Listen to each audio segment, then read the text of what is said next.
got some people to talk to, and I also got some people to shoot. Let's see which one happens first.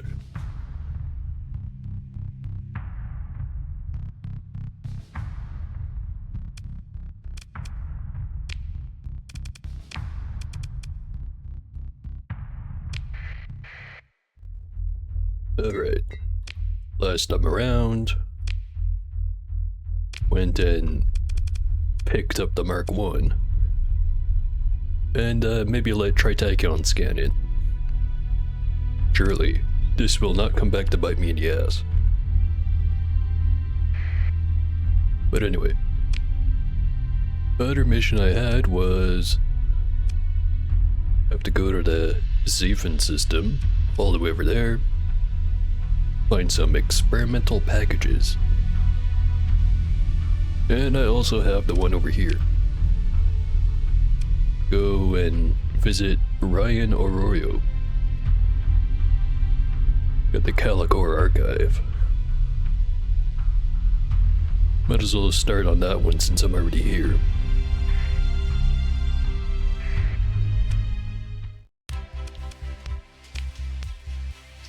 I think I already talked to him, which is why this option is here. Let's take a shuttle down. Go visit his chalet.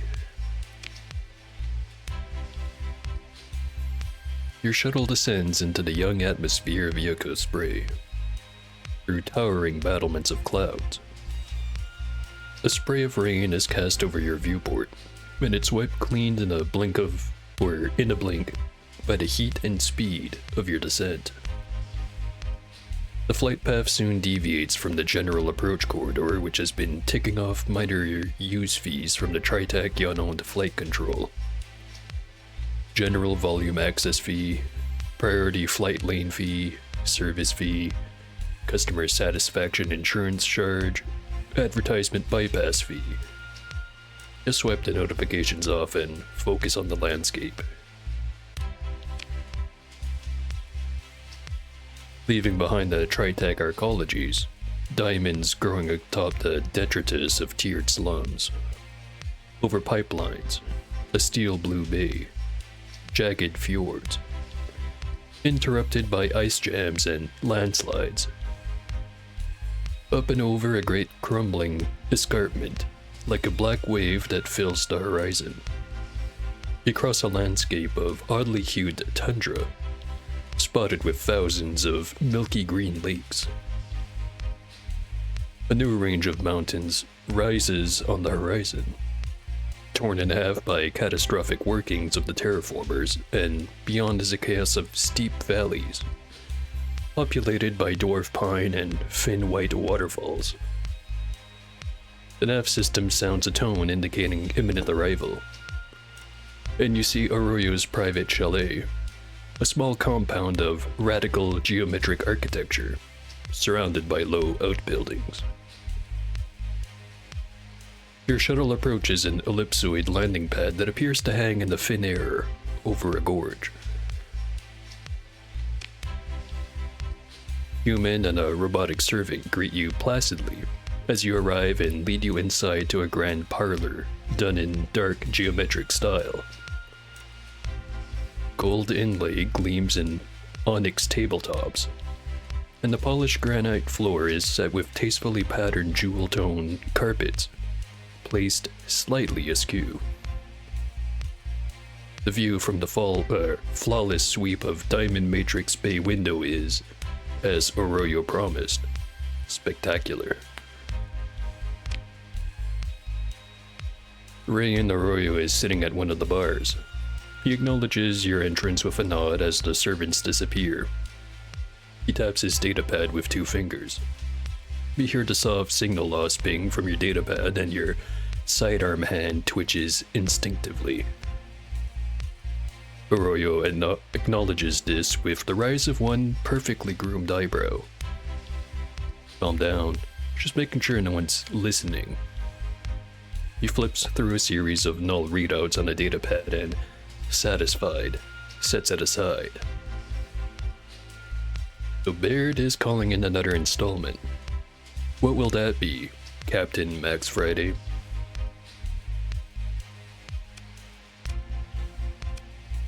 Let's get straight to the point. I need to break into the data vault of the Ministry of Technology Standards. Soon as you see it, a smile grows on Arroyo's face. He starts laughing and takes his time as it builds and falls. He laughs like he's strapped to a madman's rocket with no escape. So why not enjoy the ride?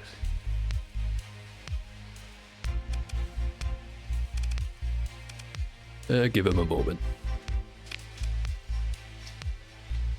He slaps the Onyx bar top one last time and puts his head in his hands. He sighs and pours something from a crystal decanter into a glass, empties it. To a deal that gets worse all the time. Then pours another. Considers a moment, notices you, and tilts the decanter to offer you a drink. Yeah, sure. Arroyo pours another, passes you the tumbler, and clinks his glass into yours, hard. "And Anahita Baird," he shouts. He slams down an empty glass. I know someone who can do it. They're a pain in the ass, but this is key. They're crazy enough to do a job as stupid as the one you're proposing. A hacker called Gargoyle. The real one, not one of the wannabes. We've done business before. Here's the comms ID. Rayan pulls a data key from a pocket, waves it over his datapad, and after a couple taps, pushes it towards you. If you get any pushback, if Gargoyle throws a little tantrum, just give it back. It's all about the drama. But in the end, you're already in with a job as stupid as this. He holds a hand up and... By the way, you really did not need to go and tell me your true objective. Last thing I want is hegemony counterant crawling all over my operation. Or worse, some vampire from the company board smelling blood.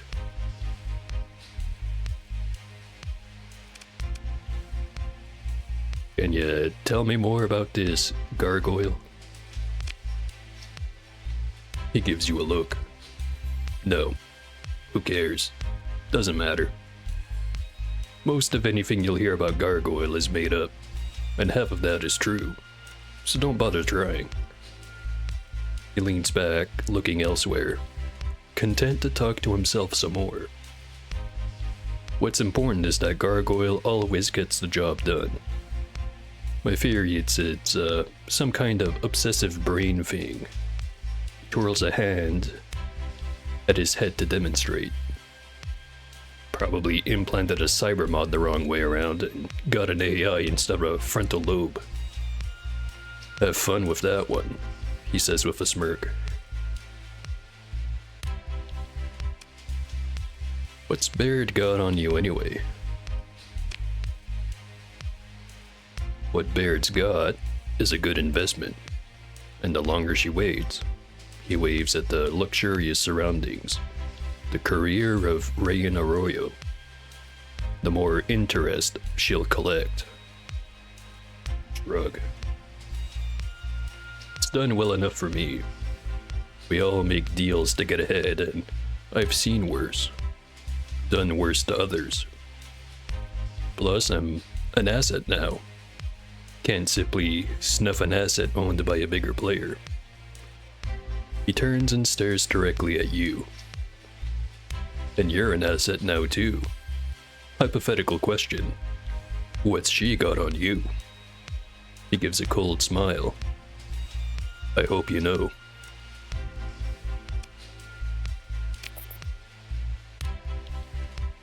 You've got what you needed from Rayan Arroyo, and with no signal on his part that you can discern, his human and robot servant appears once more. I won't say it's been a pleasure, but if you ever have more credits than you know what to do with, or a truly exceptional business opportunity, let's trade crypto keys now, so you don't have to track space dust on my carpet again. He taps his datapad and offers it, and you perform the mundane ritual which will ensure that anyone who wants to crack your mutual comms will, at least, have to put some effort into the task.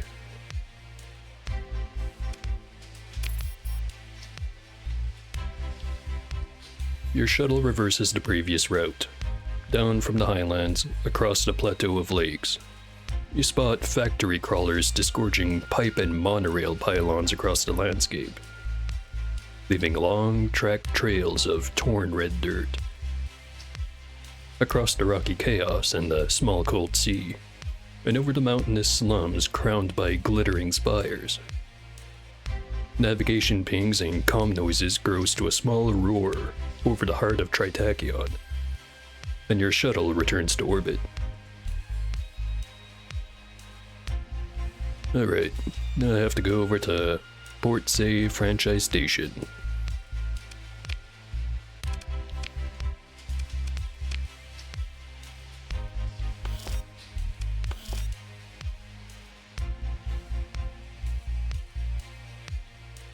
Not gonna sell any of the stuff yet. Keep reflexively wanting to do it, but not yet.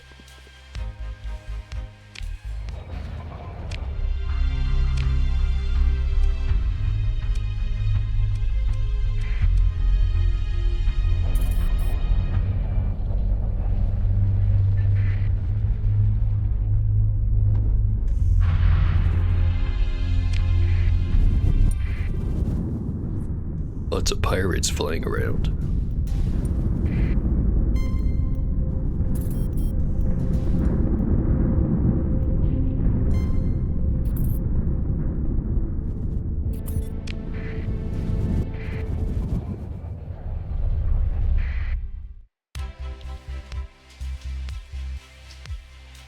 Fleet approaches Port Say Franchise Station, populated mostly by retired pirates, exiled radicals, and wealthier refugees. It's widely known that cargo containers have their IDs wiped and retagged here so that they may be safely recirculated into the legitimate economy of the core worlds. The cocktail bar, level 25, is said to have the finest drinks in the local volume. Your fleet transmits identification codes via the transponder, and you're granted docking clearance. I'm wondering if I should have more supplies on hand. Probably doesn't hurt.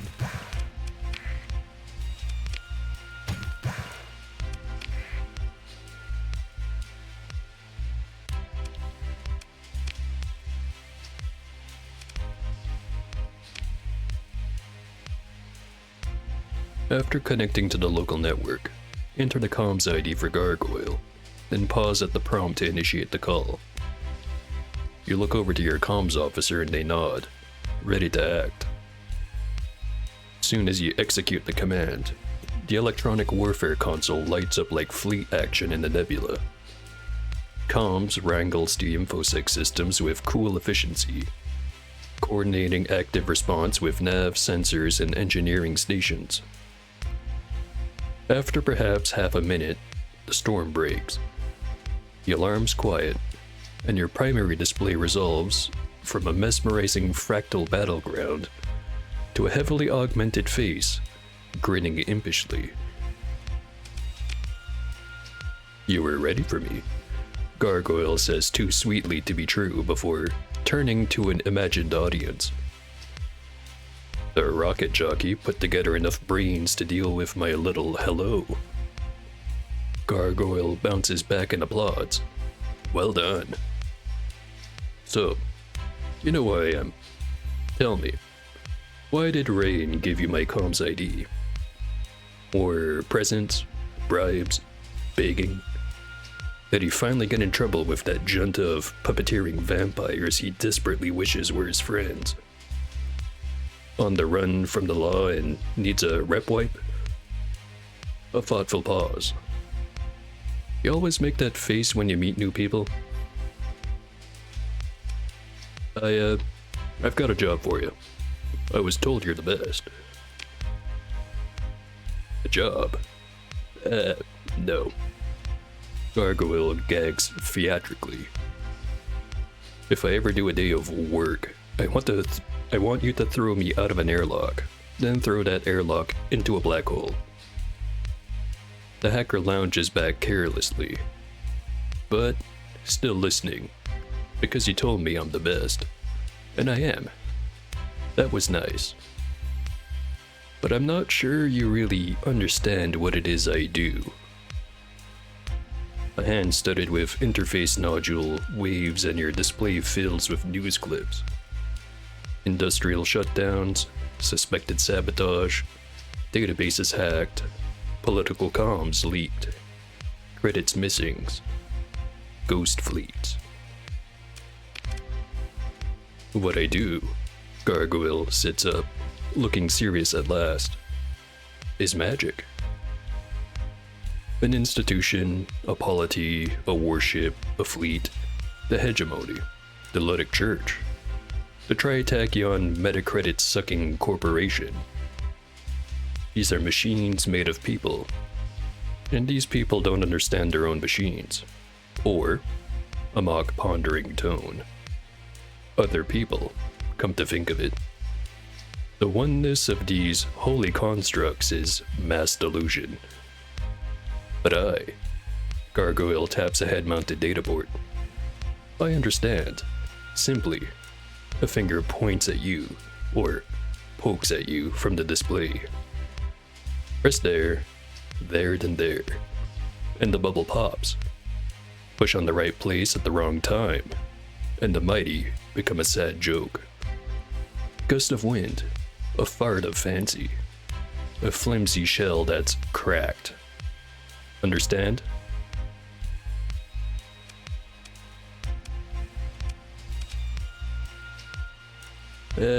Let's skip to the chase. Can you hack into the data vault of the Hegemony Ministry? I love it, Gargoyle shouts, sitting up. A glorious scheme, practically neon black. Which one? All of them at once? Visor and cyber mods start flickering with activity. Hold on, just one of them, actually. You explain to Gargoyle the scope of the mission, and the target, the Calicor Archive. The personal data store of the former Provost Thomas Calicor, which the Hegemony Ministry of Technology Standards seized from the Galatia Academy in the wake of some kind of a botched hyperspace experiment. You also explain, in terms which avoid any implication of a employer-employee hierarchy, that Ray and Arroyo will be providing funding for the operation. As you talk, the comms display with Gargoyle becomes crowded with virtualized, half-written lists, reference panels, and code snippets. The hacker leaps from idea to idea, rejecting and accepting contingencies several steps ahead, or adjacent, perhaps, from whatever you're actually saying. Visual chaos is somewhat distracting.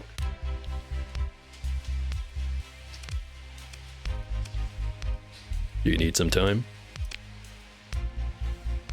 It might be tough. I'm going to need to pass some credits along to a couple of friends for some special tricks. We go all out? Rayan is buying snacks. I think we do, yes. Here's how it's gonna happen. I've got a friend who will make you a little package. It should be ready by the time you get to Nova Maxios, in the magic system. Know it? You pick that up, then do some fancy flying and whatever else it takes to install it in the Hegemony comms relay in the Aslan system. A thoughtful pause. Then, for the relay, going quiet to do the relay. Park your fleet, maybe run a lone phase ship for the job, if your ego's capable of surviving away from your big boy toys for a few shifts. Or, this is fun. Hack the sensor array and give the hedgies some ghost to chase. Anyway, the installation itself is easy. The hacker continues nonchalantly. Any work drone you've got on staff should be able to figure out which end goes where. The real trick comes after. Gotta break the hegemony crypto. That'll be yours truly, who's got a little trick I've been saving from a couple cycles ago for just the right moment. Gargoyle holds cable trailing arms up in a premature display of triumph. It'll be glorious. Then sits back down. Right, so after you install the hack device on the comm relay, come back here and you can thank me personally when I hand you a copy of the decrypted data. And friend Ryan has my list of demands. A button tap. Now. Another button tap. And there's a ping on your datapad as Gargoyle sends you the address of a small holding facility near the main port ring of Novomexios, as well as the number of a particular storage unit. It'll be there, Gargoyle says with a smile that seems to imply you're not in on a joke. Now I have a lot to do before this is ready, so go along. ComSec is going to completely blow its top when we pull this off.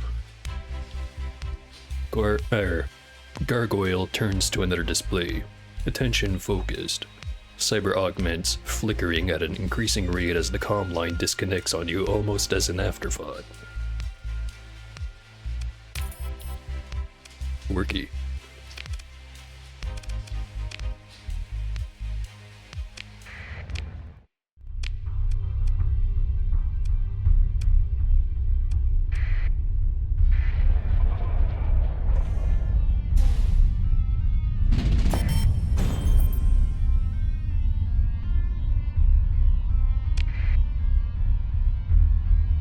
So, haven't looked yet. How's the colony doing? Orbital station's done.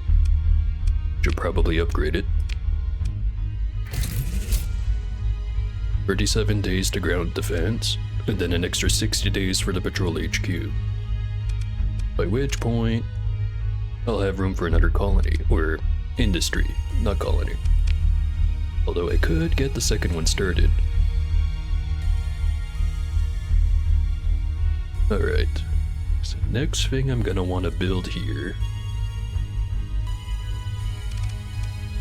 Maybe mining? It's not gonna give me much.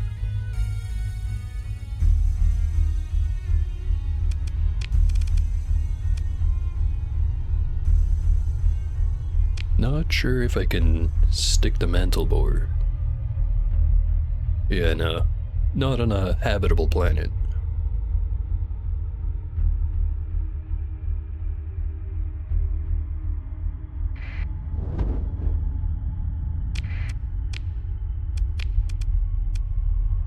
So if the mining's not going to be very worth it, could just skip right to light industry. It's also commerce. The other ones I could also build, but I won't get the most out of them. Especially not heavy industry.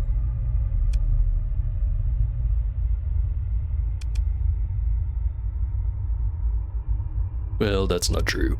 I could just stick the, whatchamacallit, the manufacturing item in there. But then I have to deal with pollution. I'll probably go light industry, commerce, then mining. Because once the population's up, should have bigger yields. Still won't be enough to cover all of this. Probably.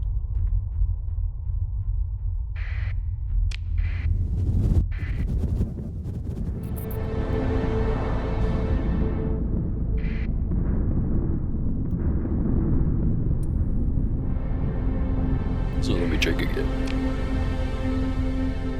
Yeah, I do have the Dealmaker holosuit, so I could make the trade thing right away. Stick that in there, and then money won't be a problem. But money's already not really that much of a problem.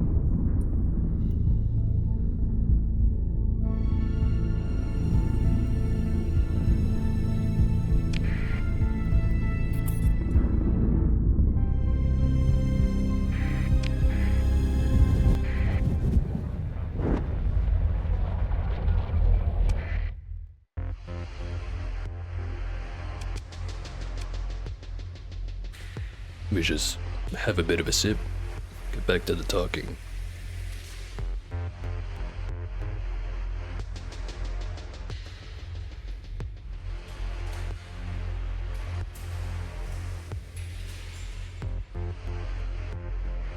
Alright, let's go down to visit Gargoyle's storage unit. You take a shuttle to the main spaceport concourse, leading a landing party of bodyguards and techs. The reception lounge ceilings are low, the old tube lights flickering. But the new Maxionians, or Maxioans? Yeah. New Maxioans are proud of their makeshift polity. Some locals catch your crew eyeing a dripping life support conduit and smile, nudging one another. The address given to you by Gargoyle leads you to a rundown logistics ring that looks to be used mostly by failing tramp freighters and smugglers. You ask a young desk clerk where to find the unit number Gargoyle provided. Oh yeah. You must be Captain R. Boring? Clerk squints at the desk terminal nervously. You log away this little joke from Gargoyle as you maintain impeccable composure. I was told you'd be arriving for your cargo just a few minutes ago. Please, come right this way. Clerk starts to lead you through a back door, a light bulkhead lock, then freezes. A pallid man in a featureless gray uniform stands on the other side. A spot of gray on the darkness beyond. Mr. Loke, sir, the clerk stutters. I wasn't expecting, if I'd been told. The man, Mr. Loke, you presume, smiles blandly and says, I will show the captain the way. Loke simply stops paying attention to the clerk, shifting his attention to you, still smiling. He nods encouragingly and turns to walk into the darkness beyond the portal.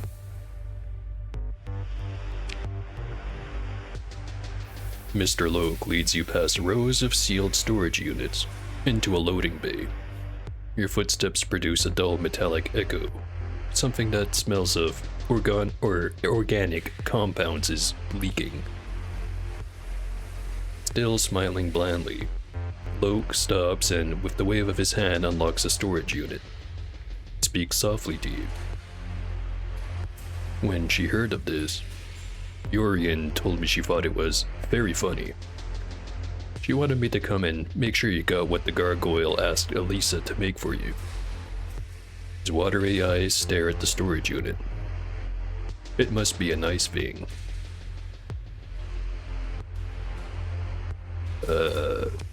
Thanks, I think. Instead of answering, he gives you a respectful nod and says goodbye, then walks away into the shadows of the warehouse. You shake your head and turn your attention to the storage unit. Inside you find a single standard shipping crate. You motion the techs forward and they approach with various handheld scanners. You're in no hurry to be the butt of another of Gargoyle's jokes. The lead tech starts reporting. Power source, anomalous neutrinos, and minor hyperwave phase distortion. The entire crew of technicians takes an unconscious step back. Hyperwave phasing technology has a poor reputation. and it's never been known to fit in so small a package and remain stable. An hour later, as you are finishing your second hot drink at a nearby cafe, X give the all clear through your datapad, concluding that as strange as the device is, seemingly a hand-built one-off hyperwave transmitter of some kind, it should pose no immediate danger. You order it removed to your flagship.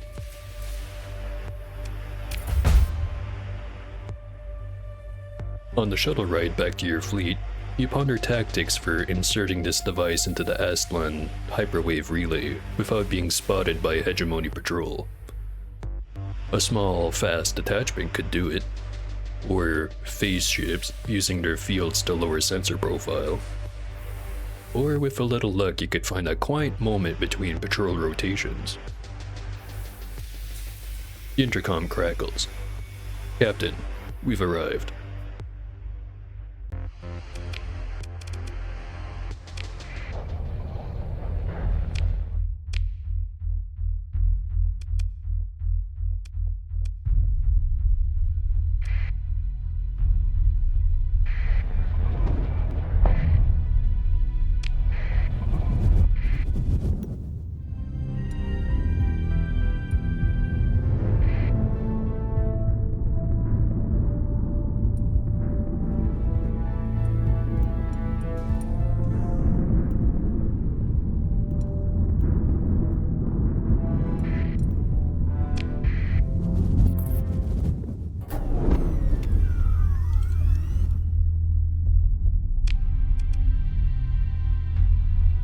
And this is the wrong spot.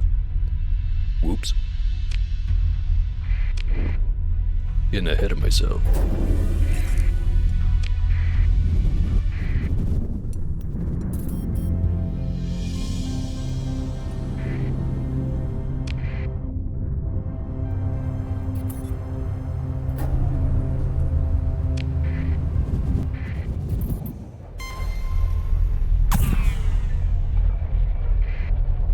Alright. They don't really like me. Forgot about that.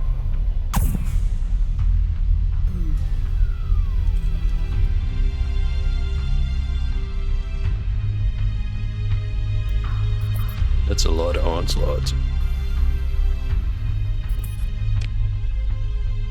Alright, I'm gonna go for Gargoyle's plan. Fuck with the sensors, get them all to go somewhere else.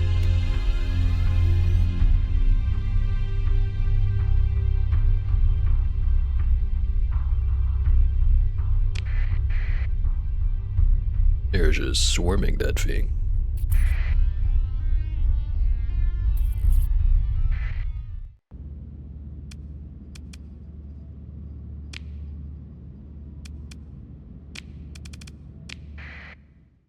And also the colony crew.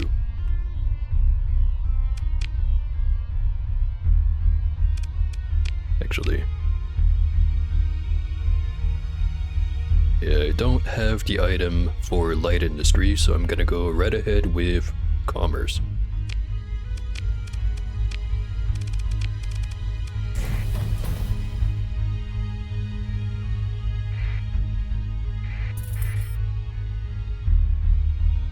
And the Ludopeth is already angry at me. Have to go deal with him later.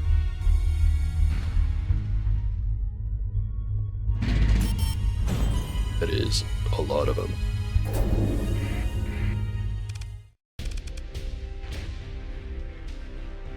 I'm sure I can take him.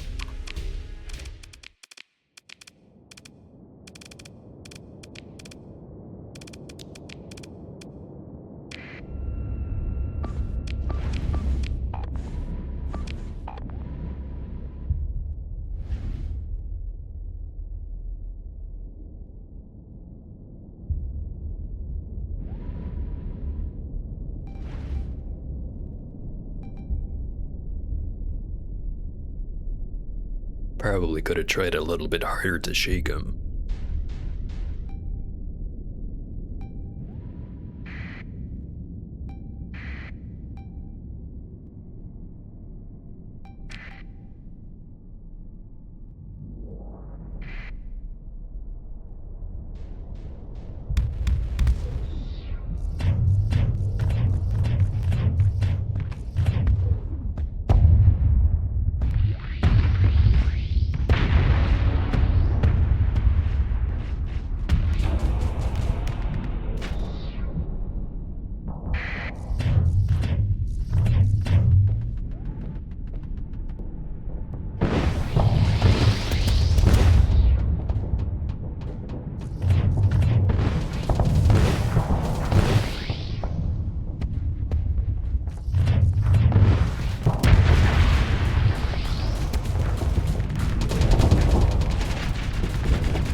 Perfect opportunity.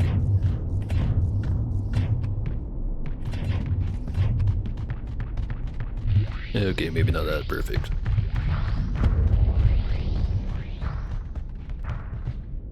Yeah, one hit.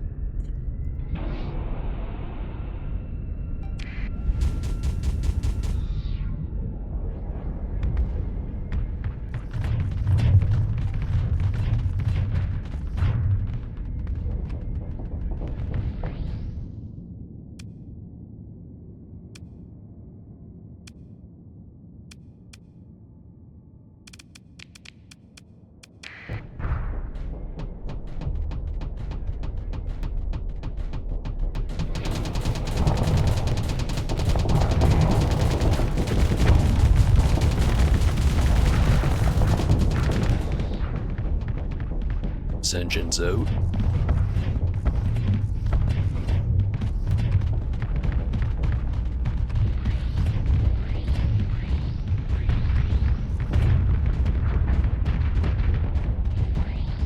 Not enough to kill him, but it might be enough to get him to fuck off.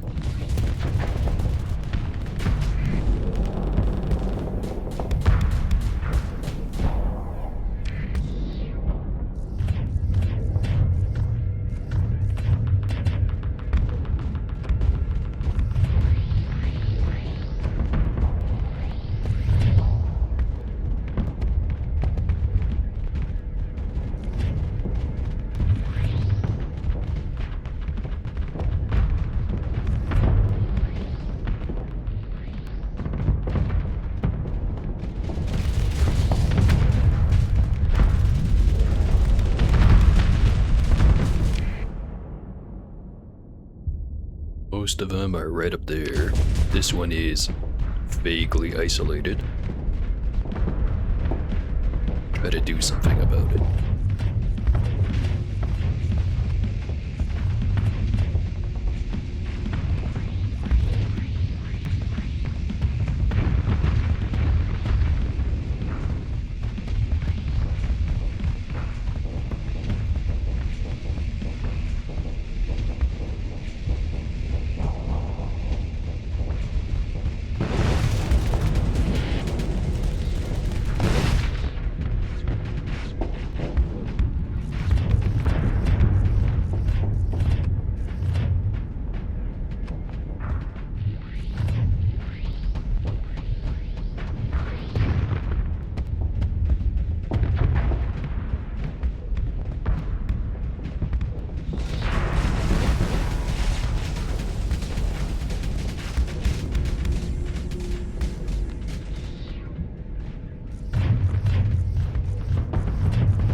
That's one down.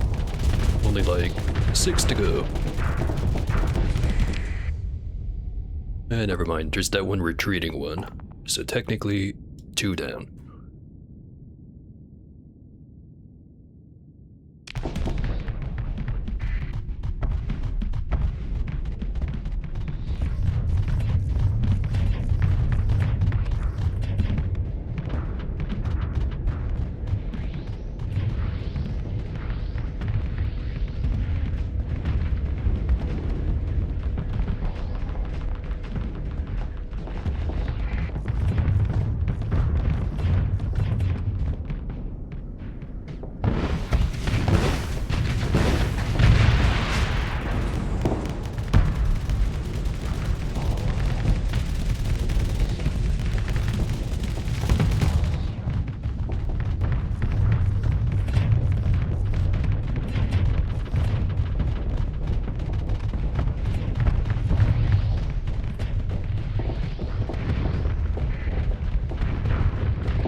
Number 5's over there.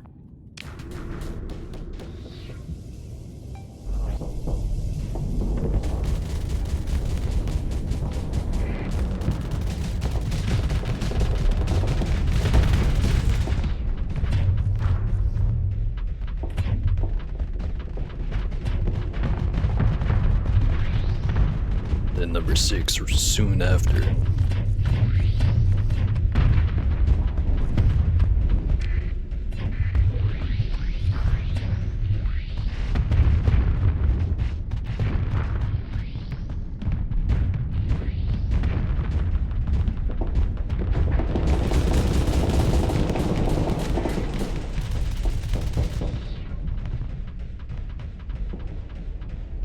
Another batch and he should be down.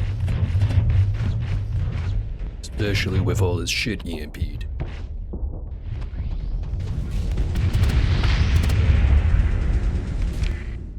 Alright. Is that 4 or 5? I'm losing track.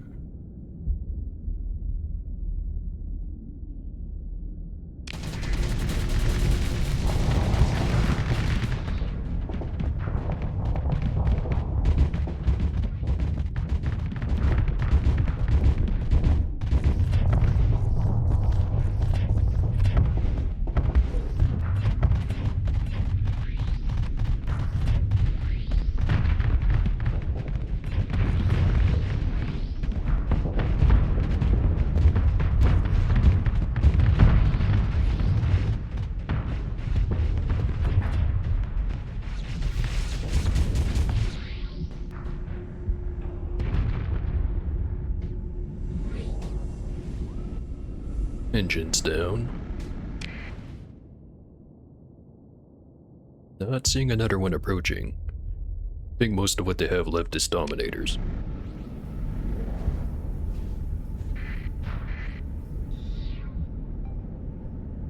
Oh, never mind. There's another one.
Two more, at least.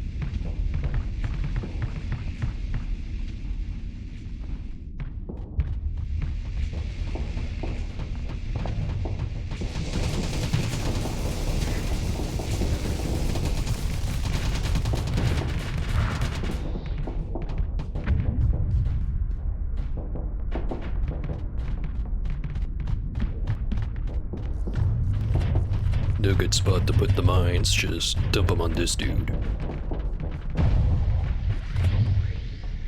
Perfect.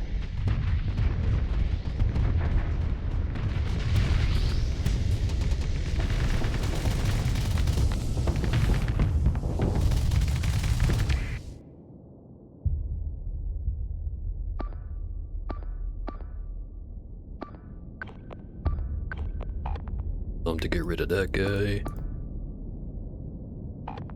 That guy can just keep doing what he's doing.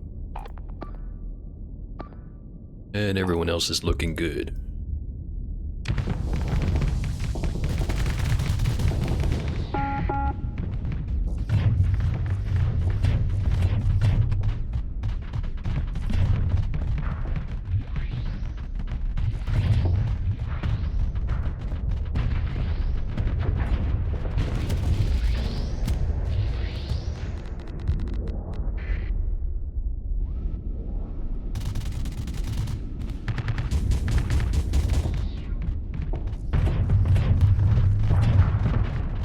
not quite where I wanted them.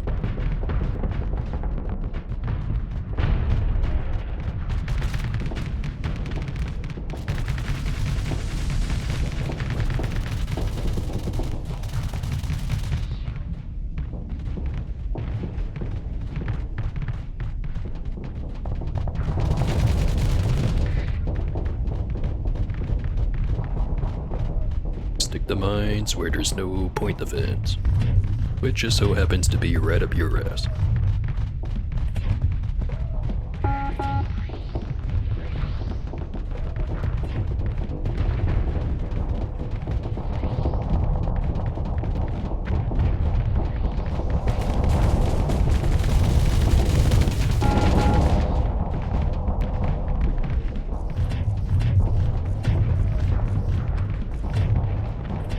See that Devastator aiming.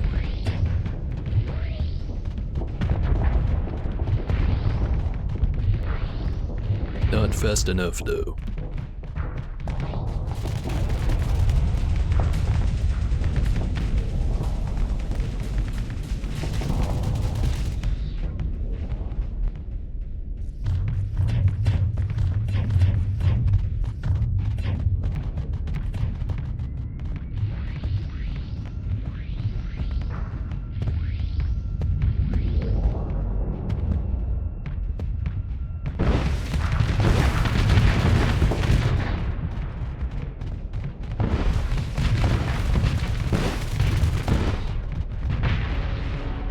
One down. Well, more like 6 down or whatever it was. Oh hey, another one.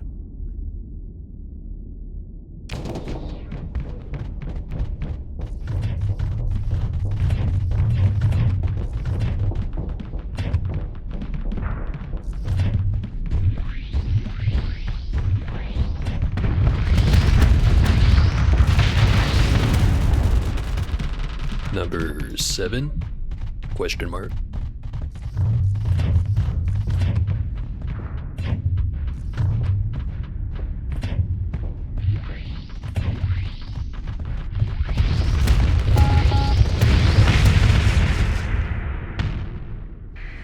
Slightly too close.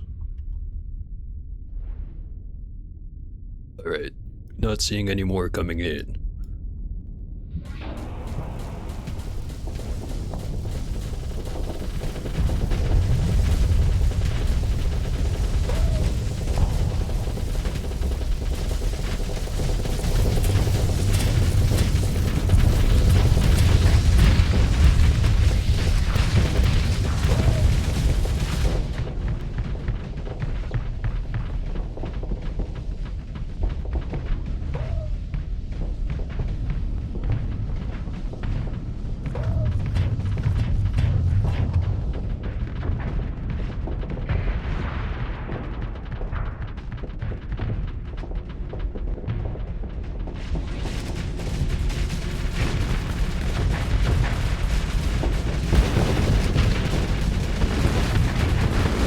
Not sure what the Odyssey's up to, but it sure looks cool.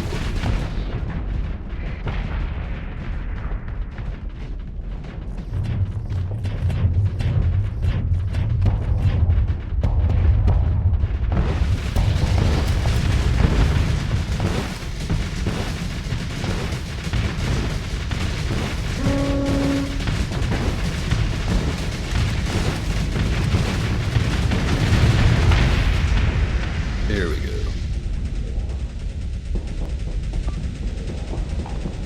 Just the one guy over there left.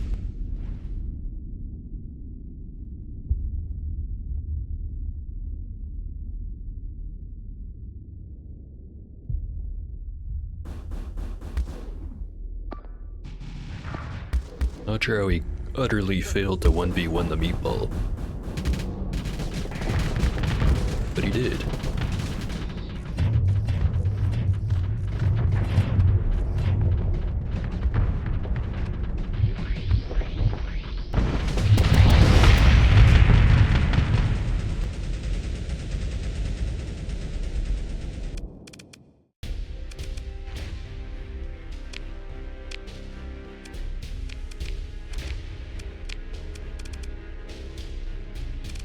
A single survivor. The guy driving the, what's the best way to describe it? The pickup truck with all the snacks in it.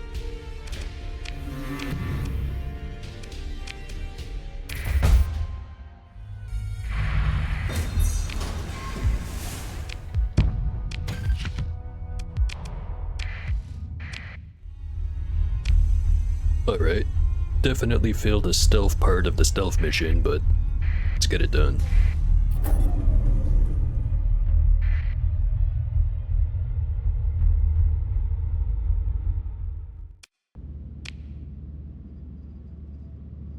Give the go order to your ops chief, who starts speaking in a low voice to the hand-picked squad of veteran salvage techs that are already crossing to the relay on a cargo drone. The entire operation is carried out swiftly and according to the drills. A few quick cuts with low EM tools, bulkhead section remove, gargoyle's device secured in place. Parasite microdrones in the chassis will finish attaching key connections. Taps into fiber lines, mostly. Bulkhead is sealed and the team withdraws with a few puffs of cold gas thrusters, as silently as they approached. Shortly, your comms officer confirms a short burst indicating that Gargoyle's device is operational. Despite Gargoyle's cavalier attitude toward the entire enterprise, your comms and tech officers speculate that a hack this intrusive will be discovered very quickly indeed. It would be best to make a hasty escape while you remain undetected. Whatever you say, text log. You wonder, too, if the hegemony will trace the hack back to Gargoyle's hideout. A Tritachyon-controlled polity is unlikely to cooperate quickly with any hegemony investigation.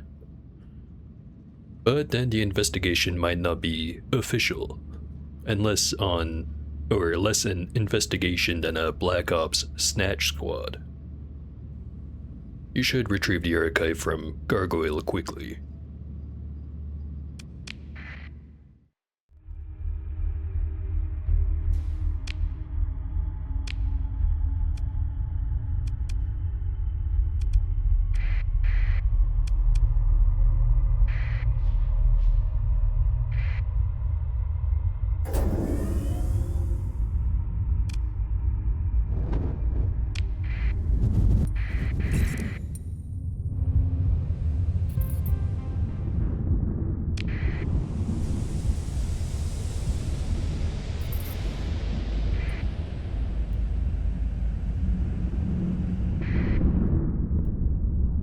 Wasn't that close. But apparently it was.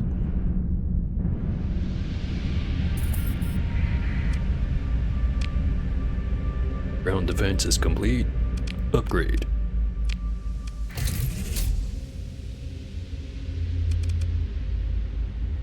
Electric majority.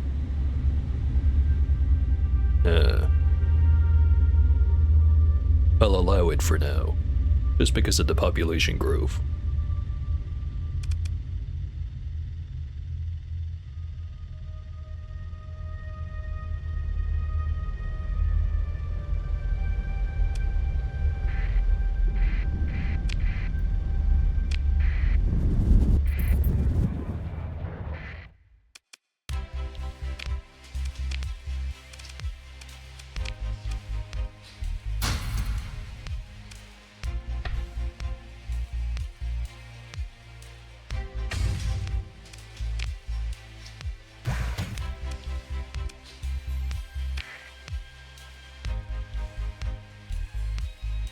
Alright, gonna have another sip.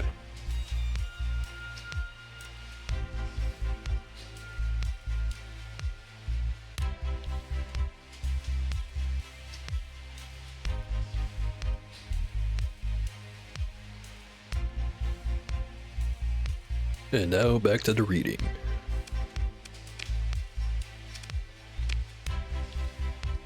You enter the comms ID for Gargoyle and nod to your comms officer, who stands ready for whatever surprise Gargoyle thinks would be amusing to send through the comms.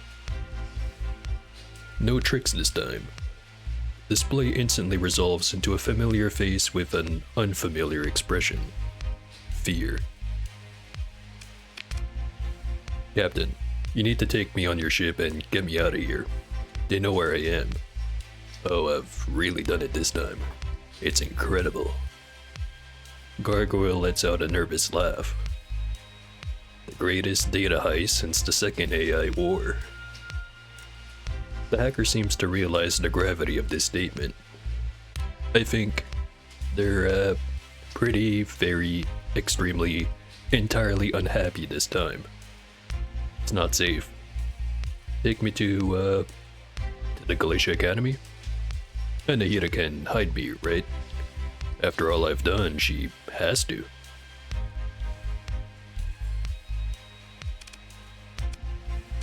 Whatever you say, but do you have the archive? There's no time for that, but Gargoyle smirks. I see what you're trying. Don't worry. I've got it locked up nice and secure, encrypted with my own special juice, and backed up off-site. It would take an alpha core to break it out, and that would take time, if you knew where to look, and you don't. Professor Anahita won't have that kind of time if I spill everything you've done together to the big bad hegemony. So where's my shuttle? Calm down. It's on the way. Gargoyle nods. That's the way, Captain. I'll collect my toys.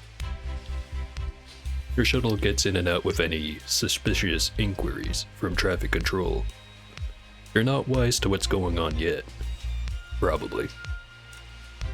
You order Gargoyle confined to quarters well away from the bridge, and for your comms officer to keep an eye out for anything suspicious. Captain, your tactical officer calls for your attention. Hegemony fleet incoming.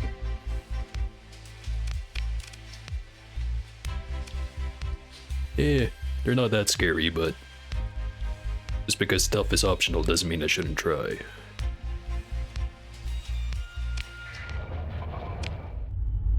There it is.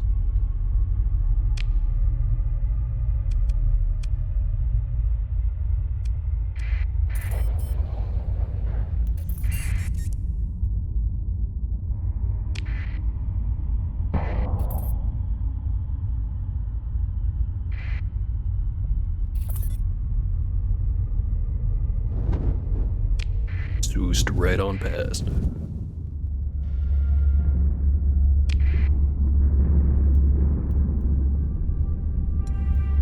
That guy, I think, was looking for me, but again, too slippery.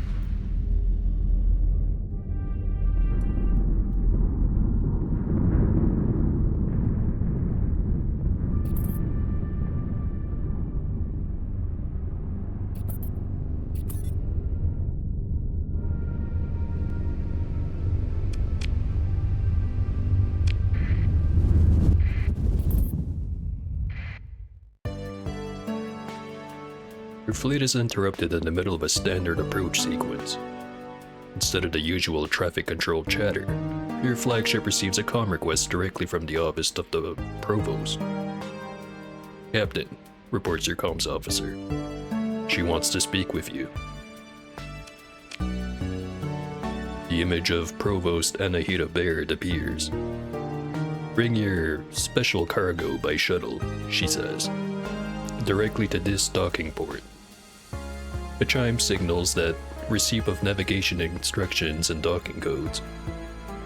I shall be waiting. The comm line cuts off. You step off the shuttle, thrusters clicking as they cool, with Gargoyle in tow. The hacker's barrage of questions, suggestions, and handsiness towards any control panel or gadget within reach has you at the limit of your patience after only a brief trip. As promised, Provost Baird is waiting for a small group of masked guards and senior advisors. So this is Gargoyle, she says. Anahita, we meet at last. Gargoyle bows grandly. I'm honored to accept your invitation to teach at the Galatia Academy. Then stands up straight and smiles widely, looking around. What shall my curriculum be, huh? Excellent parties, security feeder, perhaps a personal account of the salacious events leading up to the third AI war. Baird smiles mirthlessly, then motions someone from her party forward. Gargoyle, meet Academician Elvis Sebastian, Baird says in a tone that would not be out of place on the bridge of a hegemony warship. Elvis, kindly show Gargoyle to the guest suite we've prepared. Now, please. He turns from them to you, apparently confident that Sebastian will handle the situation. Captain, our guest complicates matters, but... She turns to watch the two leave the receiving lounge. Gargoyle seemingly choosing to cooperate with Sebastian's stammering appeals. The hacker seems to be wholly occupied by discovering how to fluster the academician.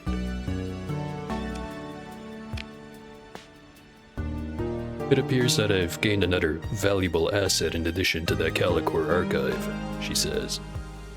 By virtue of your initiative, of course, Captain.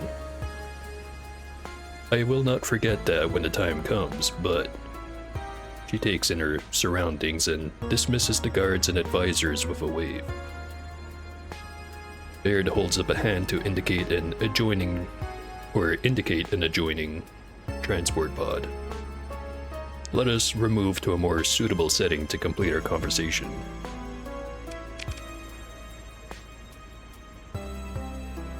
Baird seems to study the passing conduits and vistas visible through the pod's bay windows, lost in thought. The silence grows, and you find that this may be an opportunity to ask something of the provost, without interrupting one of her lectures.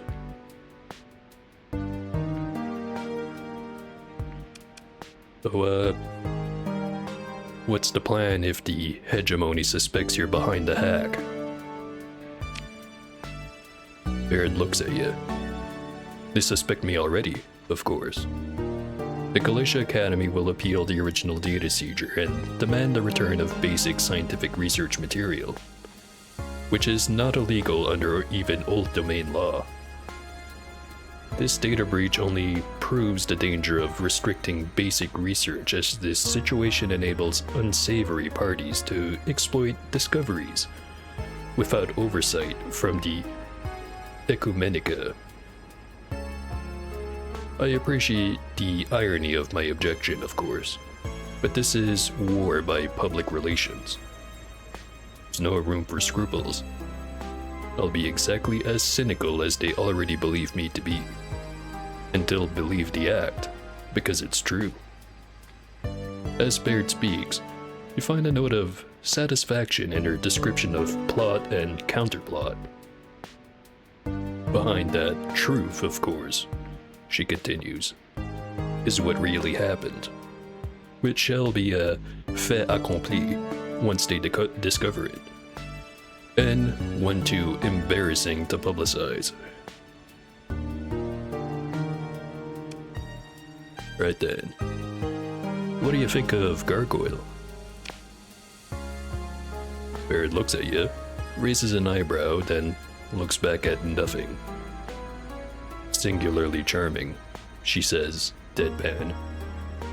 I taught for 20 cycles, Captain. I've had worse.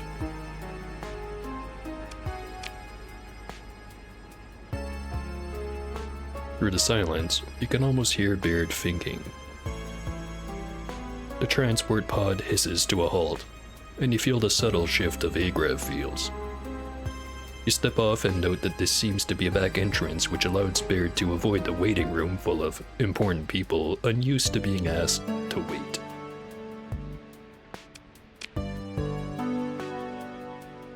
You follow Provost Baird into her office, and the doors close with a notable absence of sound. She motions you to a seat in front of her desk as she unlocks the interface. Captain, allow me to properly compensate you for your good work. She taps a command and your personal datapad pings in response. I trust this will help cover certain of your expenses. Your personal datapad pings.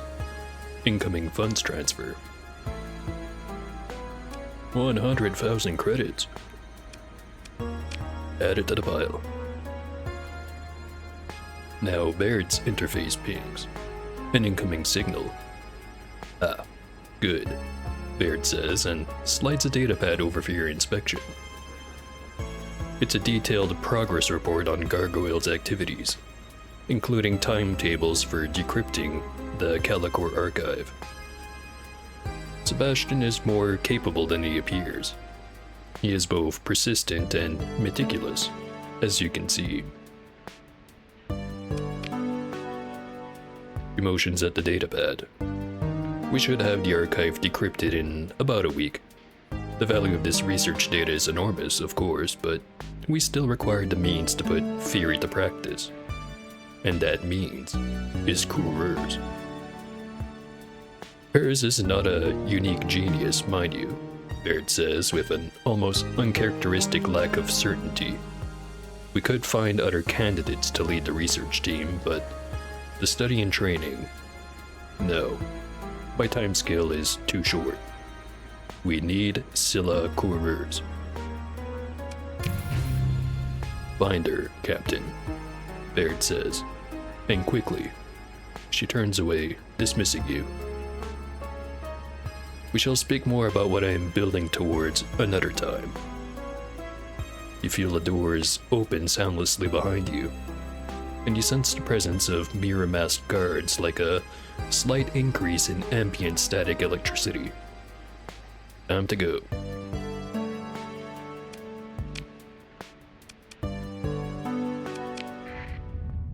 Alright. This seems like a good spot to go have a short break. Reduce the piss level. Anyway, be right back.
And I'm back with another drink.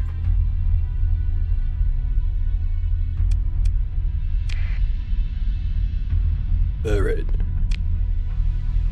That's one mission done. That's gonna be the easy one too. Other one I have all the way over there. Look around the star system.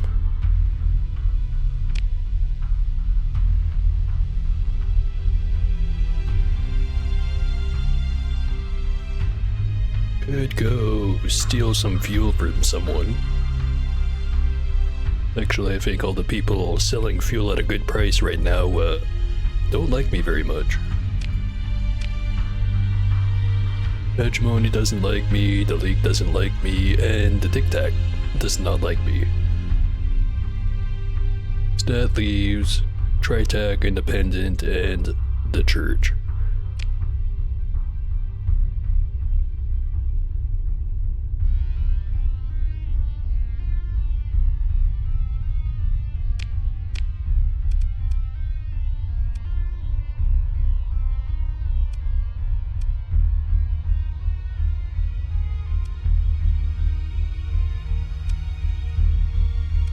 Go back over to Nova Maxios.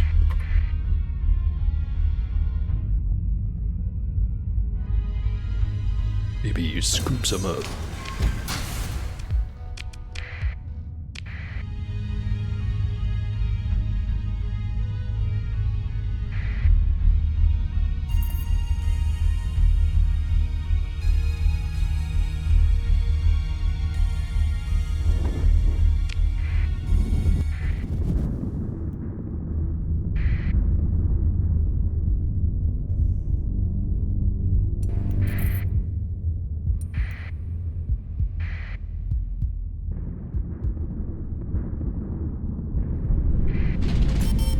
I probably have enough supplies, but wouldn't hurt to have some extra.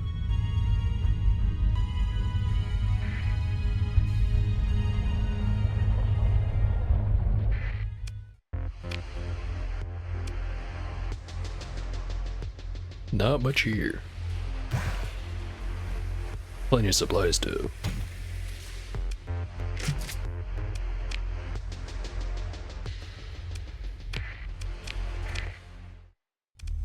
Maybe the Tritech base over here has more.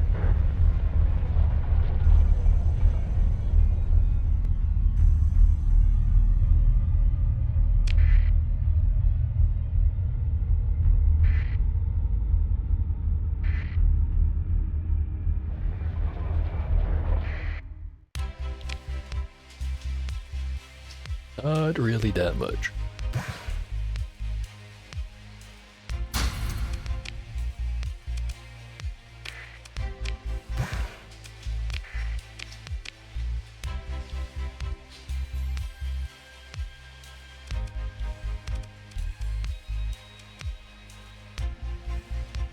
But it does say I have enough. And if I catch a slipstream along the way, should be fine.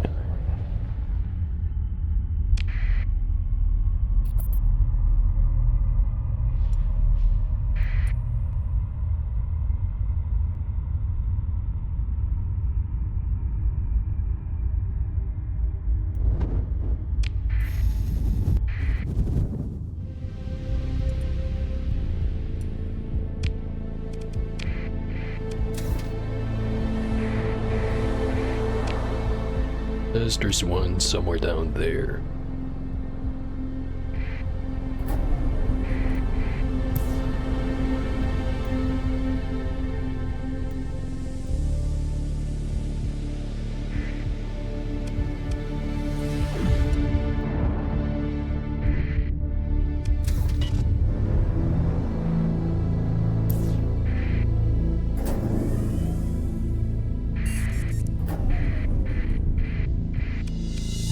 Reverse polarity.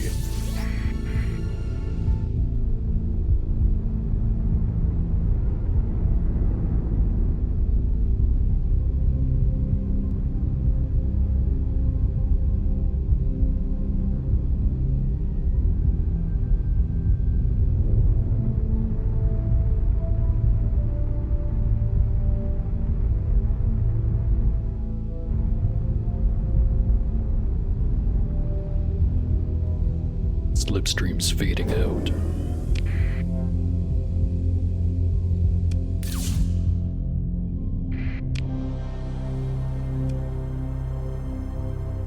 Should be able to jump off of the black hole there.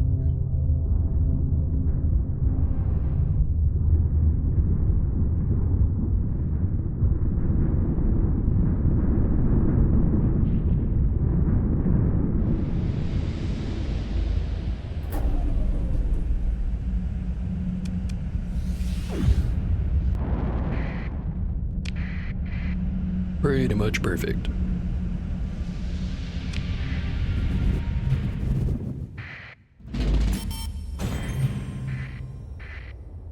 Oh, must be what I'm looking for. Long-range sensor readings match the specifications of the common class of probe used by the Galatia Academy. Hyperspace Physics Group. There's no sign of an active transponder, though EM leakage suggests functioning subsystems.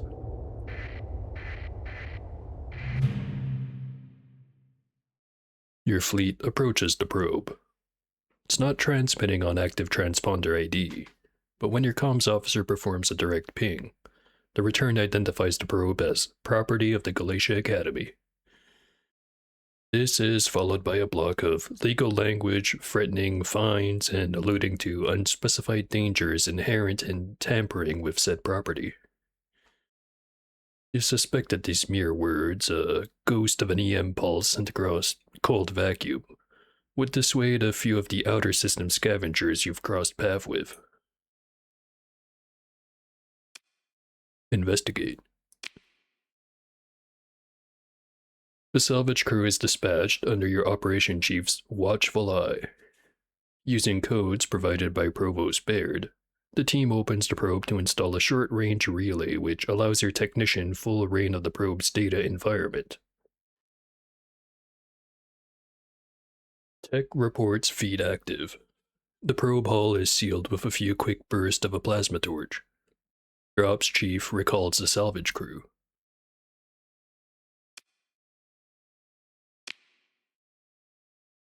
You meet your tech officer in the briefing room. They've already unfolded a portable workstation and connected a holoprojector to present findings. The probe contains a cluster of redundant cores grouped into a small network. A hollow cloud of connected glyphs rotates slowly. Navigation and station holding thrusters, power supply and thermostability, rad center sensors, and civ-grade field emitters. Tech finishes the overview, then with a sly smile sets half the icons aside and upscales the remaining, revealing sub-icons identifying particular research project packages. Now here's the good stuff, they say. Yellow warning glyphs denote packages that do not follow the Galatia Academy specs you have on file. What's most interesting is this one, the tech says, bringing an unknown package into focus. There's a modified hyperdrive core in there, the kind a very small starship might use. With a few key presses and a wave, the component icon explodes out into something like a glowing circuit diagram, embedded in the shadow of the probe schematics. It's like a hyperwave comms relay on combat stims. A tone of admiration emerges. Beautiful work. No idea how they stabilize pulse strength on such cheap hardware. So who's it talking to? Where are they? The tech blinks, as if this was hardly a consideration in the light of such interesting engineering. It's not precisely a question of where, when we're speaking of hyperspace. You give the withering look which prompts what your underlings refer to behind your back as an executive summary. What I mean to say is, we'll need to interface with a couple more probes like this to be able to pinpoint the transmission target within hyperspectral... We need to find 2 more probes. Then we'll know, sir. 1 down, 2 to go.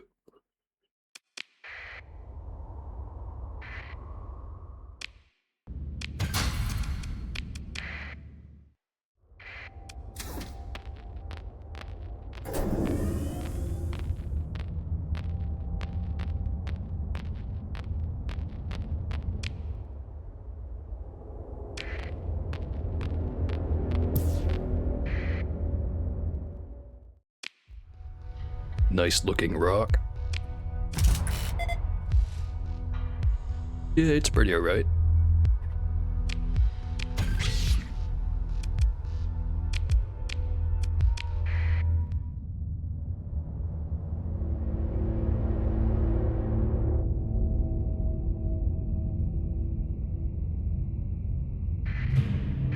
There's another probe.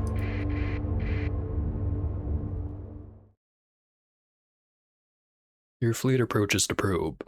It's not transmitting on active transponder AD, and when your comms officer performs a direct transponder ping, there's no return. The scan reveals unusually low mass according to the probe specs. You order a salvage crew to deploy and investigate carefully. The salvers operate a maintenance drone to make cuts in the hull at a standard access point. After the flash of plasma goes dark, the drone swivels its spotlights to reveal nothing. The probe hull is empty, aside from dangling rough-cut ends of conduits. Someone has completely cleaned out the internal hardware chassis. It wasn't long ago, your sensors officer reports. Radar sweep for debris spread from intrusion incident shows minimal spread. Whoever did this, they're probably still in system. In system, with the probe hardware you need.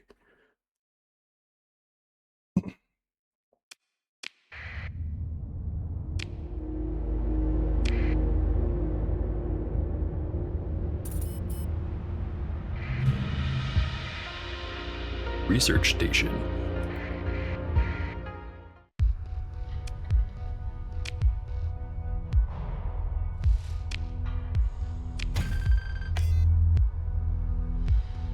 Another cryo-arithmetic engine. Very nice. And a Storm Needler blueprint.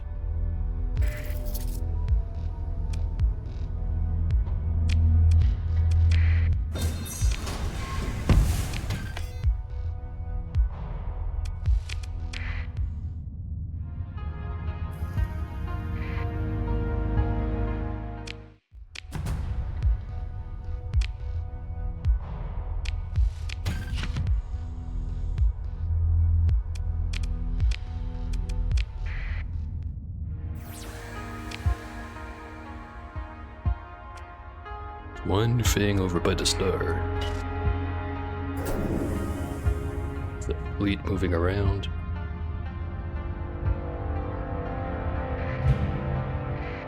And a suspicious looking fleet. I know because it's got a yellow icon next to it.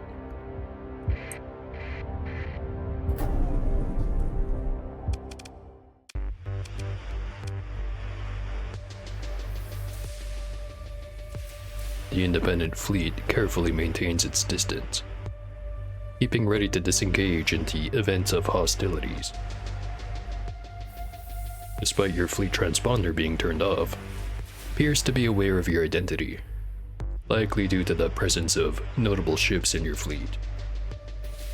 Really? Which one?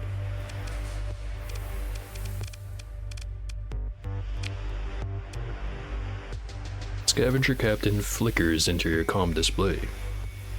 Greetings. Pardon my presumption, but I hope all is well. It's a long way back to the core worlds, my friend, and we must look after one another. You, wouldn't happen to have found a probe belonging to the Galatia Academy? Ah. The scavenger looks aside to avoid your gaze. One finds all sorts of things out here, and I Couldn't really say if we did or not. I'd, have to have my assessor check the logs. She shrugs with one shoulder. Might take a while. Alright, cut the bullshit. I'm authorized to recover Academy property. By force, if necessary. I see. The scavenger taps at a console and appears to think for about a second. Oh, would you look at that? We did find something with Galatia Academy markings. Must have slipped my mind. She looks at you accusingly. Would have returned it once it was identified properly. You could have asked nicely. Gotta look out for each other out there, remember? Otherwise we're no better than pirates or the bootlicking hedgies. I've ordered my quartermaster to eject the cargo pod, so it's all yours. Kit the scavenger says testily. Burn bright, Captain. Into an asteroid for all I care. Comms are abruptly disconnected.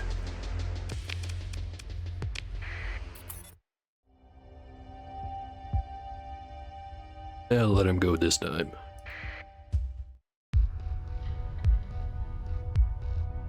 Salvage team quickly secures a target in your hold for your technology teams to investigate. Hyperwave analysis is not merely linear process, your tech officer explains. We'll need one more dataset to complete the, well, it isn't triangulation, but you can think of it like that if it helps. They cleared their throat. Captain, sir.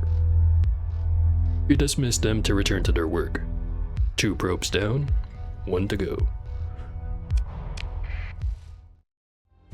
Where could the last one be?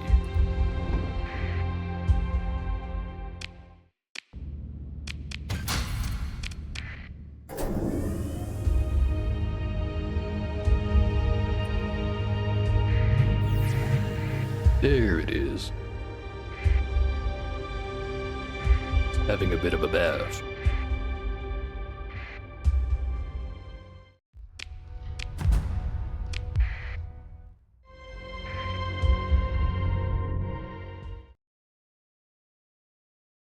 Your fleet approaches the probe. Your comms officer performs an active transponder request and identifies the probe as property of the Galatia Academy, with a serial number matching equipment assigned to Kuru's hyperspace physics group. Investigate.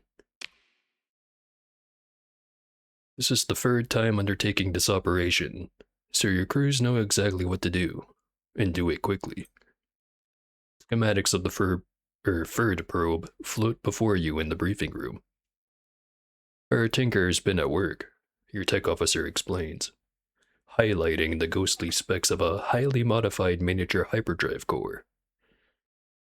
Here we see much of the same setup as previous examples, but they've made a few improvements. Angles of inscrutably annotated component icons are highlighted. You can see here and here collection of parts from a variety of sources. The text skims through the hollow model, wrapped. Some of this is officially restricted hegemony Militech. And see here? This might be a piece of Tritachyon black hardware. Fascinating. Conclusions? The tech notices a certain time-sensitive implication in your voice. This is good. Very good. Got a much more accurate read for the meta array, which, frantic typing on a tripod. It looks like an orbit somewhere in the Isserus system. Whoever's running these things, that's where their receiver is. Any idea what this receiver would look like? Your tech officer thinks for a moment. It wouldn't be as large as a normal comm array. There's very clever miniaturization here. Fragile, yes. If stealth is the goal. Whoever built this used scavenged parts, wild variety of sources. Maybe pirate? But more sophisticated than any pirate work I've ever seen. The receiver would show up as a neutrino source, just like any starship drive or a civilian reactor. The hyperwave effects would be, well, it couldn't be placed somewhere populated, that's for sure. So this hyperwave comm relay would then tight beam to the final receiver, whoever was listening, presumably. If we found the relay, we would know whoever's at the other end of this thing is nearby. Stable orbit, neutrino source, uninhabited, the Isera system.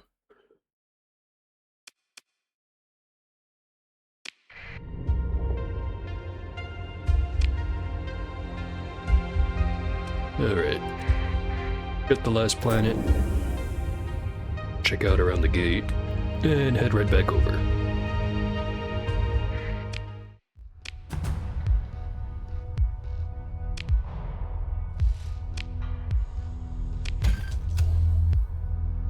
Combat drone replicator. Orf 1.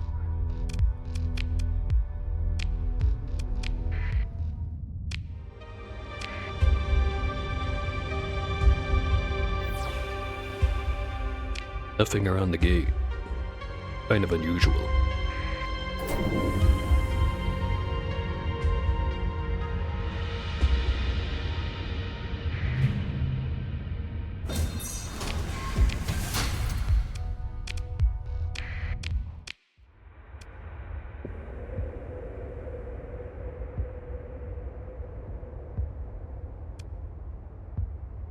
There's the Isera system.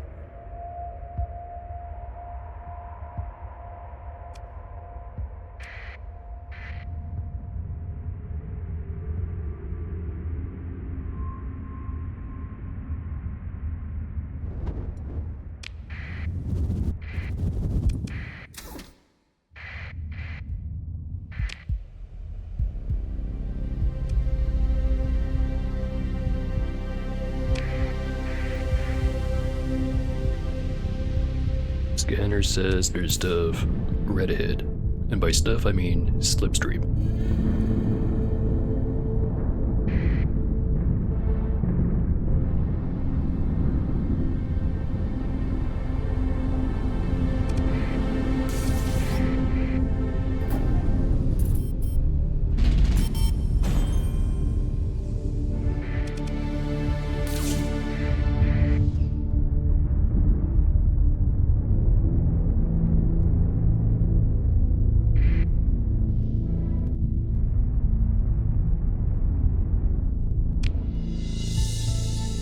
Not quite on course, but if this goes over this way, it'll be worth it.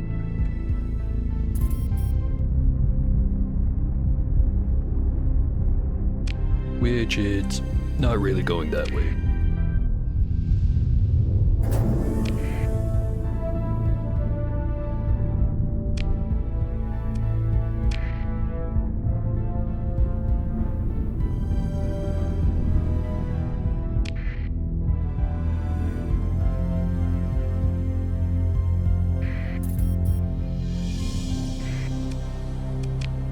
Heavy batteries are complete.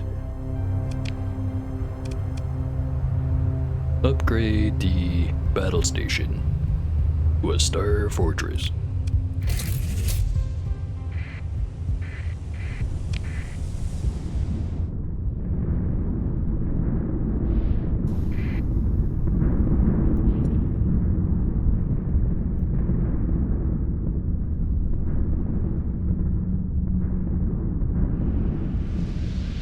Next time I'm back in that system, I'll get the other planet set up.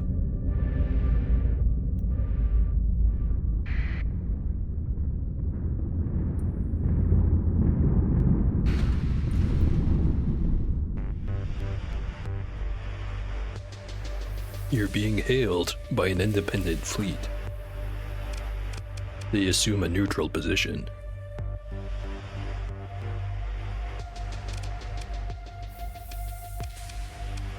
Well, they've got some expensive toys. Let's see what they want. The comms open. Captain Max Friday. The mercenary captain speaks flatly, hands steepled before her. You have information which my employer would like you to share with them, exclusively. Then she waits, perfectly content to let the silence grow.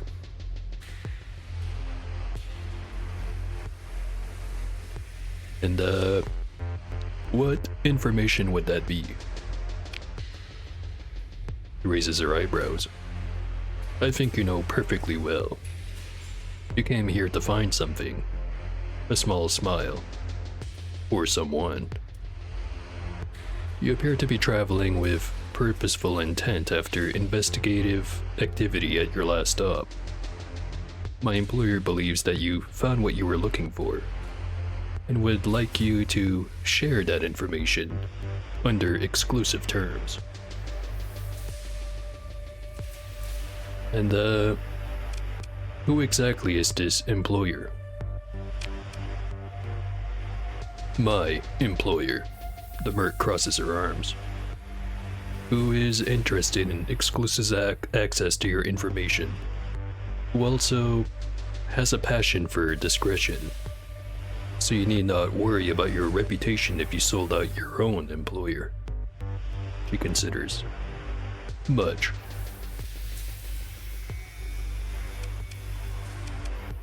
Alright, well, do you have an offer? Yes, let's. My employer has authorized me to pay you 41,000 credits for the transfer of the information you possess, which is relevant to the current location of Silla Quarters. No. You got it wrong.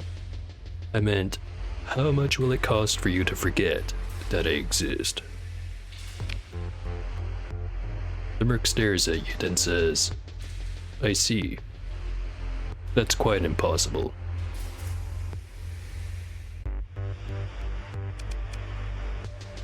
Not even for 50,000 credits? No, she says. How about 100,000 credits? Captain, there are things money simply can't buy. Is that a hint of some expression on the merc's face? It's difficult to tell. Let me put it like this, she says. If you're in a position to purchase my services, you would not be in the position you are in. Therefore, your proposal is quite impossible. Well, in that case, there's nothing left to talk about. After you reply, the mercenary sits unmoving for a full 10 seconds. Then, she closes her eyes and nods her head. I see. The merc opens her eyes again and looks at you again, unblinking. How disappointing. Good shift, Captain. Right then.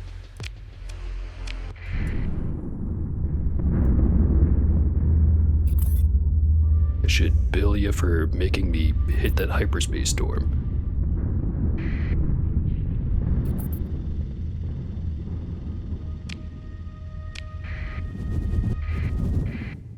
Oh, right. I forgot I'm also, not very friendly with the Persians right now.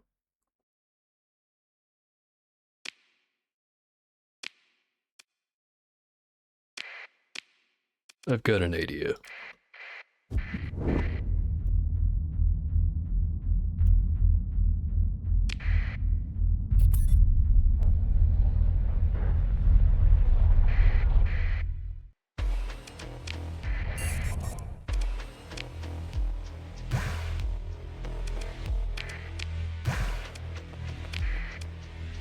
Grab a bit of fuel.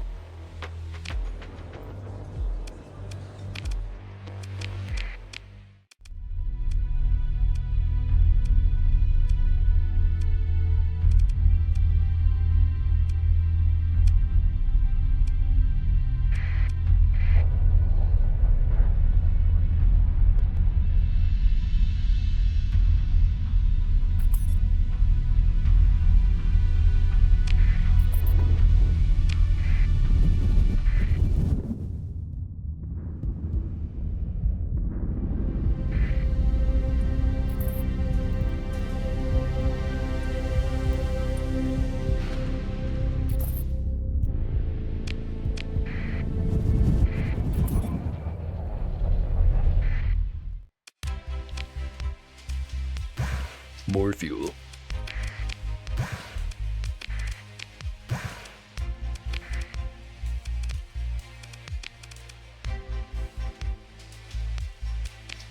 I think it's time.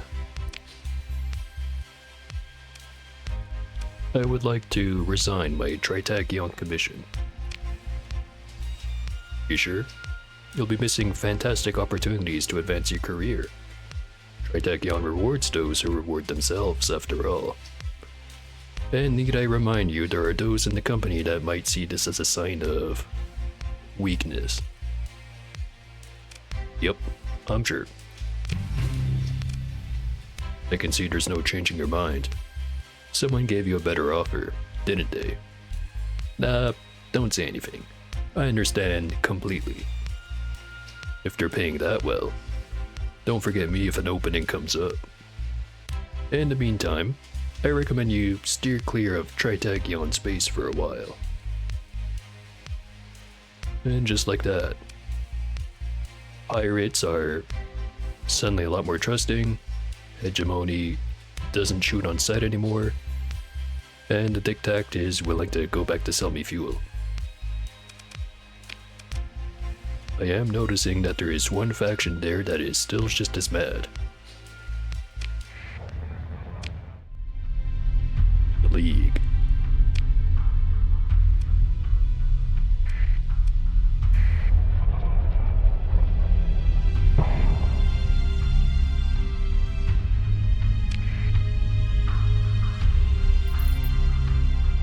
Axes.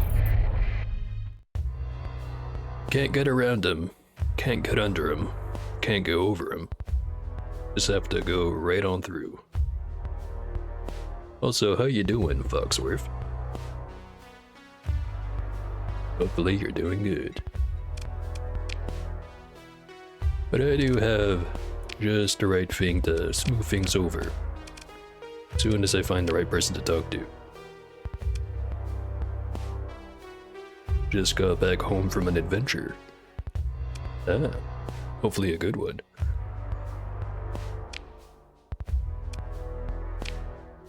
Let's turn in a couple of these.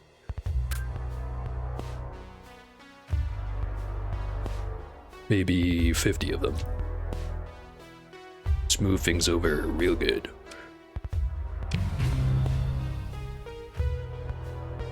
Yeah, they actually like me now. Very nice. Hope the holidays treated me well. Yup, but not my waistline. Probably too much drinking. It's more of an upside than a downside as far as I'm concerned. Alright. So now the only people trying to kill me outright are Paffers. Which is fair enough. Now back to the snooping.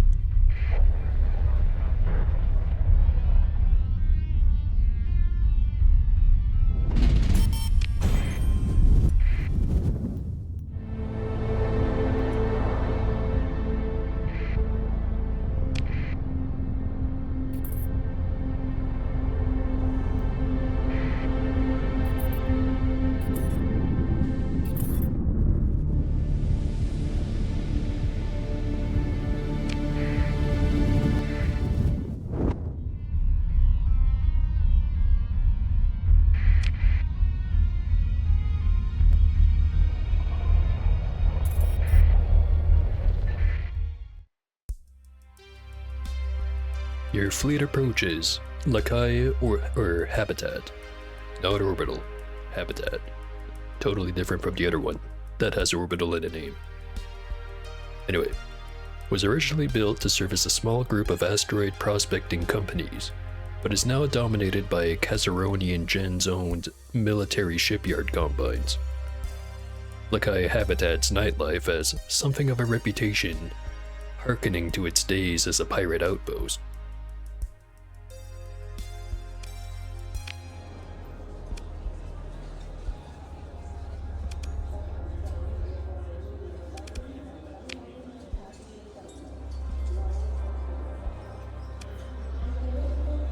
Location of an afflictor blueprint. No thanks.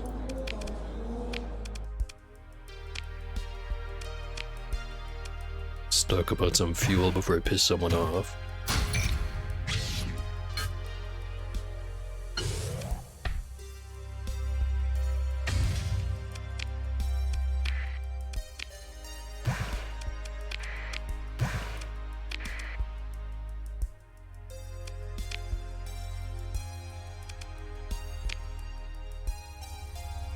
After a short wait, your connection request is accepted.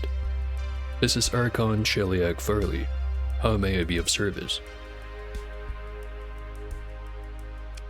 I'm looking for Scylla Coureurs. Oh. The Archon's eyes flick off to one side, then back to you. I don't think I've heard of her, she says, asserting a placid tone of bureaucratic impatience.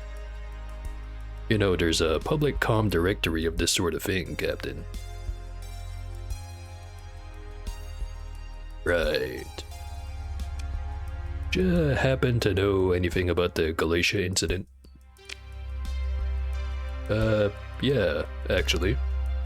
Recent events in the Galatia system, right? Dangerous what the Academy got up to. And while they deserve reprimand, the hegemony reacted with typical overreach. A note of indignation enters her speech. The Persian League filed a complaint in the Interfactional Dispute Council. Did you hear? We don't expect much to come of it, but someone has to say something, right? The Archon examines you for a moment and says, "Why do you ask?"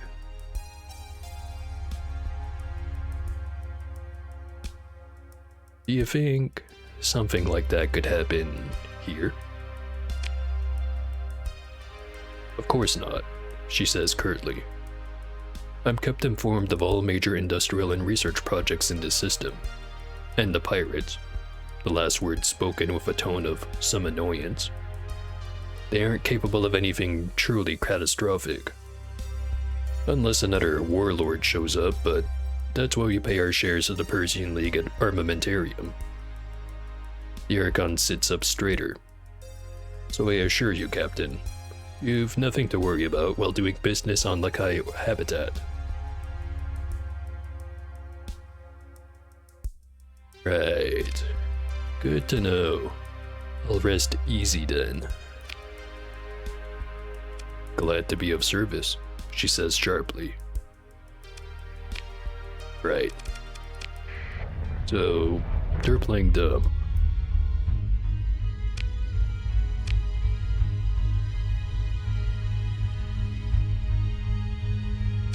One of the things I was looking for was stable orbit, neutrino source, uninhabited.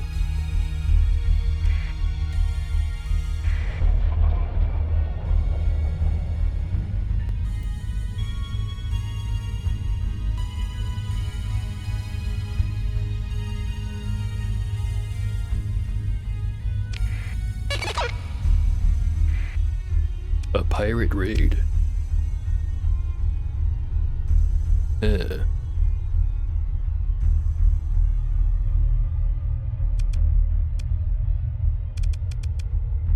Seem to be pissing off a couple of different groups. But it's always the pirates first.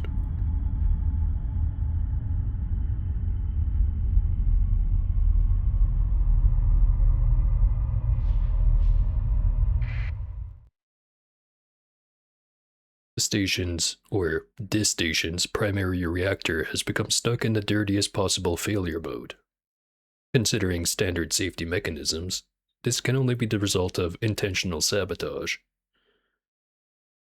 Your rad counter ticks away impatiently. Well, let's have a look around for a receiver. You assemble your senior officers to discuss the matter of the couriers related hypercoms directed at the Isara system. A preliminary scan of the Groom Bridge habitat rotates slowly in the holoprojector's display.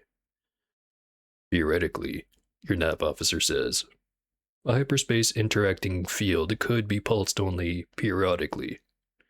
It'd be impossible to detect unless we caught it at the right moment. And we don't know the schedule. Tom's speaks up. The same principle could be applied to the intra-system relay. Data could be cached, then pulsed to a habitat, or a ship, or another relay. Your ops chief speaks. And that reactor shooting rads like it is, no one would look too close, or hang around too long. Only way to search is a thoughtful pause. Rad armored drones. One-way trip. If a relay's in there, it'll have a damn strong rad shield. In that case, you know what to look for. Make it happen. Your bridge crew exchanges looks. Their captain is giving another one of those orders, while your ops chief leans back, deep in thought. At the turn of the next shift, the armored drones are prepared, and your ops chief oversees their deployment. You follow their progress through the projection of Groombridge habitat, filling in fuzzy volumes. Shielded from your scans or too radioactive to get a good read. With sharp details. An anomalous shielded mass is found soon enough in a damaged work bay in close proximity to the deadly core of the station. Tech and comms begin discussing how to breach and hack the relay. Your ops chief growls an interruption.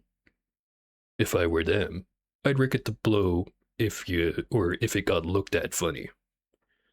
The other officers go quiet. Sensors speaks up. We just have to intercept an in-system signal, right? Assuming it's typecast.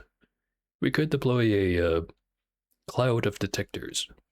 Your ops chief looks at your sensors officers and sighs.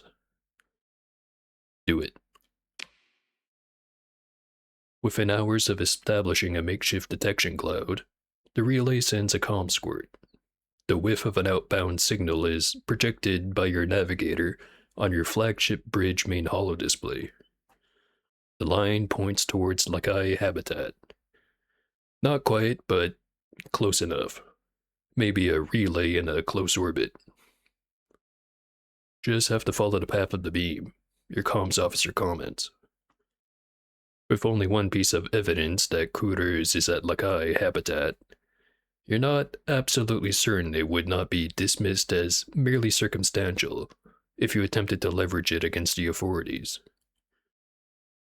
You need to find one more piece of corroborating evidence.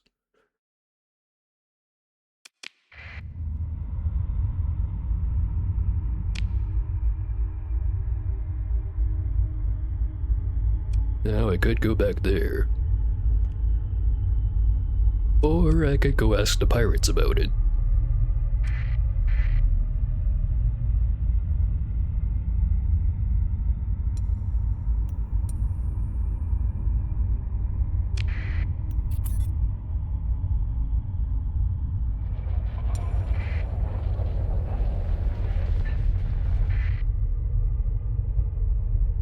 Mercs are blowing up the station, for some reason.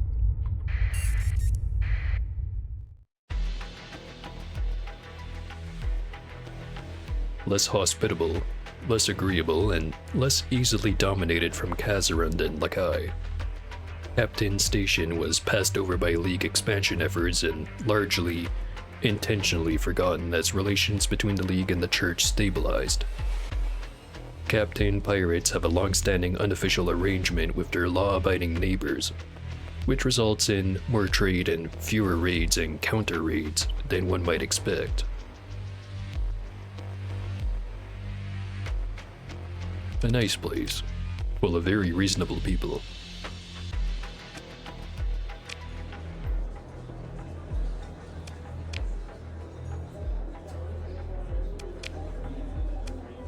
Let's ask around about Kurus. Ask around about the missing academician. buying moderately priced drinks to lubricate the flow of information. This is a pirate bar, and despite their well-known enthusiasm for free booze, pirates are loath to speak openly to anyone asking too many questions. A shady character at the bar wearing an expensive but worn-looking coat accepts your drink. They think you're the sector's dumbest undercover cop, you know. But I know you're not. She takes a long sip. A cop, that is. I saw your fleet come in, ran some queries. It's my business, you know. And what business is that? Knowing things. Selling that knowledge. It seems like I've come to the right person. She smiles slyly. Indeed you have. Problem is, I've sold that knowledge and my customer might take issue if I were to distribute it without respect for, understanding of the exclusive utility of that knowledge. My customer's very important around here, if you catch my meaning. Now, if you were to approach that customer directly to work something out, you might come away with something useful. But wouldn't that cut you out of the loop? What about your profit? She shrugs. It's long-term planning, you see. You show up asking questions. It confirms that my customer made a wise purchase. Comes up they need to find something out. They come back to me. Long-term planning, my friend. That's the difference between these deadbeat pirate lackeys and myself. I'm going to big places. Oh, thanks for the tip. Enjoy the drink. She gives an ironic salute and says, "Look me up, Captain. I'll be around if you want to do business." She turns away and sips her drink.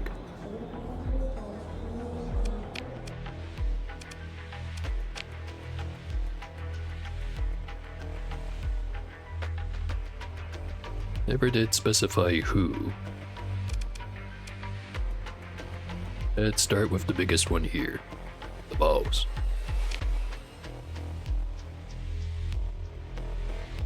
Comms visual resolves after several attempts, though with an occasional flicker. Back Watts seems to be using an old or rad damaged comm unit. Bright stars and long burns. How can I be helping? Wouldn't happen to know anything about a Scylla coureurs, would you? He looks you over, licks his lips, and thinks the question over for a moment. Might know someone by that name, might not. Why should I tell you?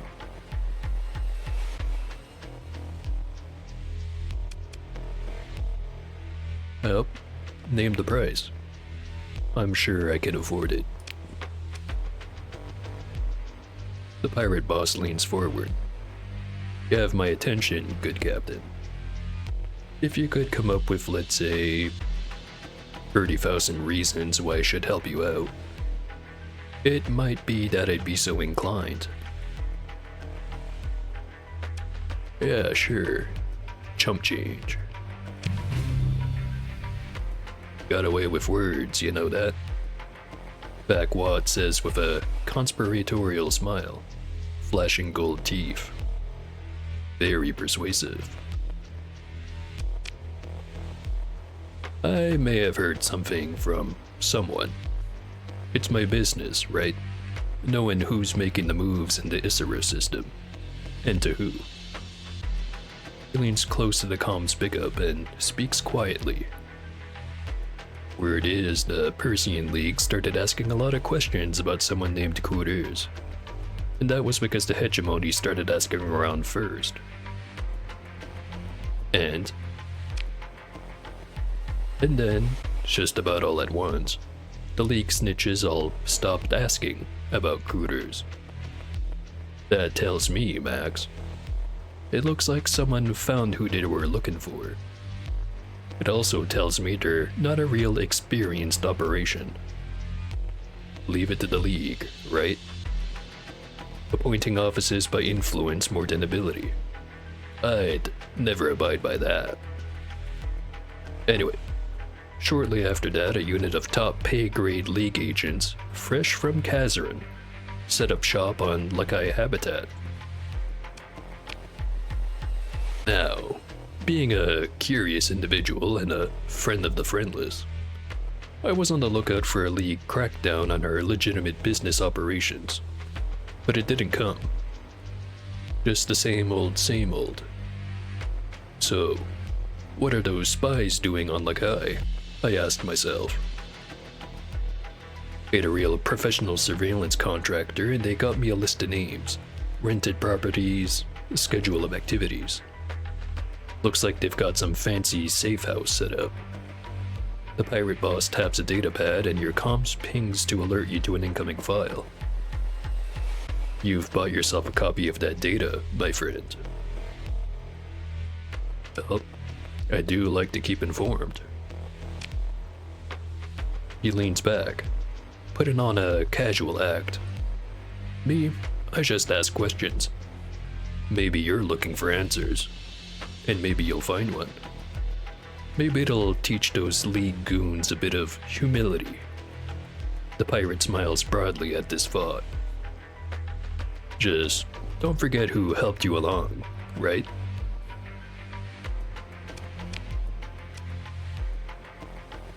With multiple pieces of evidence, you feel confident that you have sufficient leverage to confront the authorities at Lakai Habitat about Scylla coureurs.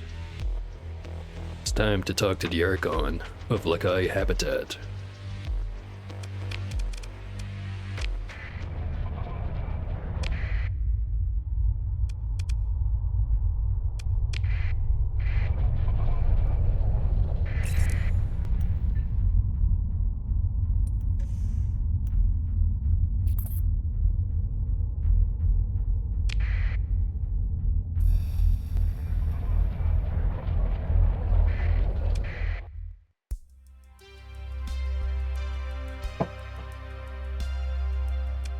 Alright.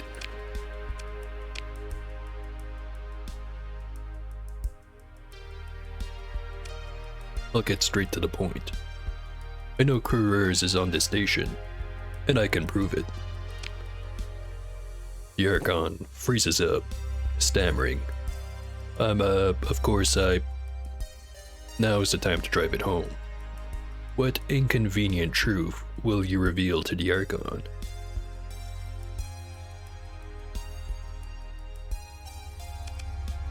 Well, let's start with the simple. Tell the Archon about the secret hypercomms relay on a Groombridge station. As you upload the salvage logs, you explain to Archon Farley what they show.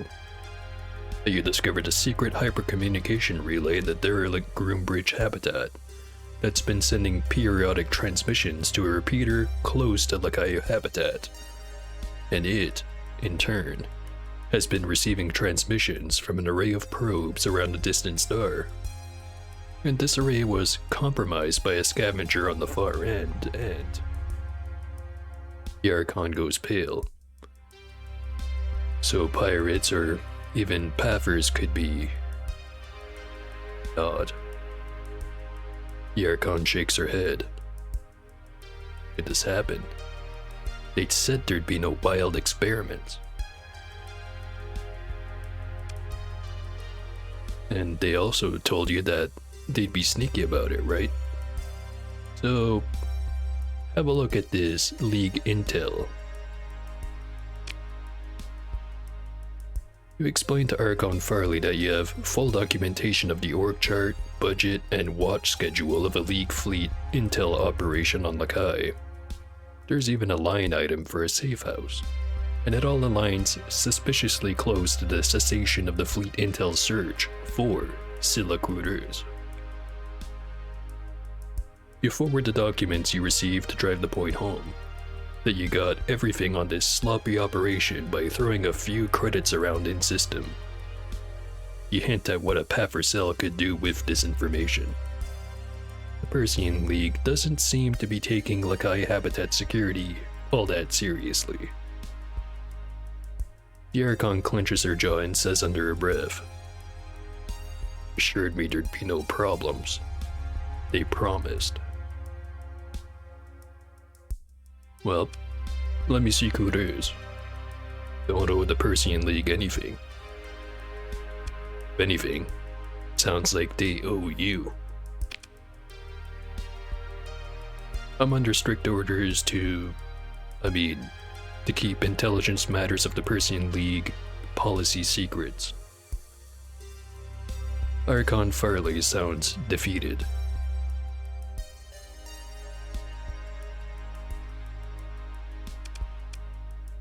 Orders from Kazarin. I can see who's really in charge around here. It's not like that at all, the Archon sputters. Lakai is free and proud. Small, yes, but strategically important. Not tied up in the nepotistic gens politics of Kazarin. Her face starts turning red. They don't understand. Out here we have to work for a living. We face risk those fools can't imagine. What kind of a deal is this league if they won't wipe out that pack of pirates holed up in the Captain that have been hounding us for cycles? And the fleet taxes. Archon Farley closes her eyes and takes several deep breaths, then meets your gaze with a new determination. What? You're right. I am? The Archon's voice steadies with a cold rage that's been building for many cycles, it seems. It's time to show him who Lakai belongs to. And it's not a bunch of Kazaron gen babies tracking dirt onto our fine station. Captain, take a shuttle. Meet me at the executive docking ring. Let's go see this Scylla Coureuse. The Archon doesn't await your reply before she pounds the comms disconnect. You're left staring at the spinning crest of Lakai Habitat's Executive Council.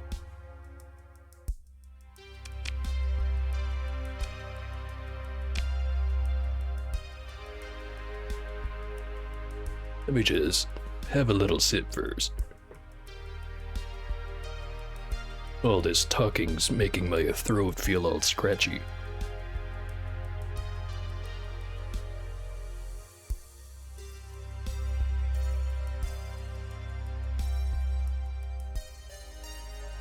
Alright, continuing. You step off your shuttle to meet the grim-faced Archon, Farley and her entourage. You're introduced to the other 6 members of the Lakai Executive Council. The Archon assures you of their full support, though a surreptitious eye roll by one of the council members in the back suggests that the Archon's enthusiasm is not shared by all. Archon Farley speaks a quiet word into her comm band and a small squad of diversely equipped Lakai militia appears. Captain, let's go see that safe house, she says, and turns to lead your party towards the station transport shaft.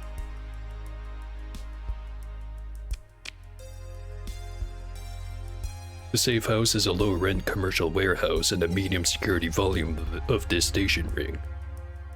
The thin bulkheads leave you just within earshot of the footing base of the Twilight Entertainment Concourse, a couple sections over.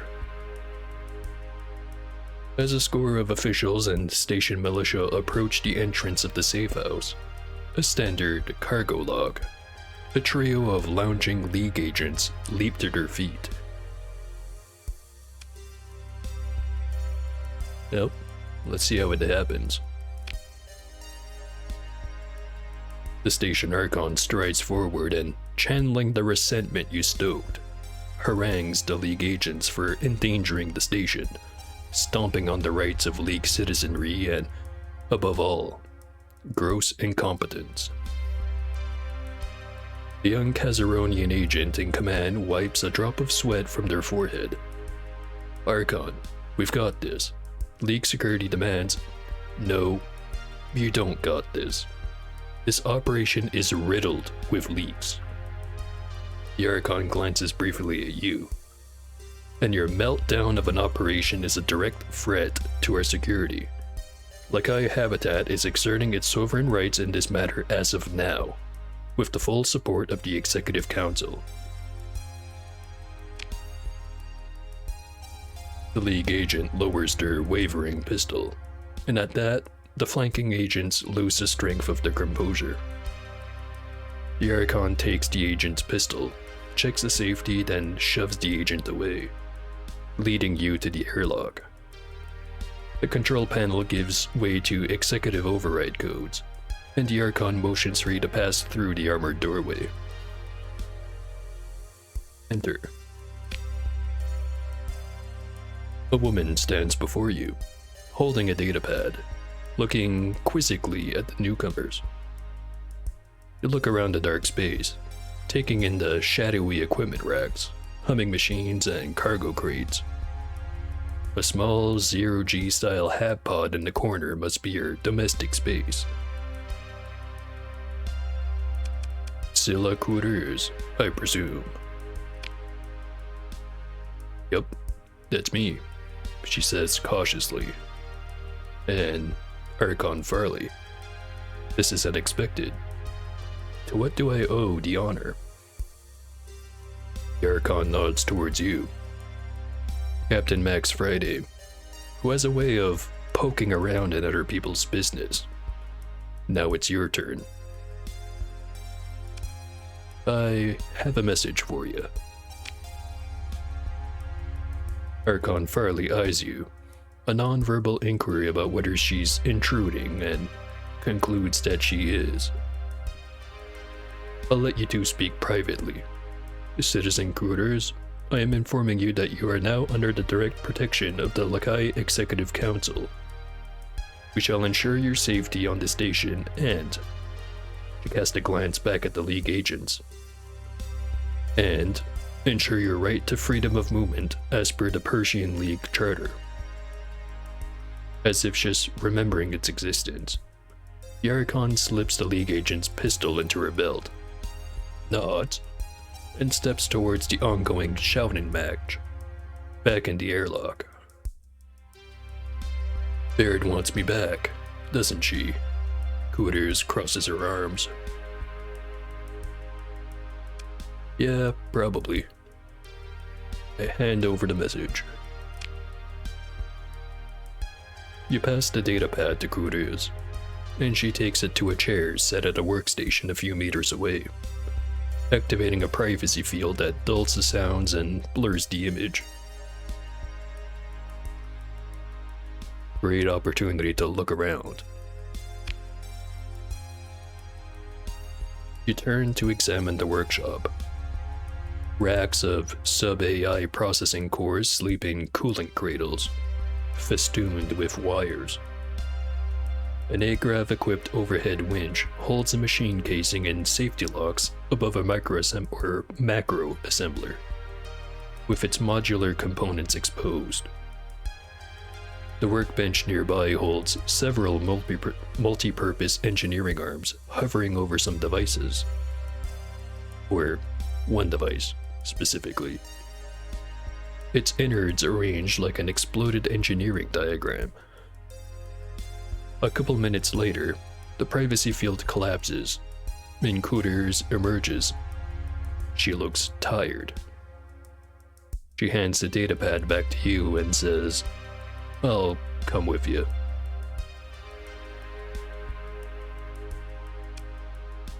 So what did Baird have to say?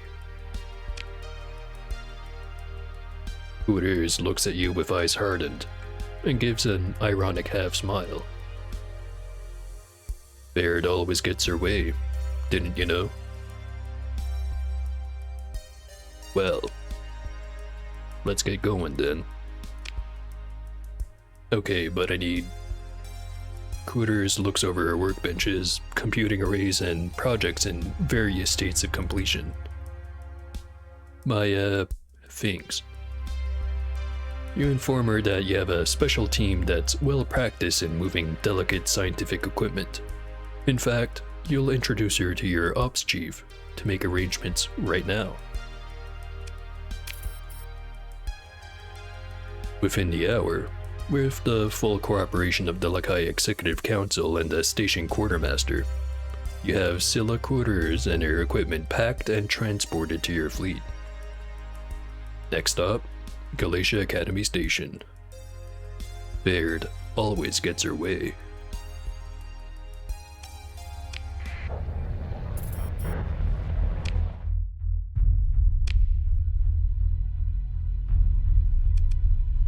Although, before running right back over there, let's go somewhere that has more than like 200 fuel for sale at a time.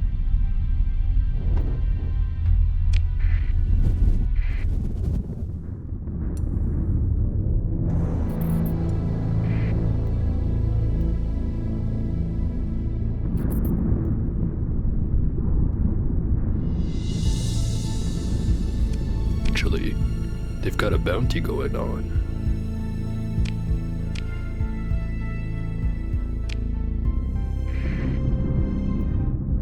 Might have to go do a little bit of pirate hunting for a moment.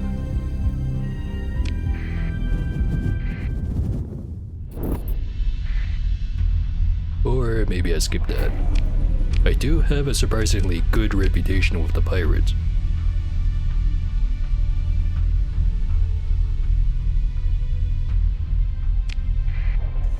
Just not sure if it's worth cultivating. How? You know, doing a lot of missions. Missions that maybe weren't all that legal. But that's the past, before I worked for Tritachyon. Now that I don't work for him anymore, got kind of a mixed reputation with him.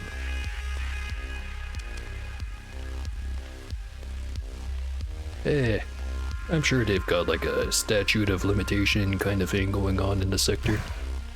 That's totally something that the hegemony would allow, right?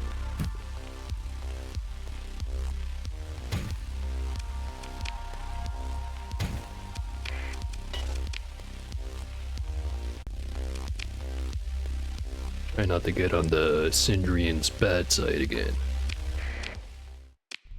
Nice to have cheap fuel.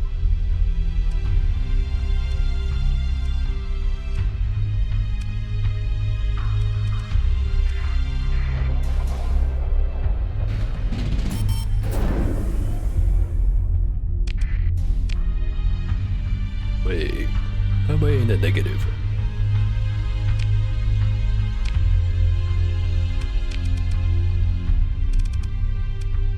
Nothing's exploding over here.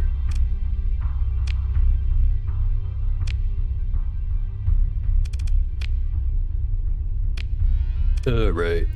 Because I don't have the commission. Well, Commerce is nearly finished construction, so shouldn't have to worry about that anyways. And yeah, I really should go deal with those paffers.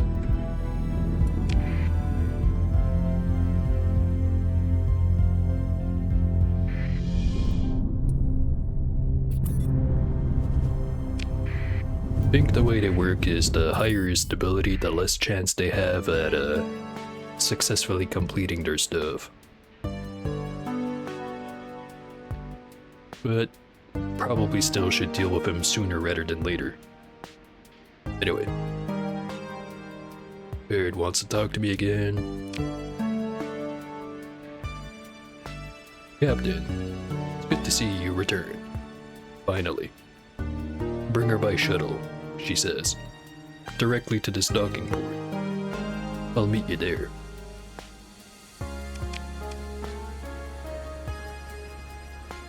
Mostly the same text as last time.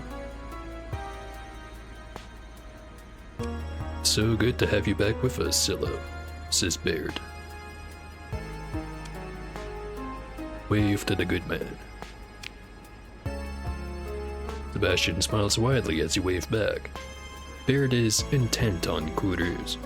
and makes no acknowledgement. Hooters nods to Baird's words, though occupies herself with examining the reception lounge. Hasn't changed much, she says.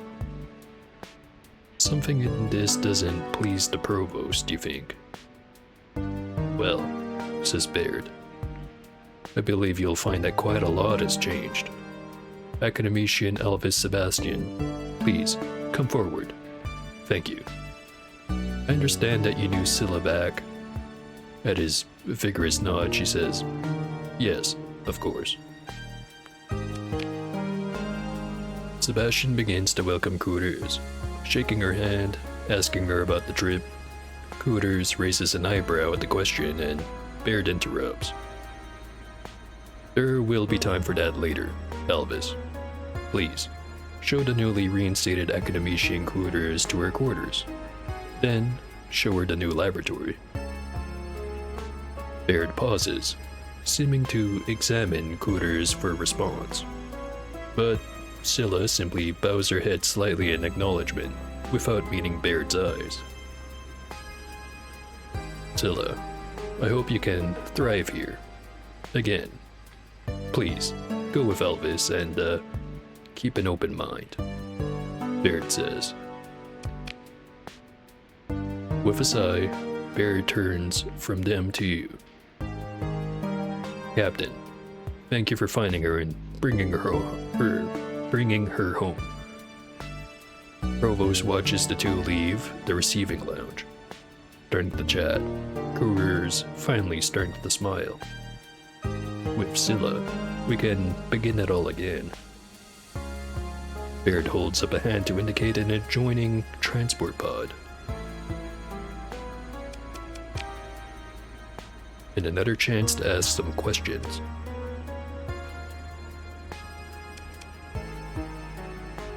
You know, don't think the Persian League's gonna be all too happy about losing their asset.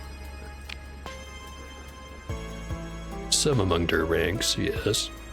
A hint of a smile forms on Baird's face. But others can see that this is the best way forward. The League can't pull the best and brightest from the entire sector. The Galatia Academy can. They don't have the theoretical research and experimentation infrastructure we do. It's all practical matters with their fleet armamentarium. Weapons, warships, heavy industry, and doling out contracts to Gen's allies. Furthermore, sub-factions within the League could not call an open vote on a matter so delicate as this. We merely resolve their political questions by other means.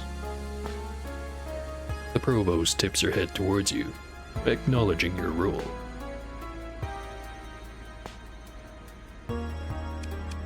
Also, she doesn't like you, does she? Baird looks at you for a long moment. You think you see something new. Something almost like emotional pain. Scylla never appreciated the gifts the Academy offered her. How she was raised, perhaps. Her insubordination was indulged, became habitual. But with time, when she sees what we accomplish, maybe her higher sense of rationality will win out.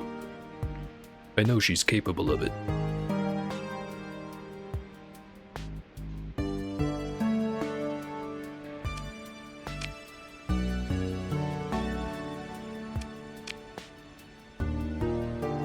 Back to the office.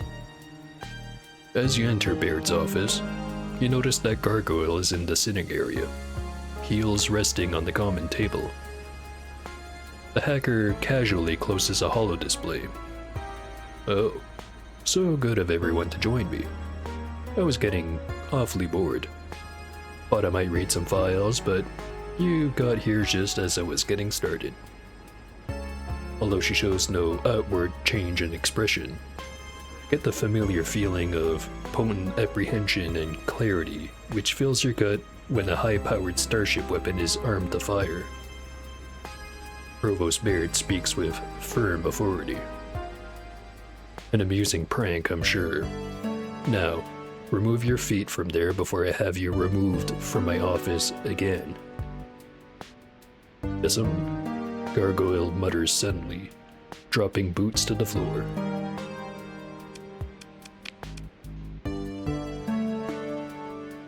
Provost Baird moves behind her desk, brushes the surface with a scowl, then taps a few keys. First, Captain, she says, you ought to be compensated for your fine work recovering a valuable asset. Datapad pings as a command is entered into her desk interface. Gargoyle perks up and withdraws a highly modified datapad, trailing loose cables. After a moment, it also pings. To which Gargoyle says, Anahita, don't spoil the good captain.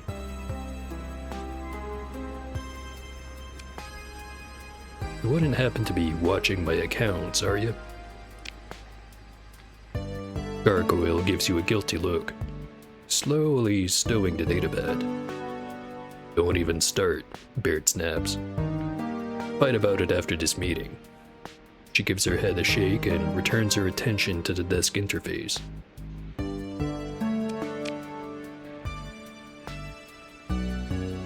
A holoprojected image blooms into the space above Baird's desk. A surveillance feed of gleaming new physics laboratory. Or a gleaming new physics laboratory. Hooters is being introduced by Sebastian to various academicians. Judging by their formal dress and technicians in various states of protective garb, they look young and eager to begin the work. She seems to be settling in, Baird says, motioning at the display.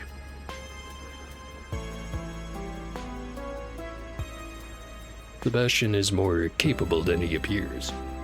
He has been both persistent and meticulous in facilitating the rebirth of this research team. Gargoyle speaks up. And just look what happens when he's not keeping an eye on me. All sorts of trouble.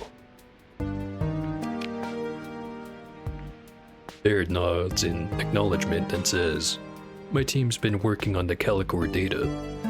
Decrypted thanks to Gargoyle's hard work, I must admit. You see a Gargoyle take a small bow, as if having completed a masterful performance.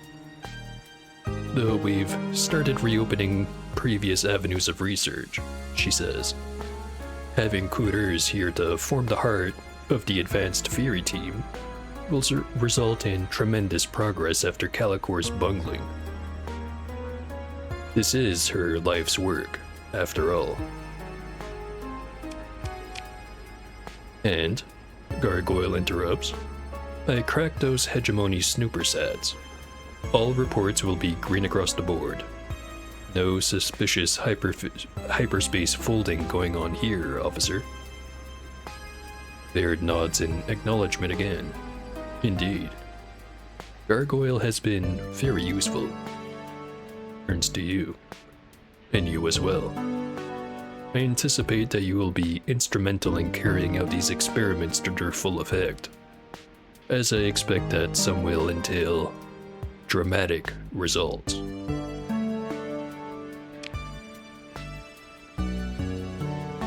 Provost Baird pauses and turns to you, examining your reaction. You must be wondering what this is all for, Captain.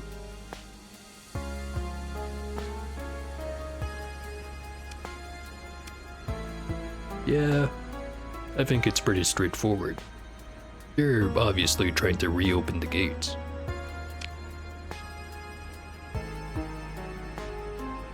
Almost unconsciously, she shoots a look at you. A flash of anger for ruining her moment, before she catches herself.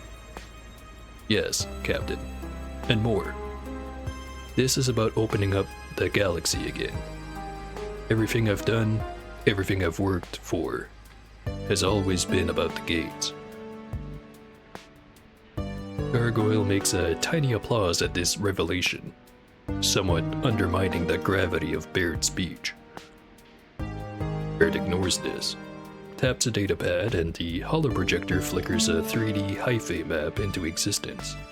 You recognize the image. A map of the domain-era gate network within the Persean sector.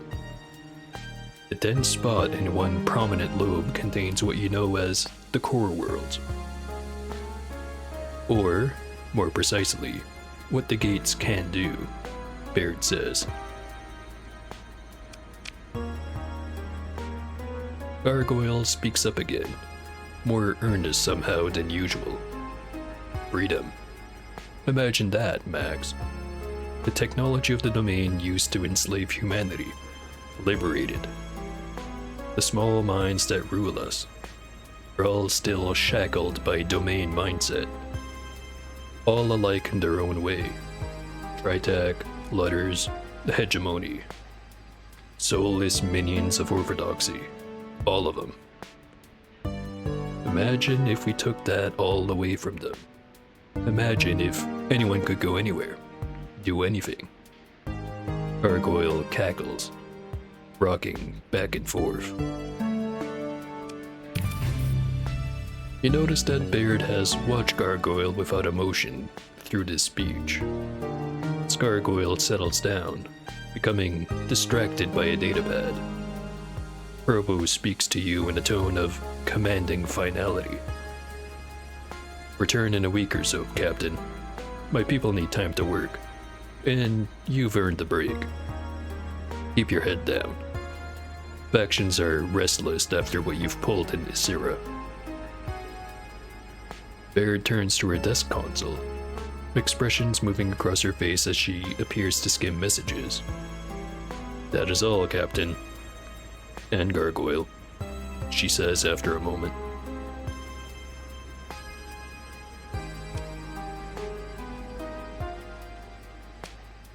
I'd like to ask about intentions with all this tech. Baird turns from her desk display and looks through you. There is no technology, Captain. Merely possibilities. And vast though those possibilities may appear, they are yet mere possibilities. Turns away again, dismissing you. We shall speak of this later.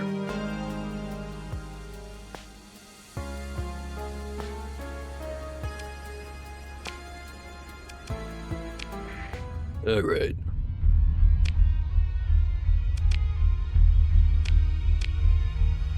That's everything off the missions menu. Should probably go back to the colony. But before that, I think I'm gonna go have another short break. Be right back.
back.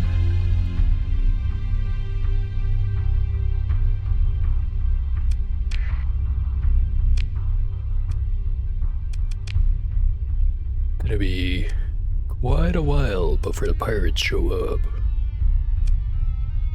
Not terribly worried about them. At least not right now.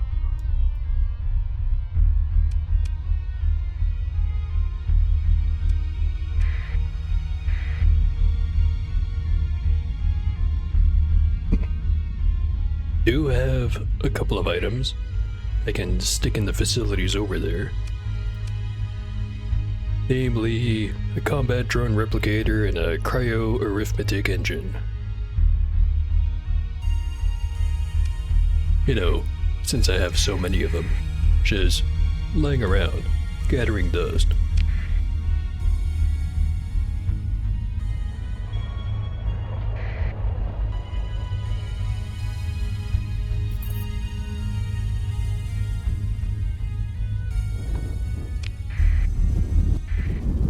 And while I am tempted to get the second colony set up, it would kinda eat away the entire cash buffer I've been setting aside.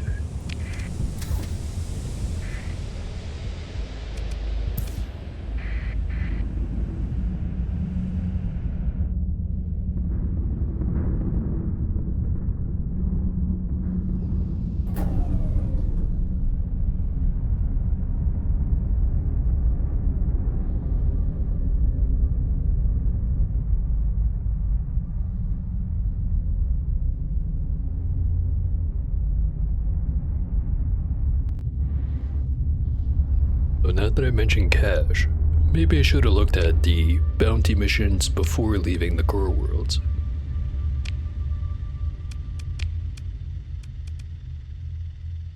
One right over there, with a couple of cubes.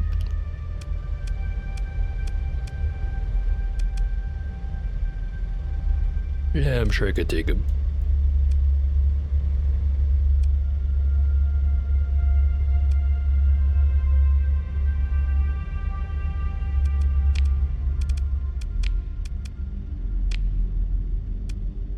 Let's see. Terran world in a system with a yellow primary star in the Zaphasor Nebula.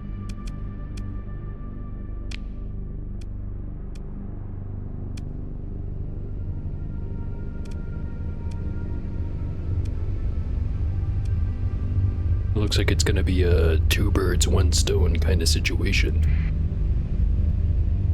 Or no, wait, two birds, one stone. Whichever way you prefer, honestly.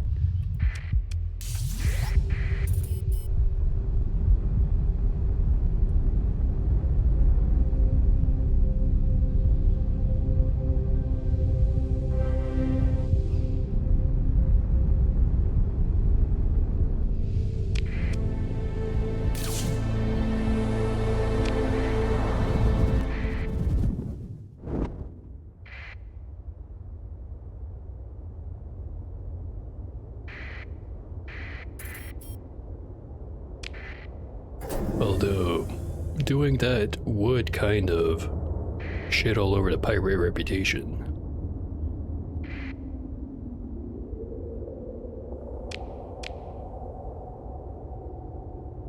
Which I'm still not sure if it's worth it.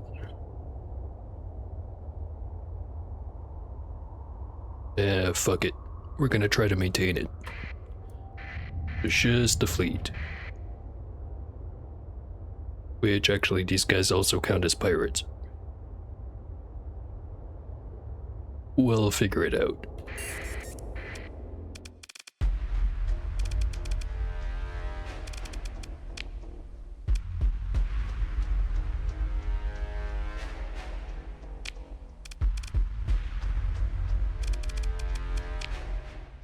Also, I think I was close enough to the station that we're also fighting that one. So 2 cubes, a station, and the rest of the fleet. Easy peasy.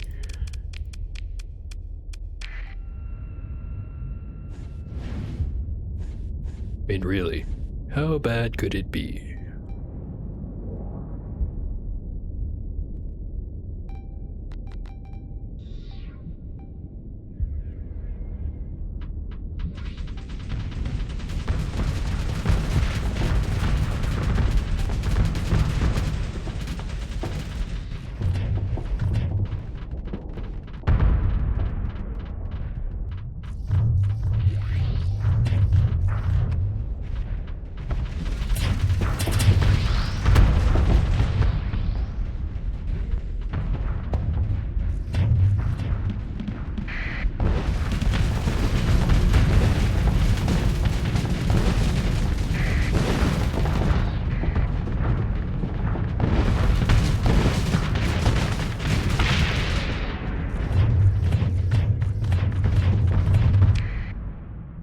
Cubes are approaching. Wonder if I can take out the station before they get here.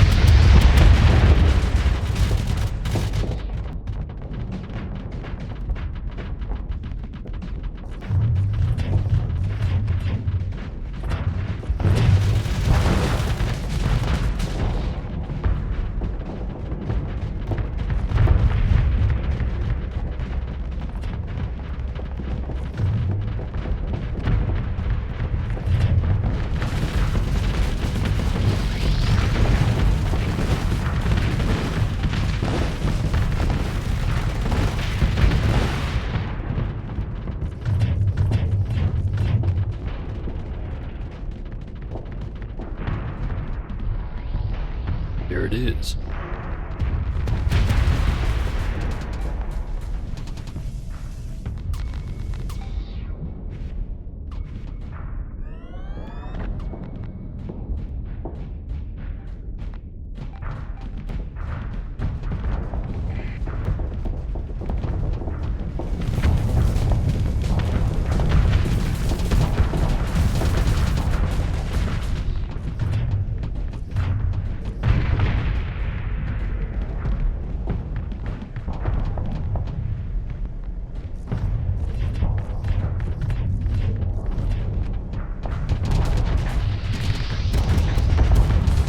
Now I've seen these things. The Retribution class standard battlecruiser. Described as an IKEA frame made out of wood with a whole pile of guns on top.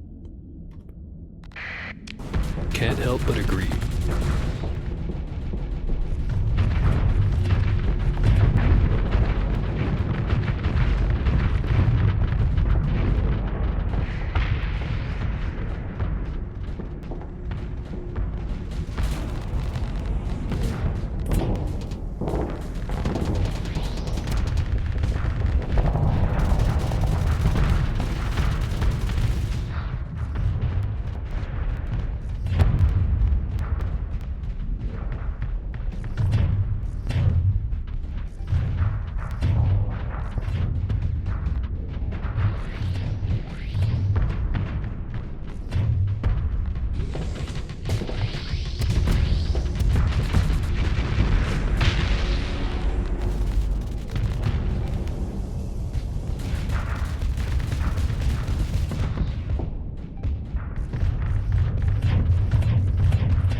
Try to take out the station. Longer I leave it there, worse it is.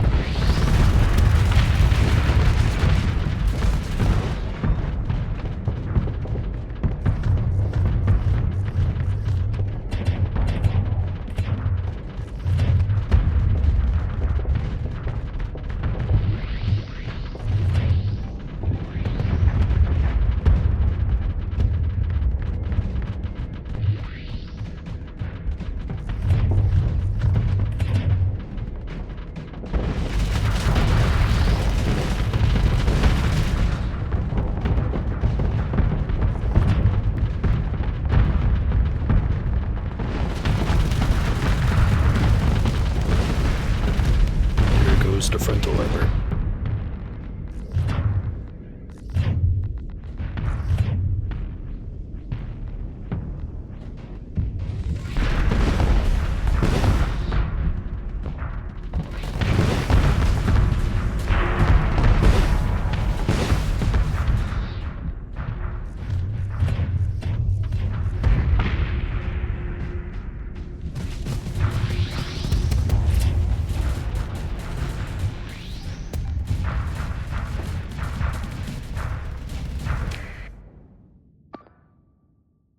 That guy's getting sort of surrounded.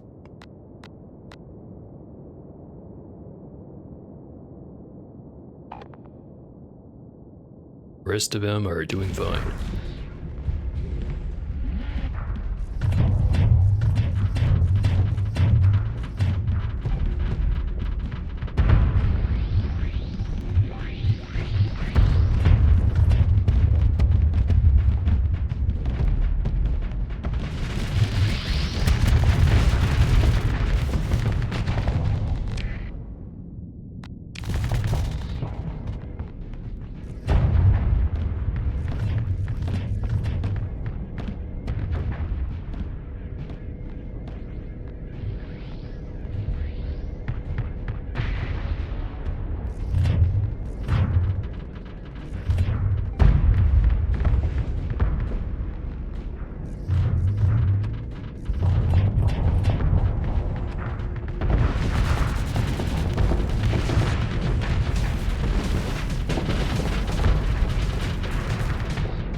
nearly got the station.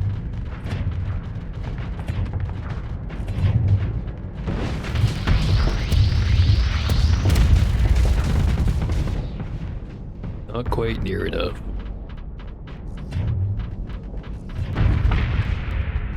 One side of it.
Five mines in there. All of them exploded instantly, but not in a good way.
So I think that's still the first cube. Guessing they don't have enough points to deploy the other one.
There's cube number 2.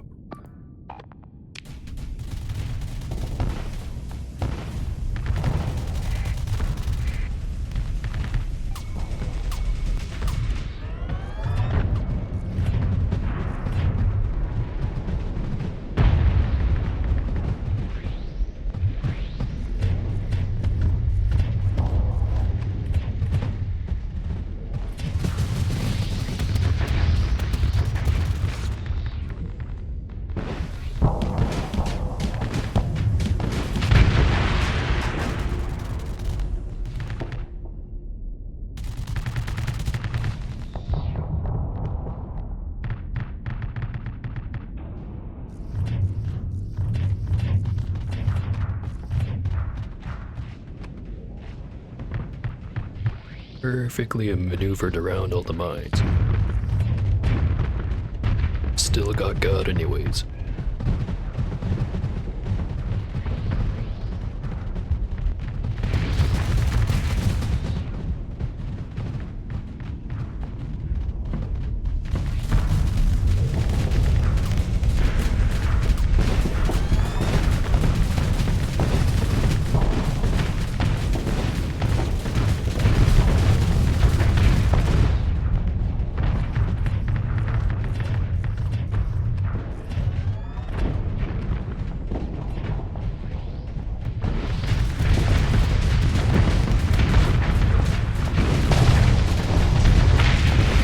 One down, one to go.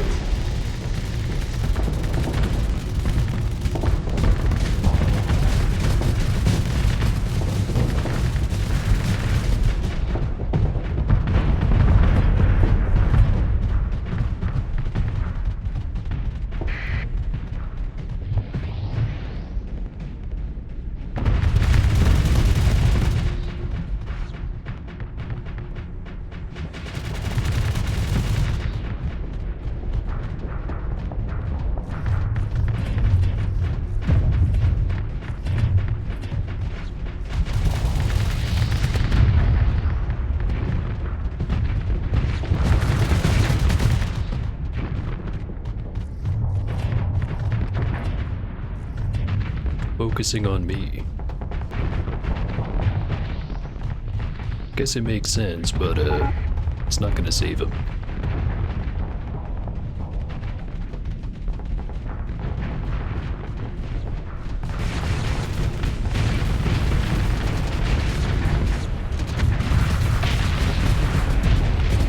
There we go.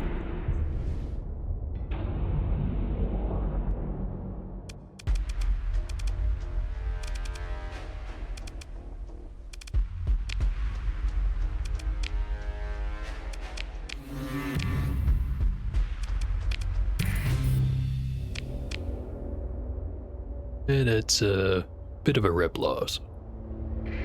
Oh well.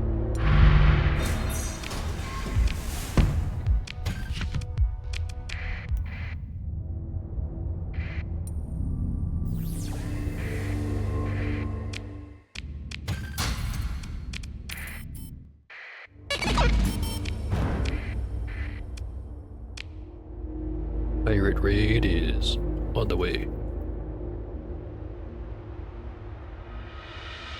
Making preparations around Run Freeport in the Silic system.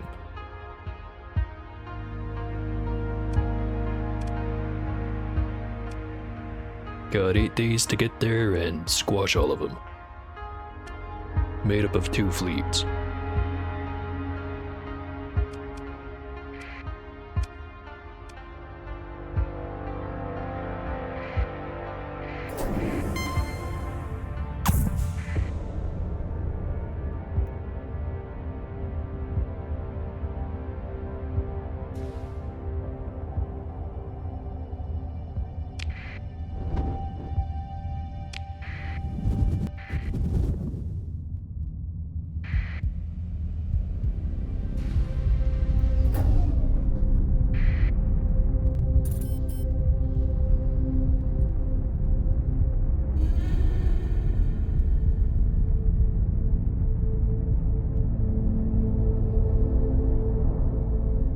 Could just camp outside the system, wait for him to pop up.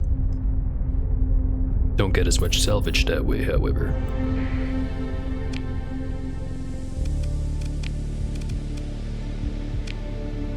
They're already on the way.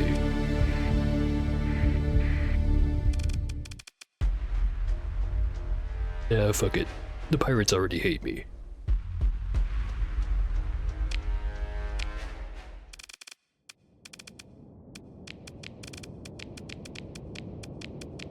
Send in the small stuff. Sit back and sip for this one. After the frantic mashing of the F key last time.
You know, those medium point defense weapons sure seem to be pretty damn good for being point defense.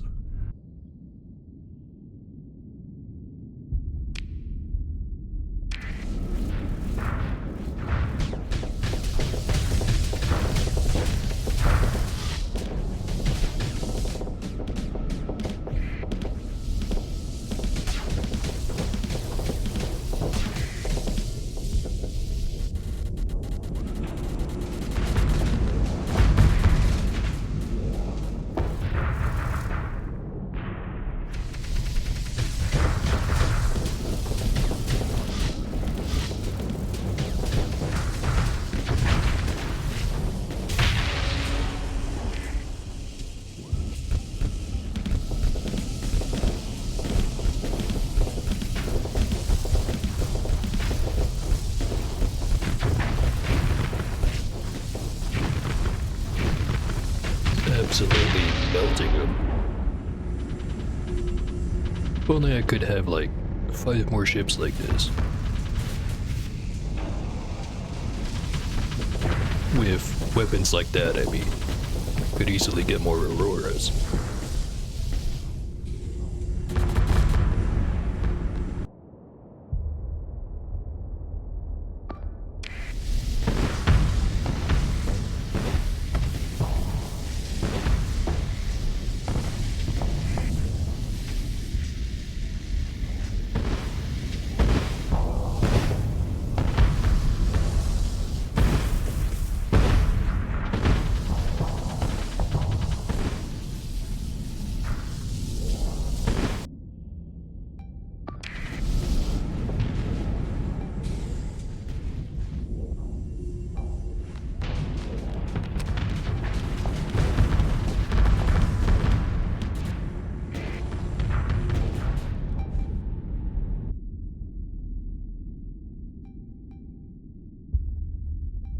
I'm fairly confident that a full assault will not be a mistake.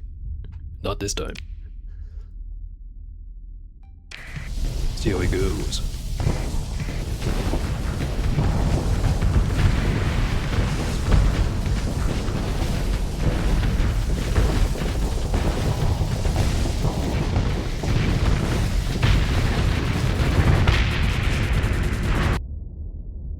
Seems to be going pretty good.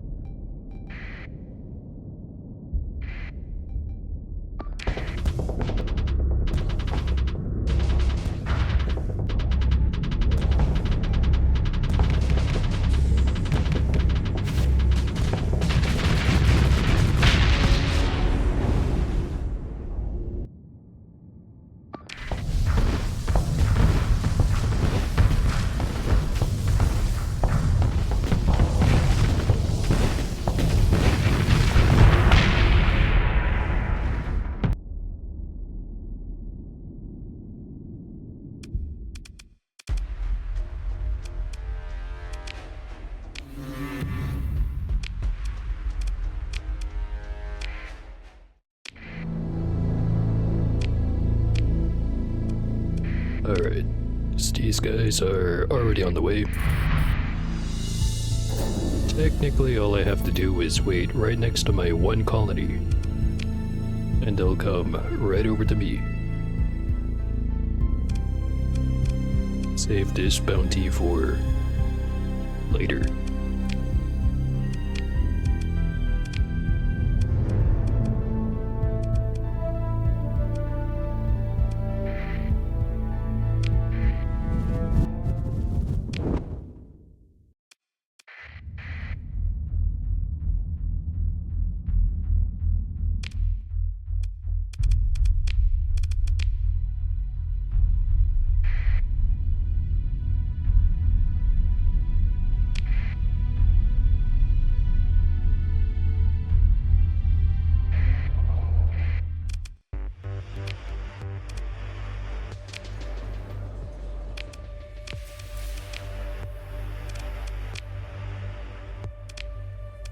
Stick some more items in.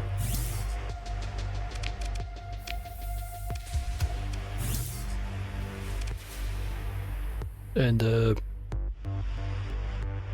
Might be controversial.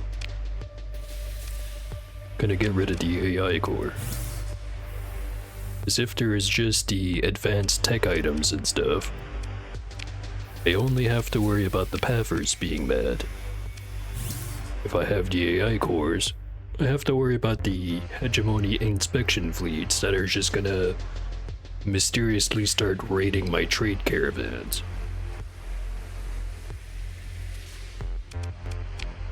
Because those guys are a lot more annoying.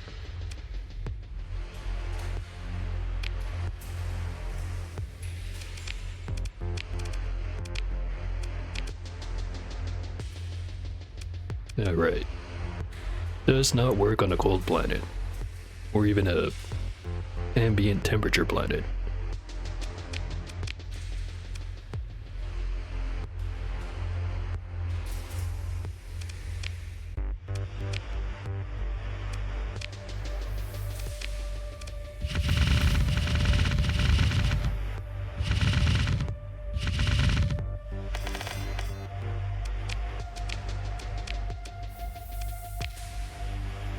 Now, since I have an open market of my own, I can just start dumping all my stuff in here.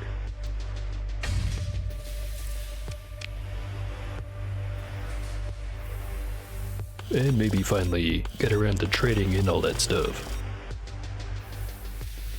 It's not like I need the money, but it's not like it's gonna change in value.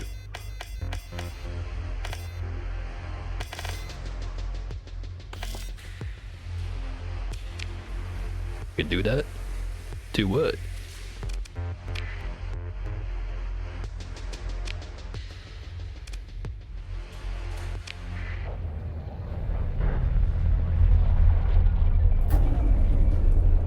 Alright, just have to sit and wait. It should be here soon. Actually,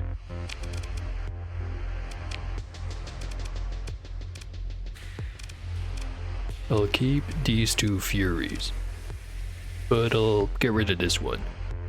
Well, store it, not getting rid of. Oh yeah, the quick transfer stuff. Yeah, there used to be a mod that did basically the same thing, but you just kind of hold the left alt key and you hover over your stuff and it just puts it away.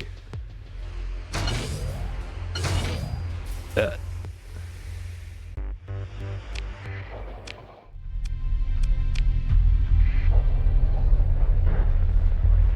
It's pretty handy. Right, the pirates have arrived.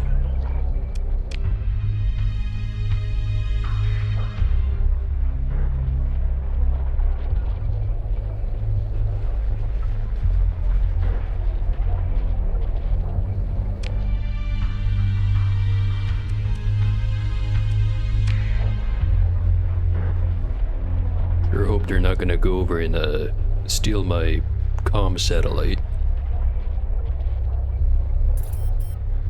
It'll just grab it back.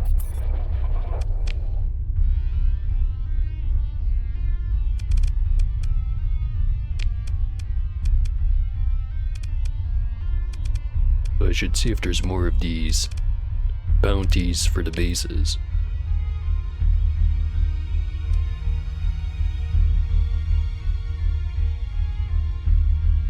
Sindrians want this base taken out. And they are right next to my house. So I should probably do that one.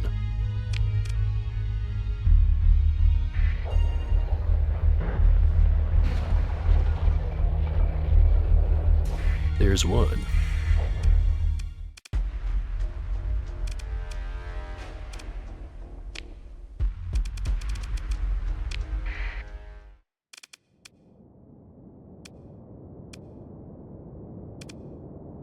I'll send in the Mark 1.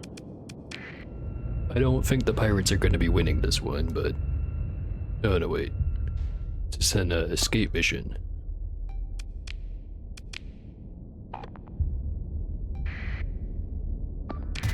Well, let's see how the Mark 1 does for this kind of thing. It does have the right system for it.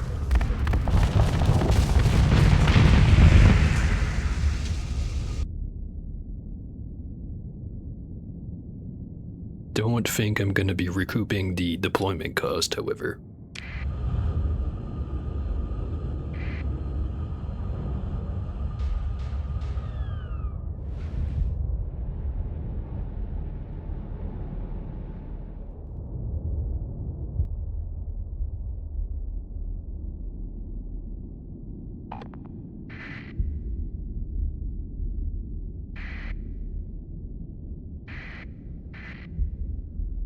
Yeah, it's not gonna get a lot of kills.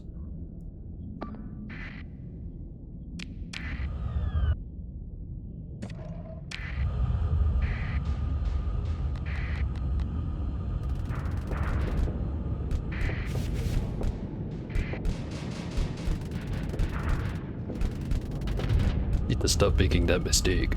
Second time I've done it in as many streams.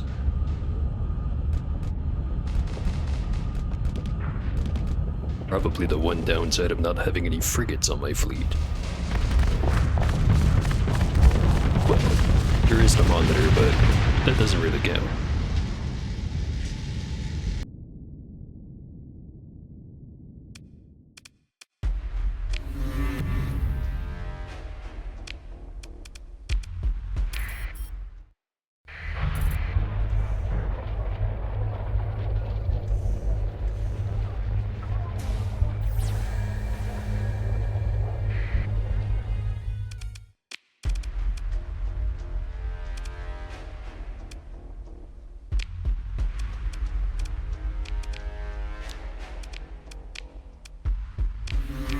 Do I have mods on the Mark 1? I do. I know there's expanded bags, I forget what the other one was. Alright, armored weapon mounts. Just because of the increased rate of fire. It's, I'm really not sure if it's the best way to outfit this, but it's a little bit too late to change it.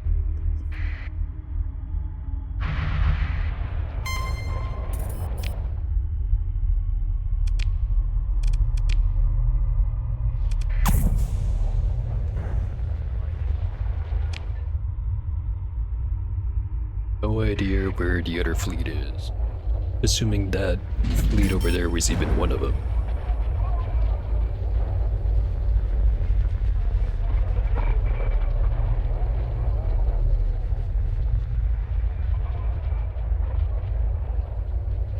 Yep.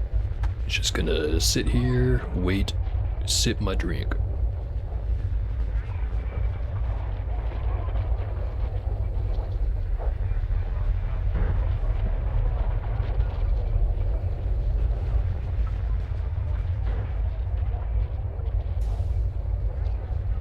There's the fast bigot. Another sensor contact.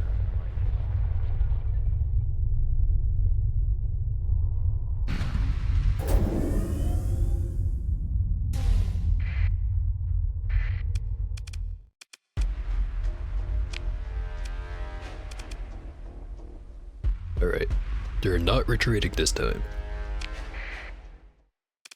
Send in the automated boys.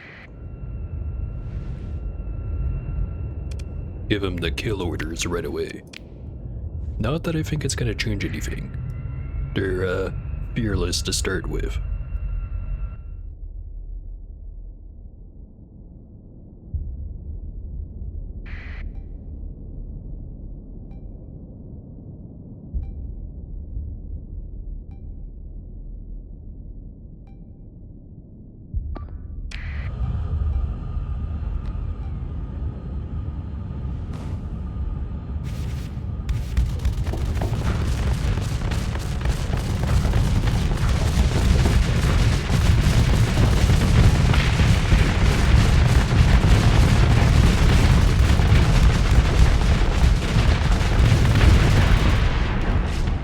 Guy looked like a firecracker for a second there.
like they're running out of dudes.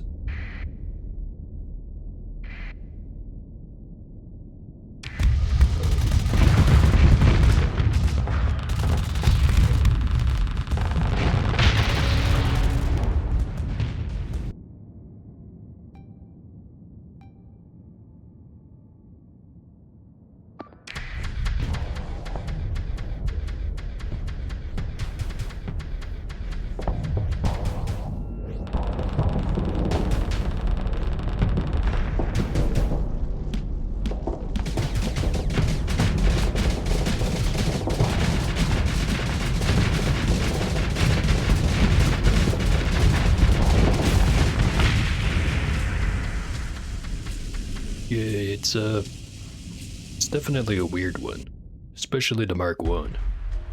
I don't usually do terribly much with any flavor of Onslaught, but I'd figure I'd give it a try this time around. And yeah, the best way to look at him, especially in the larger fights, is they're kind of like missiles in a way. Use them, and then they're done. Them being automated ships kinda help with the, once they're done, you don't have to worry too much about getting them to retreat. Because yeah, you're gonna lose out on supplies if they explode and you have to repair them. But you don't lose any crew.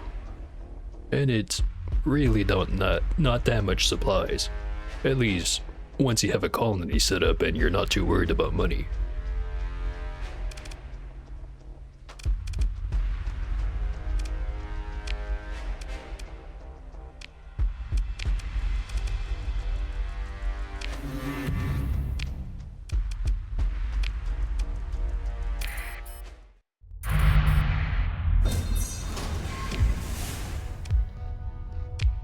Red pirate raid has been defeated.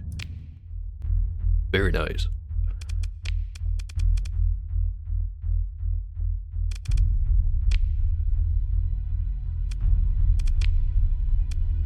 Now it says there's still a pirate base over there. Better go deal with it.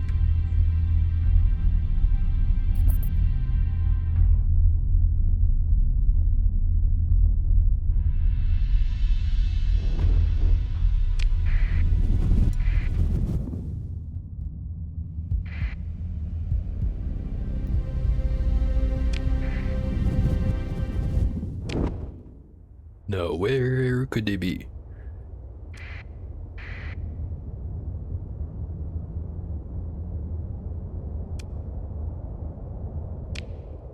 Sensor ping right up over there.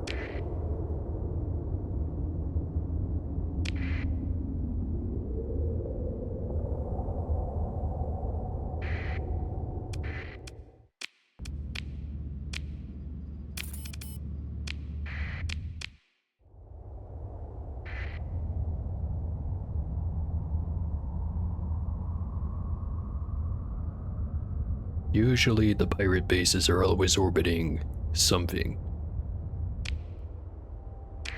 Usually.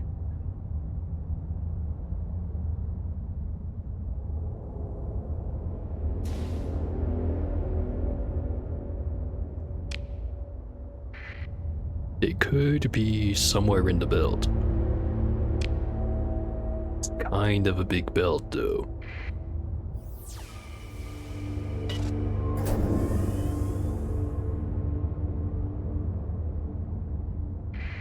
I'll go counterclockwise. See if I find anything.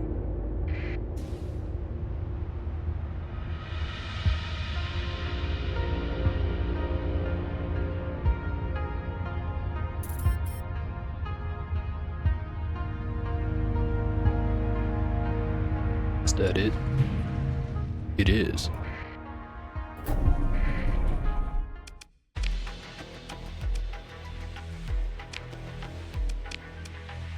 Here, let me sell your slightly used ships back to you. And now let me plunder.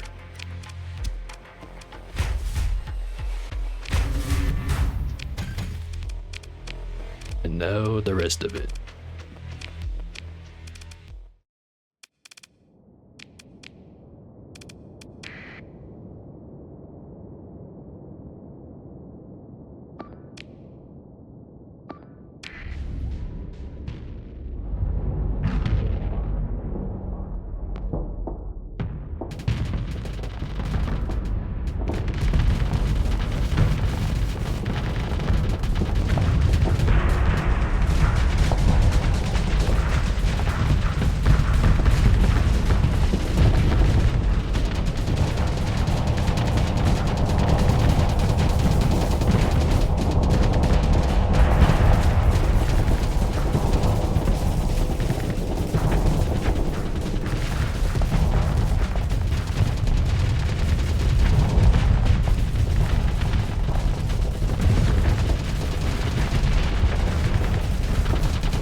Gotta love those rift torpedoes.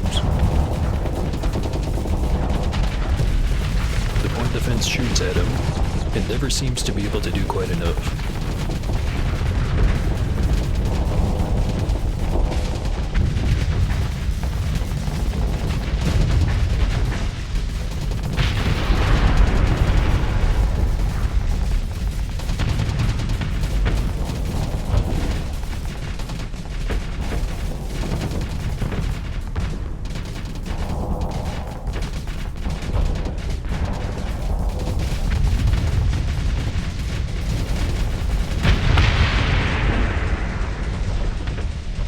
Easy peasy.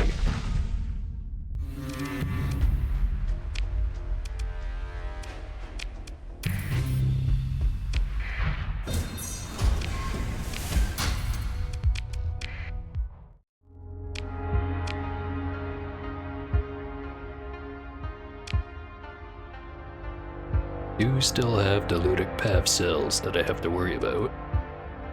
Although there is a convenient line going from the base I know about that someone has a bounty on all the way over to my colony. I wonder what it could mean.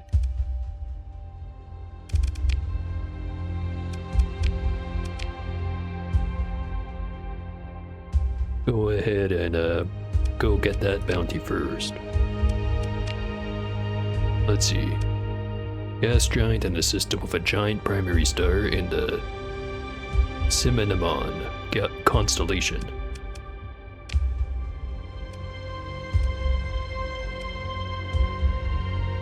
Three places that could be. Not this one.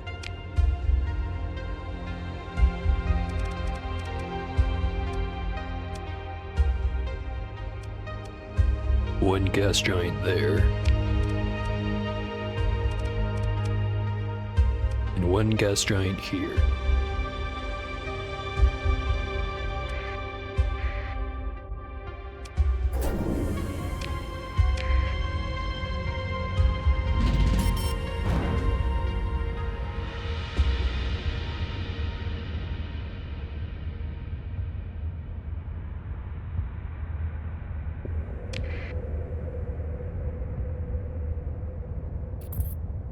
Should have enough fuel to get all the way over there, get the bounty on the Paver base, and then probably run back over to Sindria to fuel up again.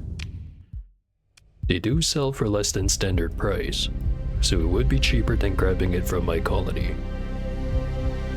Should be.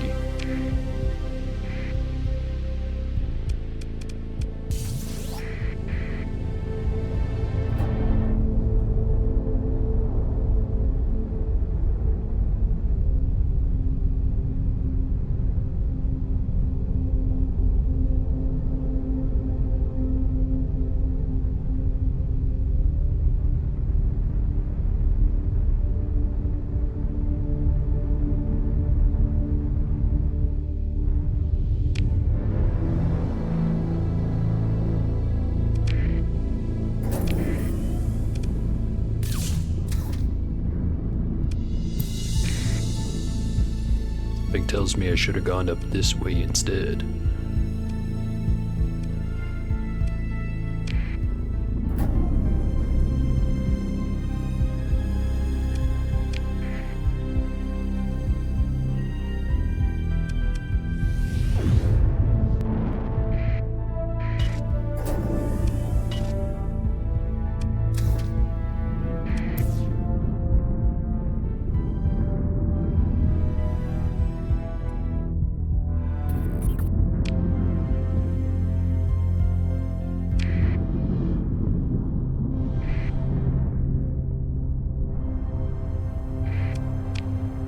Ah, already a size 5.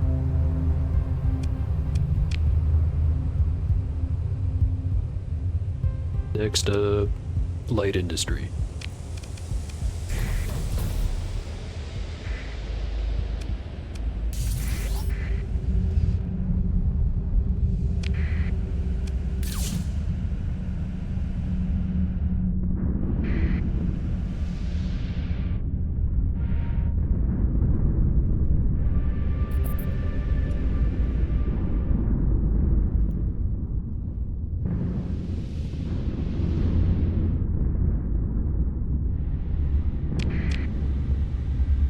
Days left to get there. And that's assuming I picked the right location.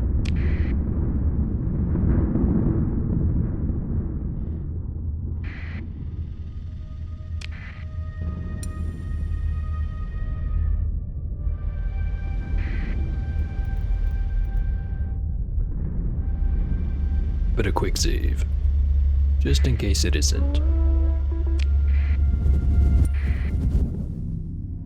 There they are. Bunch of donuts. And a bunch of... what are they again? Auroras. 4 of them.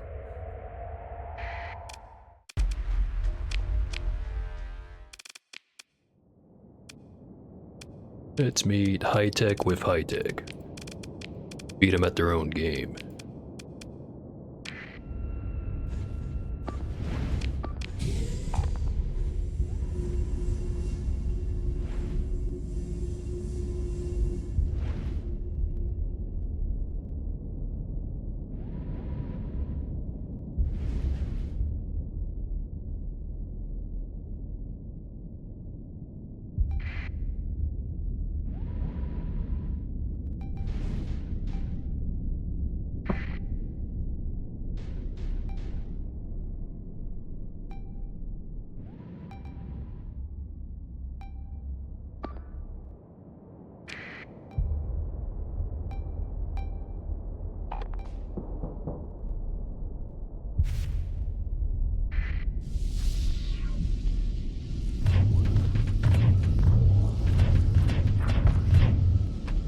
Hit him with the spider web.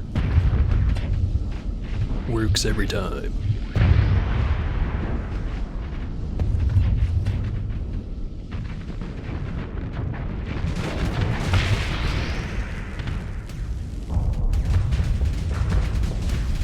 Except for when it doesn't.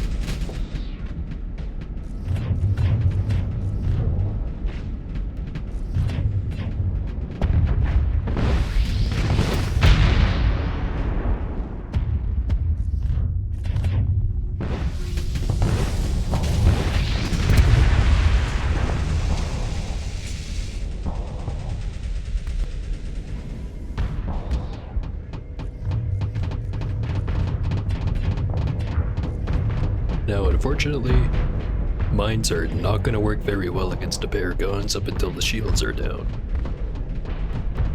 So my main focus, everything else.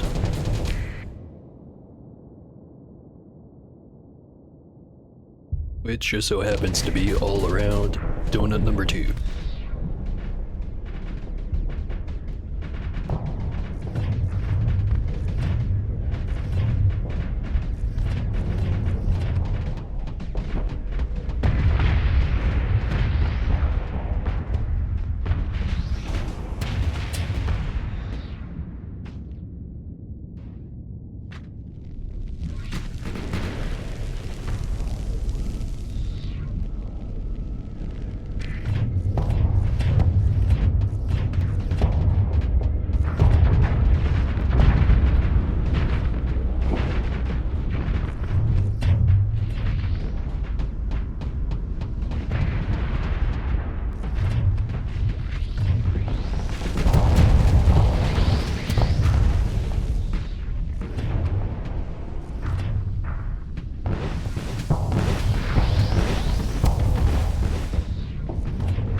Donut 3 is approaching.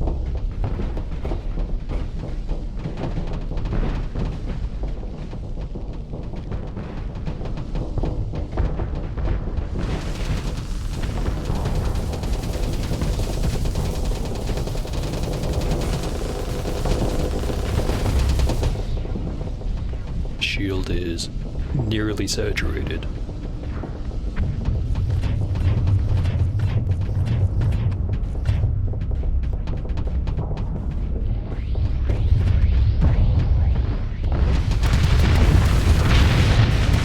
Kaboom.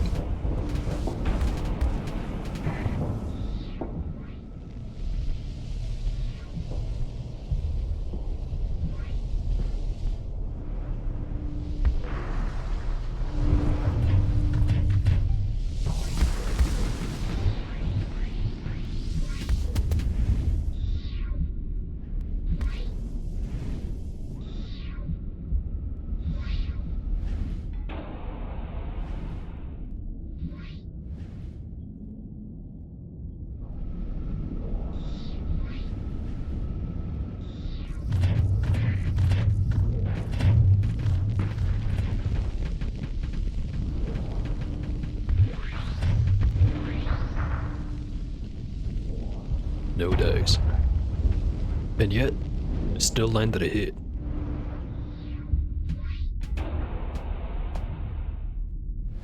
And this is why I do not care much for auroras usually. They have a way of taking hits that they really shouldn't. Now that it's out of position.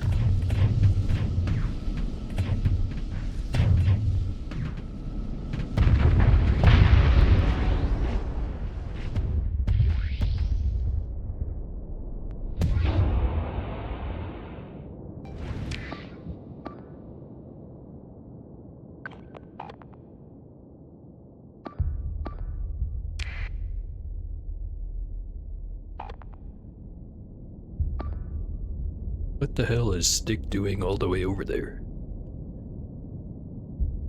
Oh, whatever. I'm sure he was up to something important.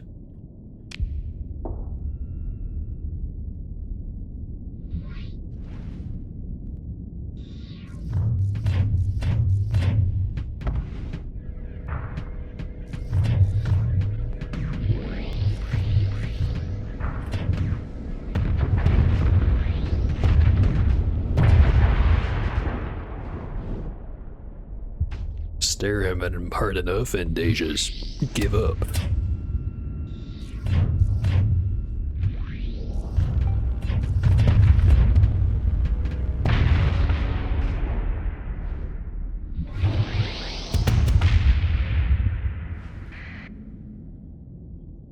Think they might be out of reinforcements.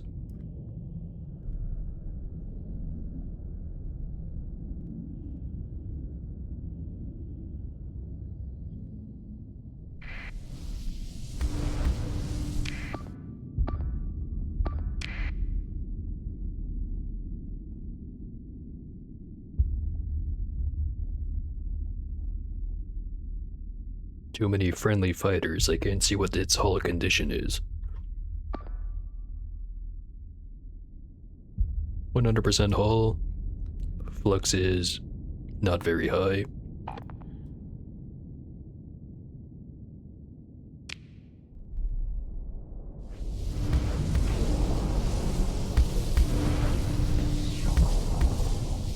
I'll just ignore this guy. Go for the other one, since it's already being pressured.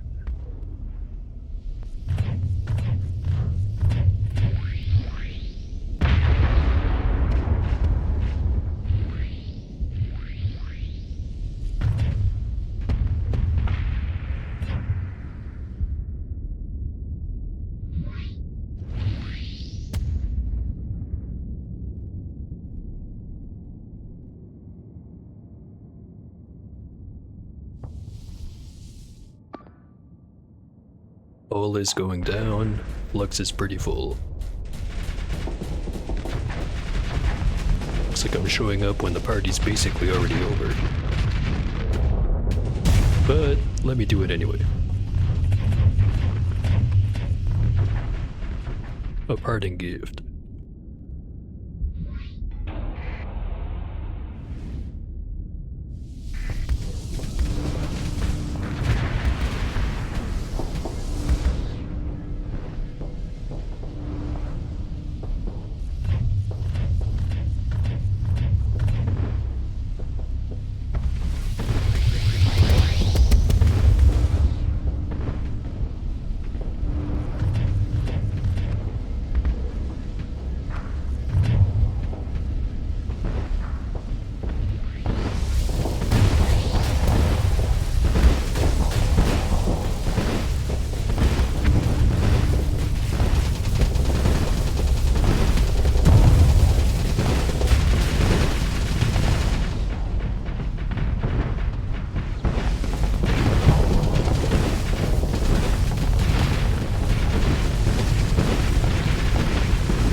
Donut Town.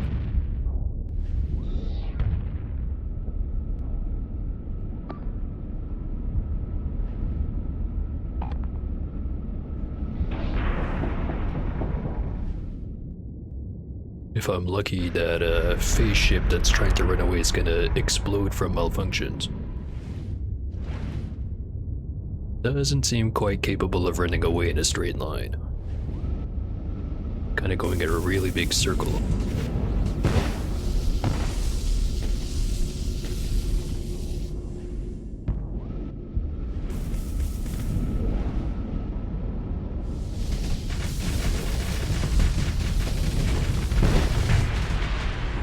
There he goes.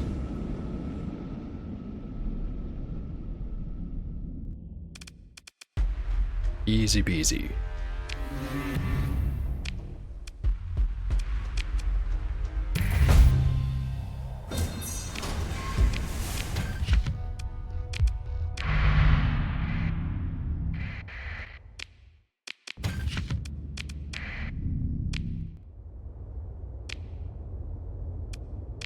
That's one bounty done.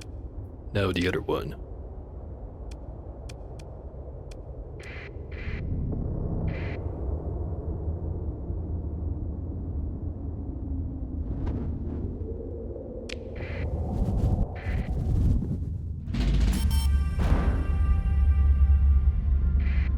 Still losing cash. Not for long, I hope.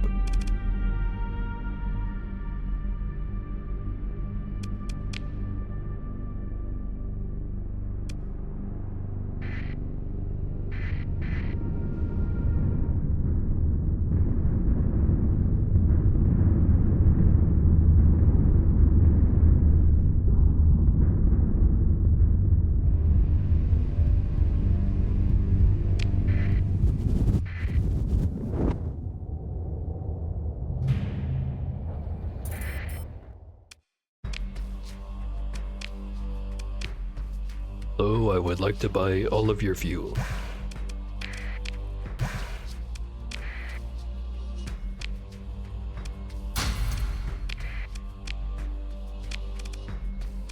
And I'd like to have, well, I would like to have the rest of the fuel, but your protective fleet won't let me.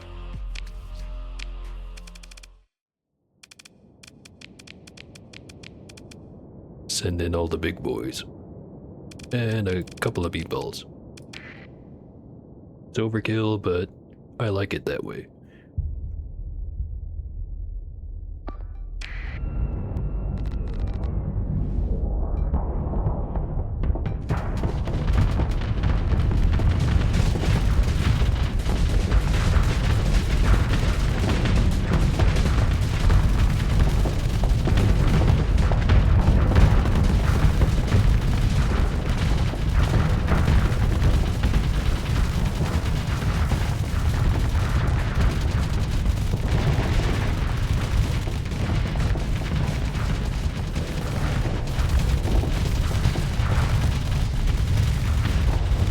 Kinda worried that the Mark I's gonna get mulched by the station, but let's see how it goes.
other than whatever you call this part, they've got just about all the hard parts of the station taken care of.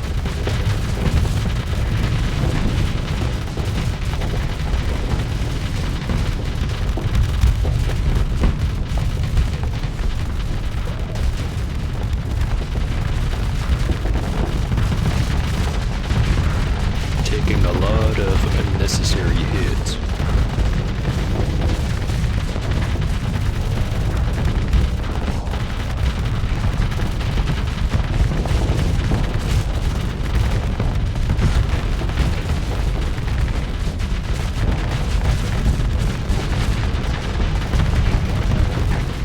And yet they're still just pummeling the absolute shit out of it.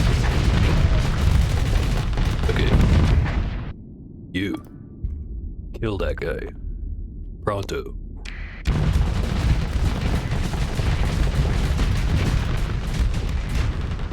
Thank you.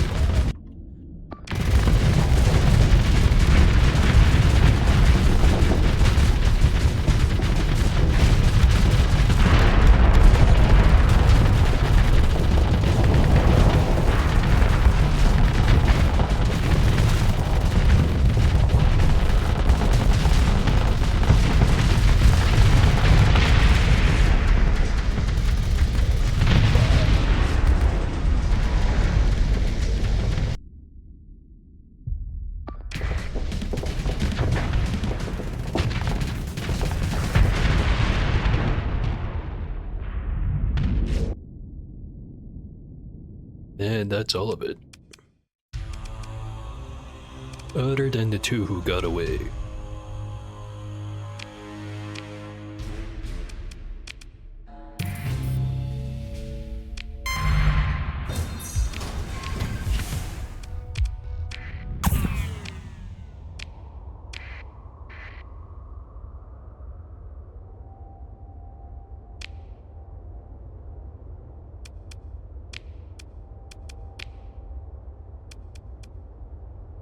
Some more bounties on pirate bases. Expensive bounty on a... whatever you'd call this kind of fleet. Don't know how they have a higher bounty despite having so many worse big ships compared to the one I just took out. 10 days remaining on the bounty though. No chance I'm getting there in time. But what if? Barren bombarded world in a binary star system.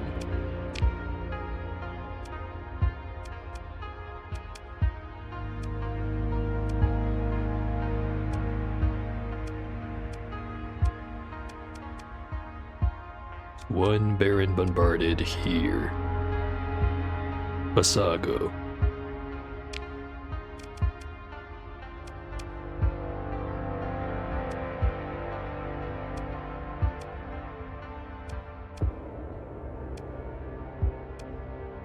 There doesn't seem to be another Baron bombarded over here.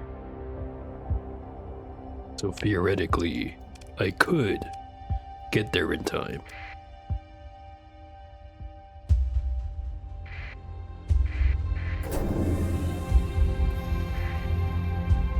Although it'll be a pretty close jump. Anyway, gonna go take a short break. Then I'll reevaluate. Be right back.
back again. Time to make some more trouble. Alright. So we might get there in time. Maybe. Let's see if I do. Just plow right through the storm.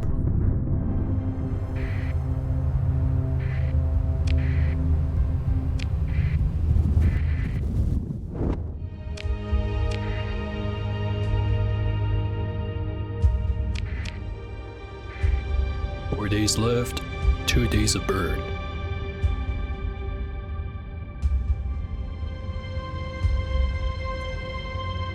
There they are. Really not sure why there's such a big bounty for these guys. Guess they must have earned it.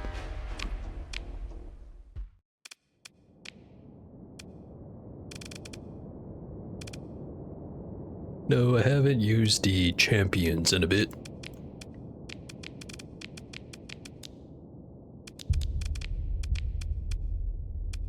Let's go with this fleet.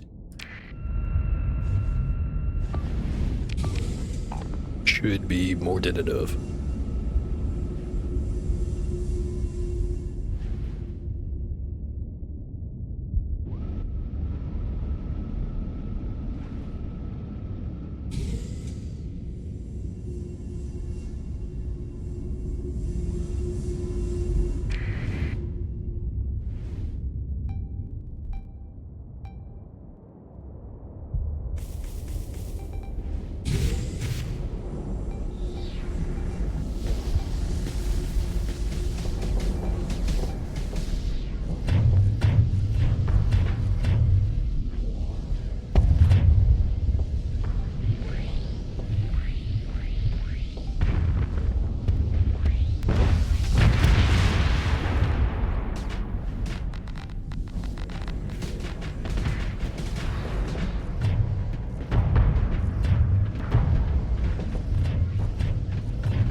Not even the intended target, but I'll take it.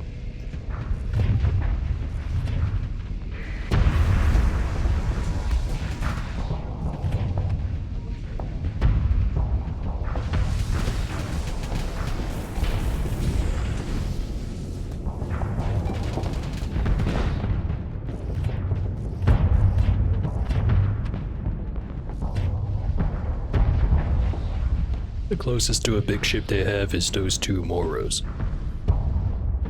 So we can either isolate them, or try to take them out right away.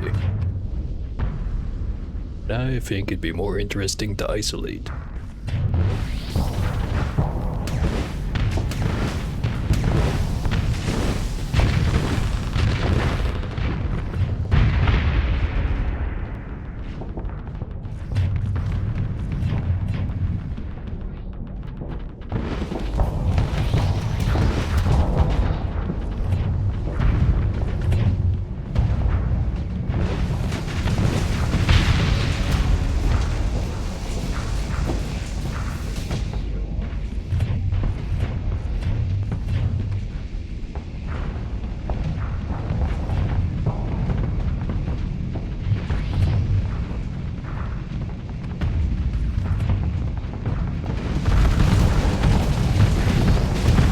Not mean to absorb a missile to the face. Or maybe I did mean to do that. 'Cause otherwise it would look bad on me, wouldn't it?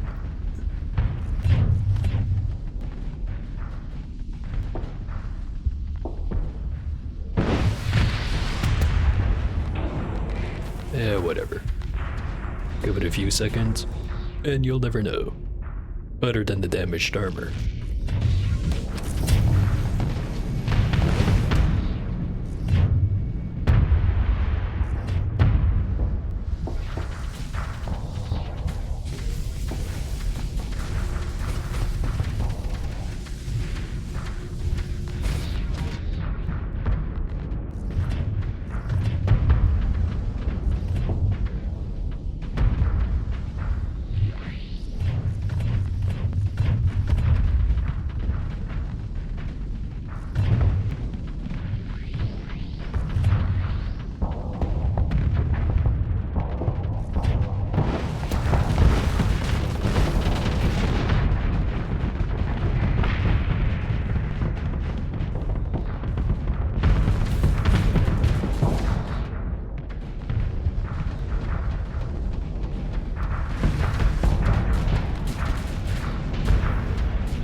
all the supporting ships. And now the carriers.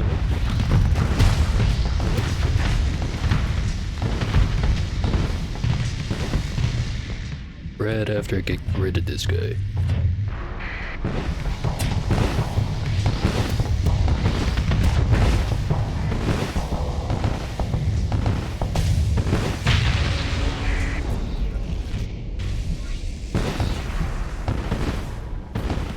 And you as well.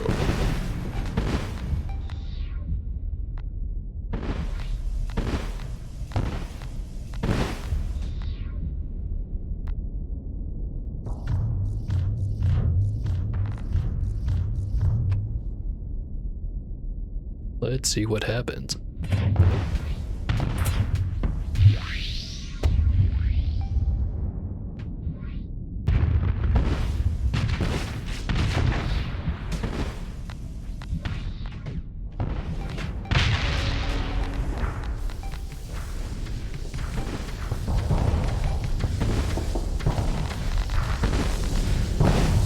Gotta say, cryoblasters, pretty nice.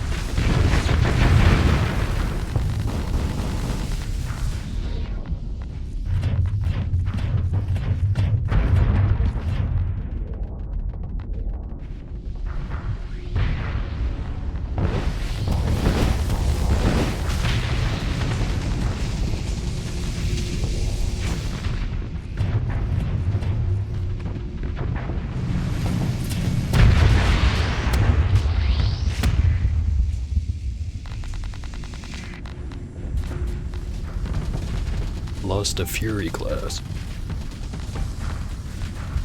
Disappointing.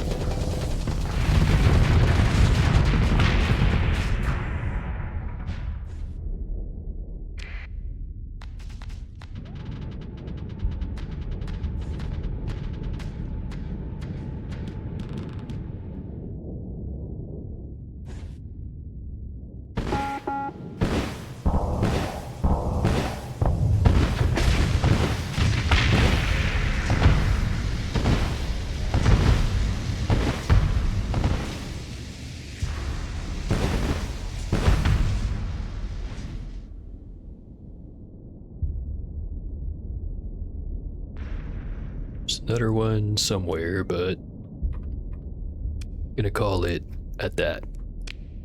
Victory.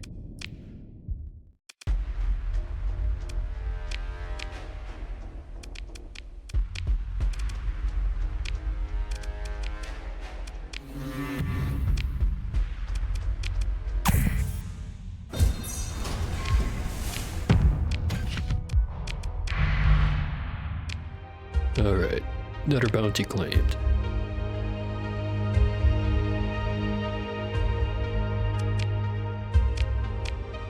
Oh, it's definitely been more than a week. In-game. Go back to Asconia, or Sindria to be more specific. Get some more fuel. See what else they have for me to do.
It's been 84 years. Surely, they're done with the preliminary work. Surely.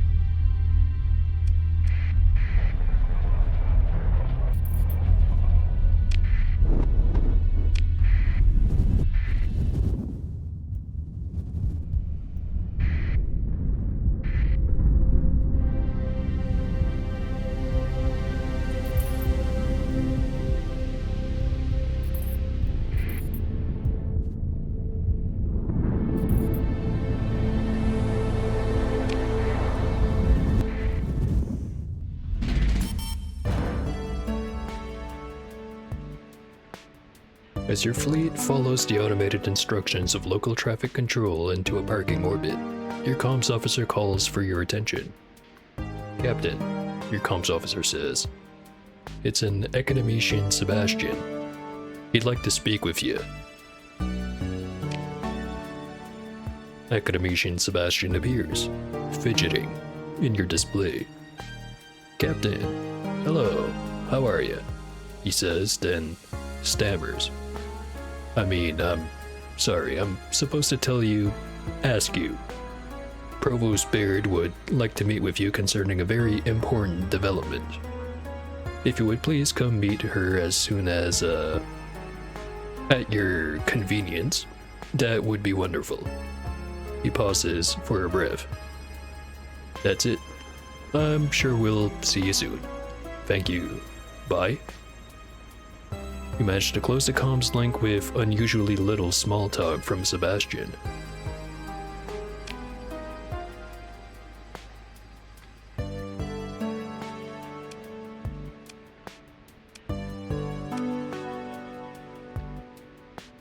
Inform the agent that the provost is expecting you for a meeting. Oh? The junior academy agent raises their eyebrows at you, making a show of believing your statement while checking their datapad. Oh. You see the truth register on their face. Oh. Yes, immediately. Please, sir, if you would be so kind as to come with me right away. We'll get you to your meeting with Provost Baird. You enter the provost office once again. Baird's desk is messier than usual, covered in memory cores, interfacing devices, and an anonymous matte gray case. Good. Now that you're here, I believe Gargoyle should be joining us via comms. Baird's eyes flick, annoyed, to a portable holocomms unit on her desk, where an image of the hacker's head is intently paying attention to something else. Baird turns fully towards you and begins her speech. Having examined the decrypted Calicor archive, this catches Gargoyle's attention. We now have hard leads on a certain collaboration my predecessor carried out with senior executives of the Tritachyon Corporation. Tritachyon pursued research forbidden by the hegemony at a location outside the core worlds referred to only by the code name Alpha Site. The archived communications have been algorithmically stripped of contextual descriptions. However, Baird pauses, seeming to relish the moment of knowing something that you do not. However, there are many signs that an individual with the surname Estrella is involved, who we are almost certain is. Gargoyle interrupts. Khalees Estrella, former weapons engineer employed at the Cullen Starforge in the Hybrazil system by Tritach, and rather underpaid in light of how essential the suit seemed to have thought she was to the project. Baird sets her jaw. Thank you, Gargoyle, she says. Kindly elaborate for the captain here. The hacker grins. Love to. So, TT fired Khalees over some incident, but if you look at her credit records, a couple taps and the display fills with tables and numbers. There are recurrent payments. We're talking massive credits. Something to do with Project Ziggurat. Whatever that is. It sure makes up for her low salary at Kalan and, using one hand to slide the volume control of the holocom until down low, Baird keeps her gaze on you. We think Khalees Estrella was promoted to this Alpha Site, she says. Obviously there are others involved, but she's a senior ordnance engineer that's clearly connected to the project. and her infosec practices were sloppy. I want to know what Tritachyon was doing at this alpha site. Our best lead so far is Khalees Estrella. Go to Hyperzil and find out where she disappeared to. Someone must know where she's gone, or has some evidence of her intentions. Tritachyon watches everyone. Someone will be willing to sell you that information.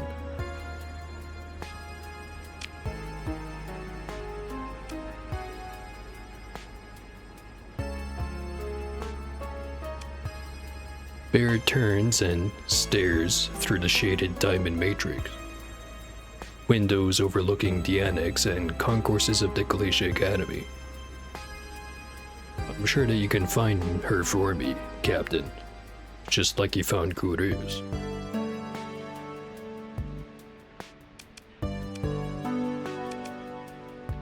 Do you have any other leads?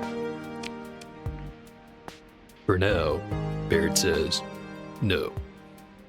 Hooters' team is working on something else that came up in the Caligor archive, but... Baird, back still turned, rubs her spectacles thoughtfully. It would be premature for you to speculate. I shall let you know when it can be put to use, Captain. Any clues what the research was for? I've got a strong theory, says Provost Baird, but I don't want to bias your investigation. She gives you a look over her shoulder. Judging by the resources Tritachyon put into this project, it'll either be a groundbreaking discovery or a vast disappointment. Gargoyle, do you have any more information? The hacker appears to speak, but is muted. Gargoyle's head gives Baird an annoyed look. I'm sure you can contact Gargoyle on your own time, Captain, she says without looking at you or at the holocom display. In that case, got everything I need. Then you should proceed, Captain, says the Provost. You feel the doors open behind you, a guard waiting to escort you from the office.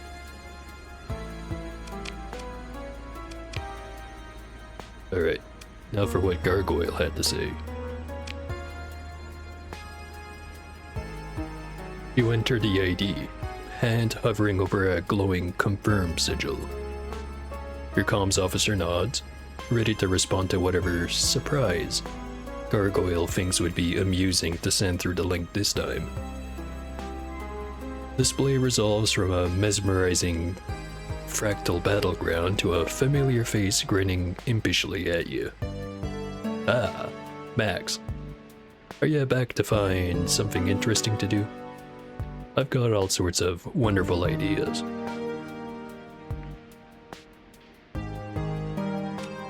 What was that you were saying about Project Ziggurat? The Provost doesn't think it's important to let me explain. A Gargoyle scoffs. Maybe you should just fly off to Hyperzil without knowing anything but the name of one crackpot weapons engineer. No, go ahead. I'll wait. Tell me how it goes. The silence draws out for nearly 3 seconds before Gargoyle begins ranting again. Imagine letting you con me into the data heist of a lifetime. Set a nice fire under the High Hegemon's chair, didn't it? Then I decrypt the precious archive of the guy whose job she stole, and not asking what I thought of the contents, which I read, mostly. Can you believe it? Typical. She thinks she knows everything. The hacker slumps, sulking. Well, I'd like to hear about what you found, Gargoyle. Gargoyle looks up at you. Yeah? I value your expertise. Gargoyle sits up. Thank you, Captain. Project Cigarette. Now that's a story. The logs were scrubbed pretty hard before even Calicor got them. I mean, there are the logs between the Tritech contacts and Calicor. Then there's a whole other set of internal Tritech comms. Must have had some good connections. Probably a mole or three. Those XX would throw each other out of the airlock in a second if they thought it would boost their own career. And it might. Anyway, Gargoyle leans in, speaking with quiet drama. Project Cigarette scared them, if you read between the lines. The hacker makes a self-satisfied expression. The initial phase of the project utilized a handful of AI cores of various grades. Guess what? Self-deleted. Tritachyon thinks they're not supposed to be able to do that, but a wobbly hand gesture. Negotiable. Amazing what seemingly innocuous hardware can be made to do when you think outside the box. But what makes an AI delete itself? Gargoyle leans in closer. Whatever Project Cigarette is, that's what. Spooky, right? Yeah, that is kinda spooky. You're welcome, Captain. Gargoyle leans back, grinning again, and flips through floating holo displays. Anyway, can you help me find Khalees Estrella? You asked? Oh, joy of joys. Gargoyle rocks back and forth as if in the throes of ecstasy. That's all it takes. Asking nicely. You know, it's not everyone that can bring themselves to do that. Gargoyle smiles spitefully, then pauses. Visibly calms down and puts on a facade of professionalism. It's an honor to assist you with this mission, Captain. I will do my duty to my utmost. Good. So can you help? The officer act is dropped as the hacker picks up a datapad. This doesn't have to be difficult. It's Tritech. They'll sell anything. Just ask my buddy Arroyo. He's a Tritech goon top to bottom. He'll know who to bribe. Gargoyle tosses the datapad onto the desk, looking satisfied. Glad I could help, Captain. I'm sure I'll prove essential to your success. Yeah, sure. Thanks.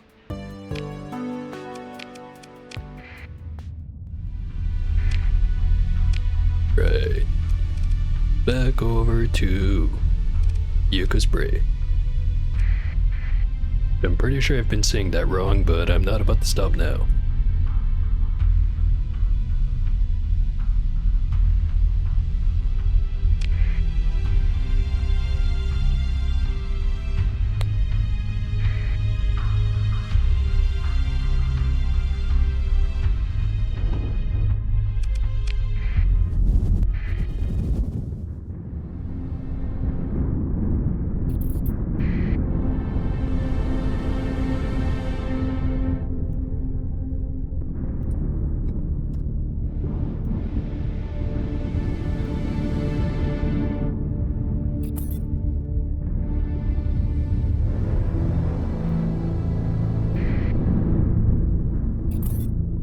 Little bit, of course.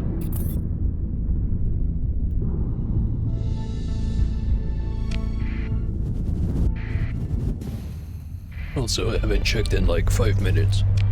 How's the colony doing? Could be better.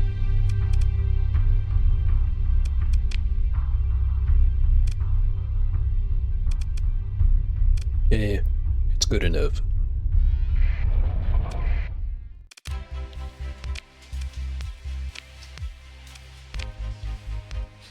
Buy some more fuel while I'm at it.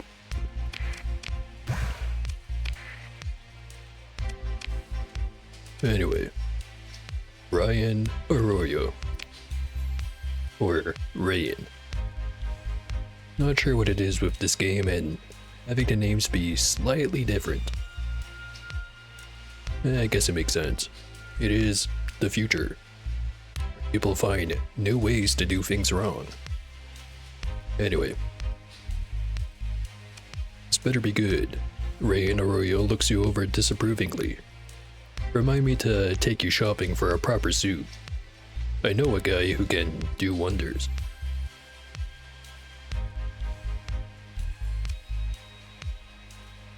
Let's ask him about Khalees Estrella. Is it you asking, or Provost Baird?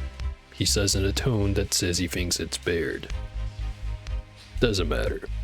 He slaps a hand on his desk and looks away, chewing on the problem. So, Tritachyon employee, huh? It's not terribly hard to pry data out of HR, to say nothing of franchise polity muni services. If you know to ask, and how. He manages a half smile. And you're me. Then turns back to face you. After taking some real heat from that last misbegotten crash down of an operation you pulled, I'm gonna need a little favor before I help you help Baird. Alright, what kind of favor?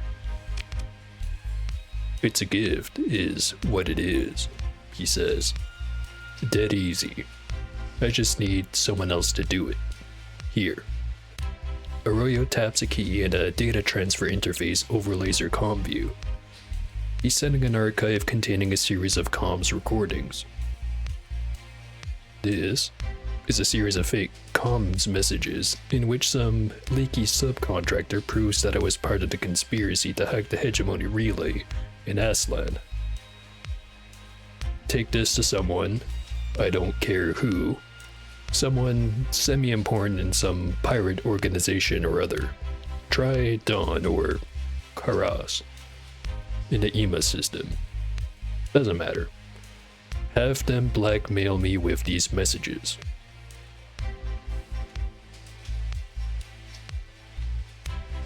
So you want me to help run a convoluted disinformation campaign? Exactly. Arroyo grins and says, it'll be fun. Look, they're bad fakes. I spoofed the contract ID and bid low on this junk. Didn't even send the final payment. Hegemony spies and Tritachyon partner relations are already sniffing after me. So if it looks like a junior exec smelled blood and was coming after my operation by manufacturing dirt, well, it raises some questions about the veracity of the entire accusation. Doesn't matter how flimsy, my PR team gets an angle to work, you see?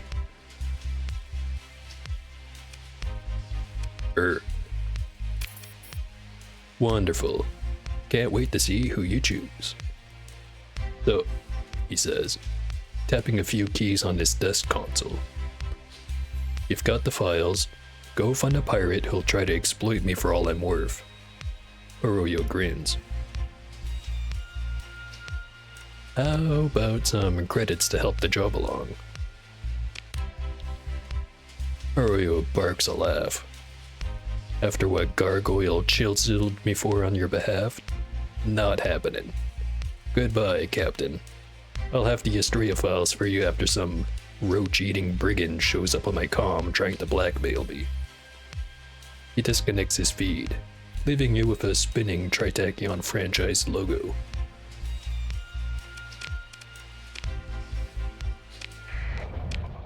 Alright, easy job. Convince some fool that I've got good info.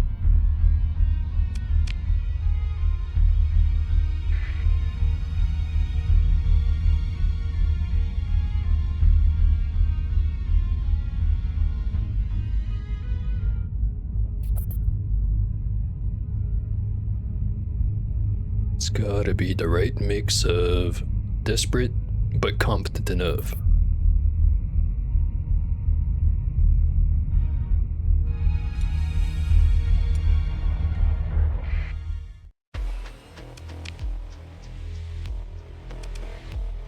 Let's see. The port boss, the quartermaster, the boss, or some random gangster that I worked with once, apparently.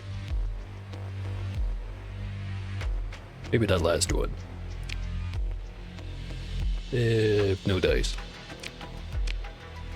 How about you?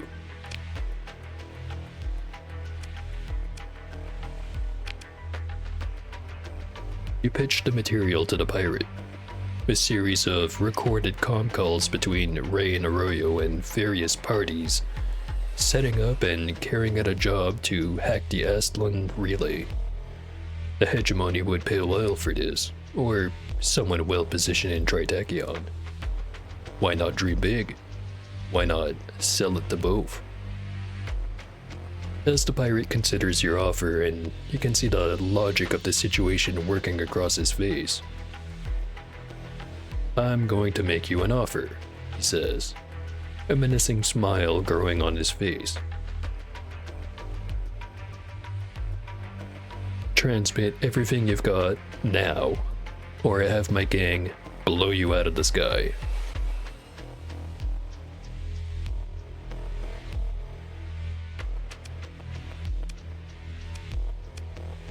Yeah, I don't want to be too easy.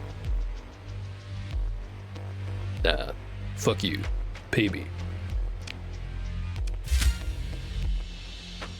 You pull out a personal datapad and explain that you can simply activate the EMP device attached to the memory core housing the blackmail data, and they'll have no opportunity to blackmail anyone. In fact, you can spread word of their treachery in this matter, and then how many opportunities for mutual profit will show up in their orbit. The pirate leans back and tries to give you a knowing smile. Say no more.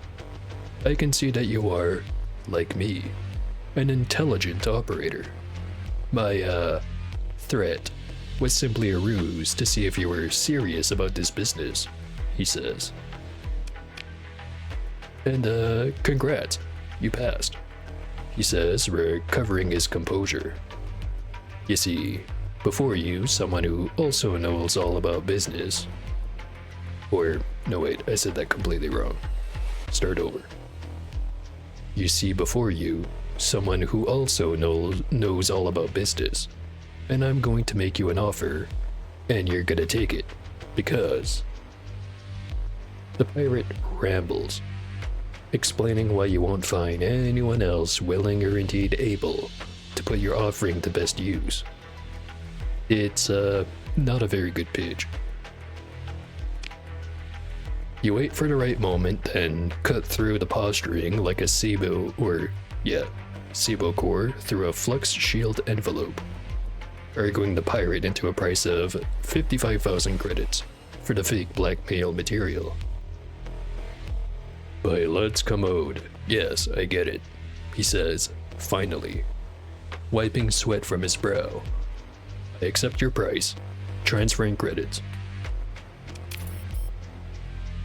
With the data transfer complete, you watch as the pirate browses the blackmail material on his datapad with a hungry look on his face. This is... oh yeah, very good. Wait till they see. It'll be... He seems to notice you again. I believe we've made a fine deal, Captain. Let's never speak of this again, yes? Ganymede shuts the comlink off, mercifully. Alright. Hopefully I never have to deal with that bozo again.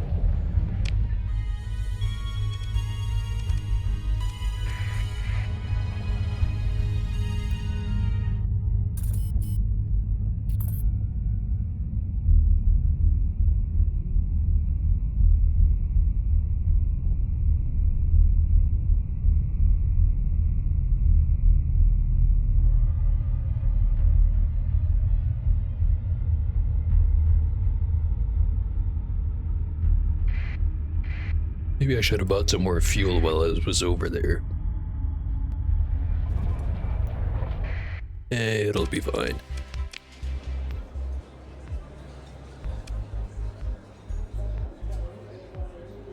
Take a shuttle down to the main concourse and quickly find a likely looking establishment. The lounge is adorned on all surfaces in richly gilt geometrics. Black marble columns underlit by cool light tubes seem to hang effortlessly in the air. Corporate climbers, either slick Tritachyon careerists or wannabes in crisp suits, negotiate deals while buying one another increasingly unlikely cocktails. A few spacers engage in subdued drinking in the low seats, glancing uneasily at what is either abstract art or some kind of hollow projection rig looming from the ceiling.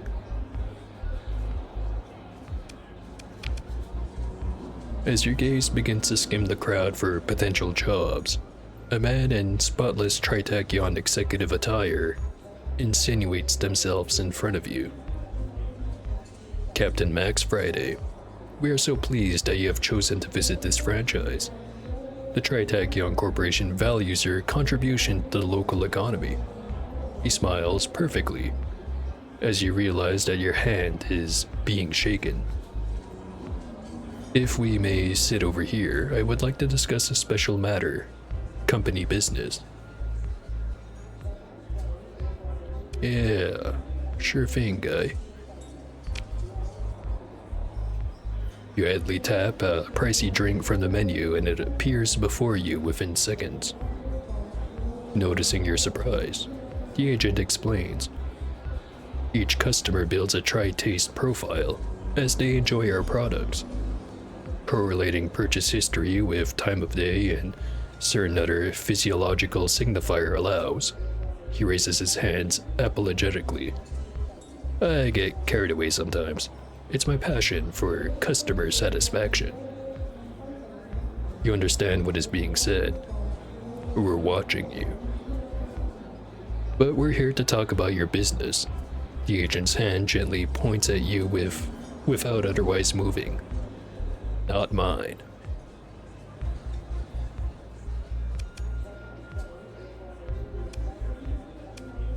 And what business might that be? There was an incident recently. Yaslan Relay was compromised. Very embarrassing for HECCOM. What with a history of such incidents.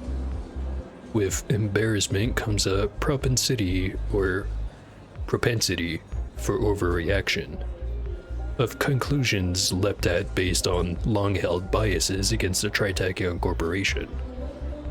Now, we consider the unpleasantness of the AI wars water under the bridge. After all, there's business to be done. The agent's smile disappears, and his tone goes cold. Our shareholders have much to lose. We cannot allow tensions to be inflamed by adventurism. His eyes narrow. Nor do I expect the current provost of Galatia to last long in her post. Give some thought to who you choose to do business with.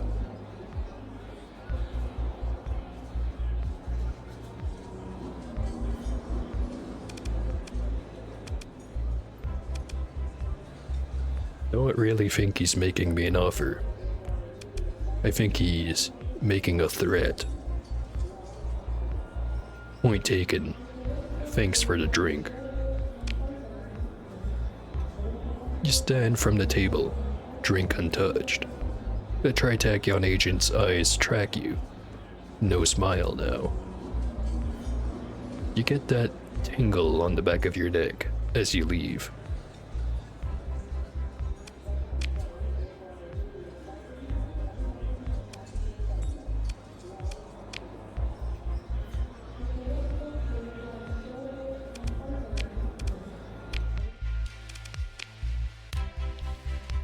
Alright. Got that job done for you, Ryan. Arroyo seems genuinely amused when he answers the comms. Ah, Max Friday. My ruthless blackmailer returns. He pauses for a moment, then chuckles to himself while scrolling through a datapad. You should see the things they're saying about me. You'd think they caught me on Hollow in the High Hegemon's private quarters having a... He looks up. Business. Yeah, of course. He tosses the datapad to the side. You wanted the file on Khalees Estrella. He grins. I didn't even have to bribe the admin at Cullen Starforge for this. Would you believe that we worked together for a few cycles? Or together a few cycles ago. There's a story there, but let me tell you about your weapons engineer. Arroyo takes on the distant look of a cyborg interfacing with the hypernet. With a nod, Arroyo summons a personnel file to overlay her comms link, summarizing the life and career of Khalees Estrella. A bit of an eccentric, our Khalees, Arroyo says, but you can get the details later. Relevant bit is here. Looks here like she was contracted on the side for a Tri-Tac Black project. One of them, anyway. And was asked to go on site full-time. Left a convincing resignation and booked a starship, the Hamatsu, venture class. That one's made more than a few trips out of the core worlds. Scavenging, special ops, a few jobs for the company here and there.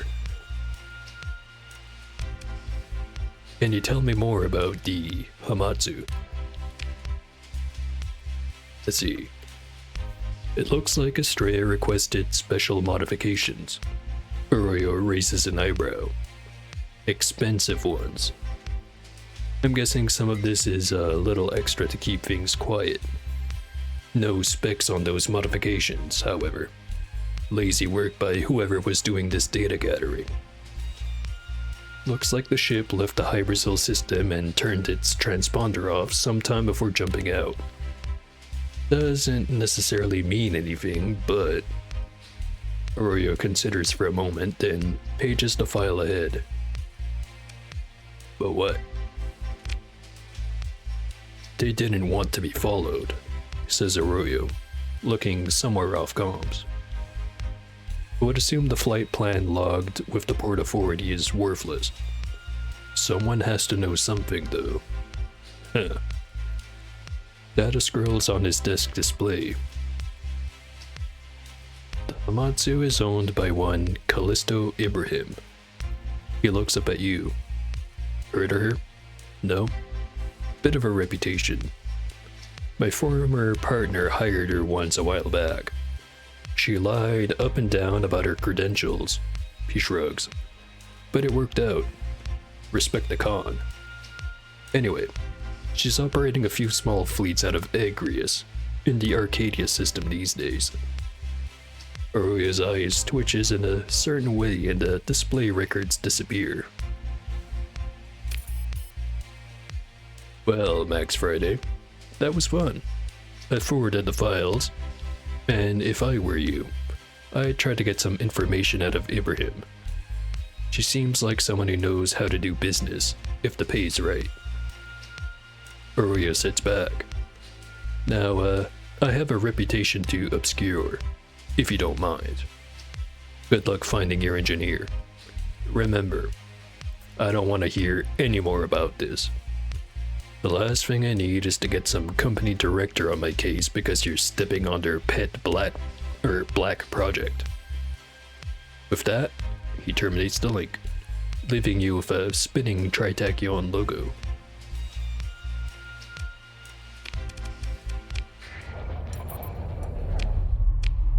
Alright, solid lead. Just have to go talk to someone.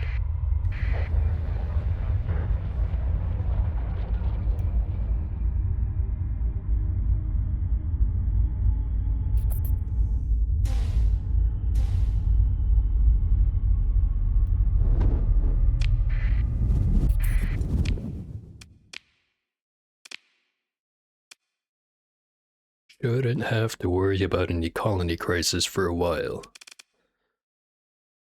Although I am gonna eventually have to deal with most likely the Persians, if I had to guess.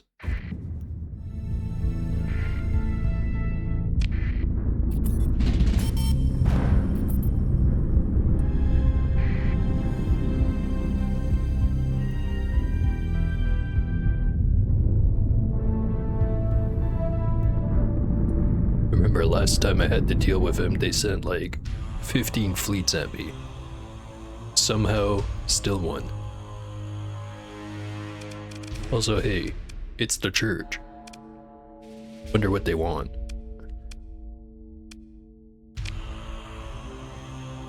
Comms flicker and stabilize. The serious face of the Ludic Knight appears before you, dotted by hollow snow. You are here, just as Brother Cotton foretold, he says.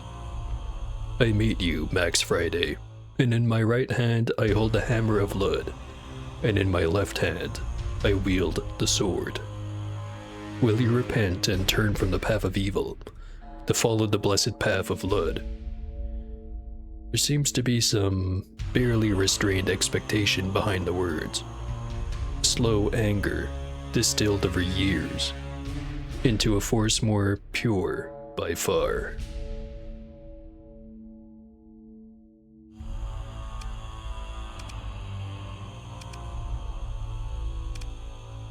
Let's play dumb. Do I know ya? Your worship of the twin evils, Moloch and Mammon, is not unseen by the path, Max Friday. A wheeled eye spins, and it is fiery, and it is filled with judgment.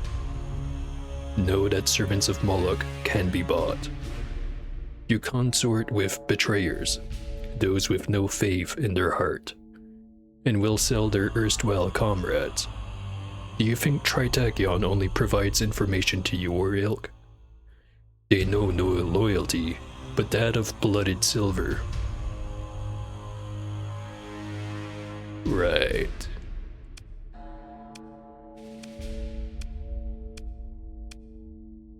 Yeah, no, I'm not giving up the fancy toys. Shields up. Your comms officer snaps the hollow feed off, the knight's face hanging like a specter in the air for just a moment of bluish afterimage. Your bridge crew coordinates your fleet's muster to combat-ready status.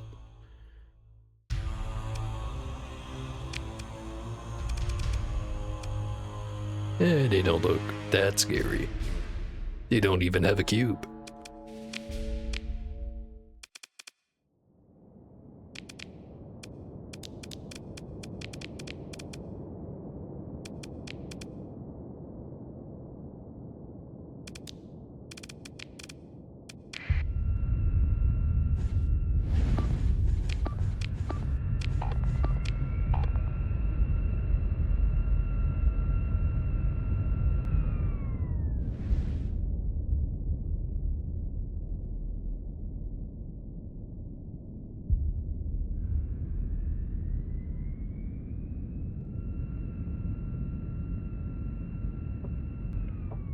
Probably not the best lineup to start this fight with, but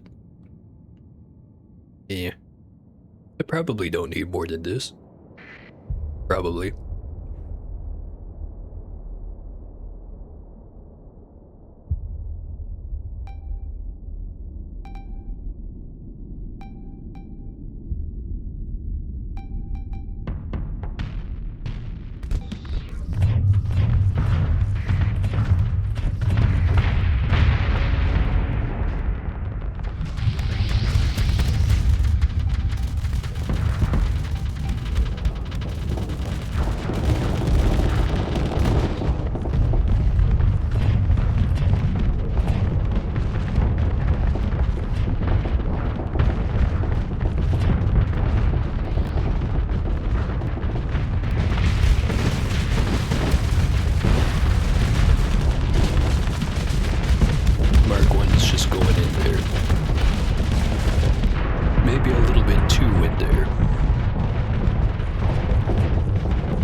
good.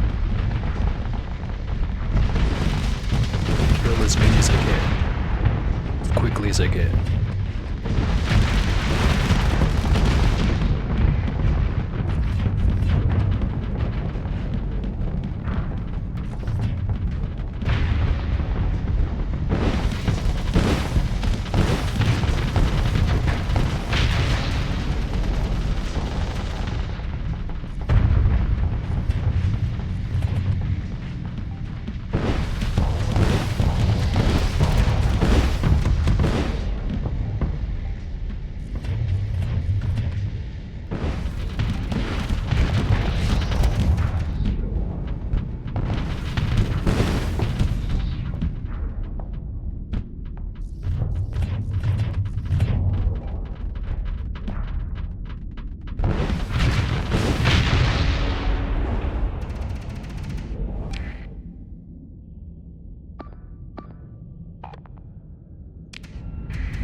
Hate having to deal with eradicators who actually have a good captain.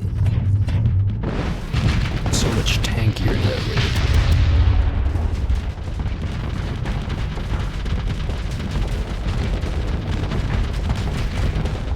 way. Might just be a skill issue though.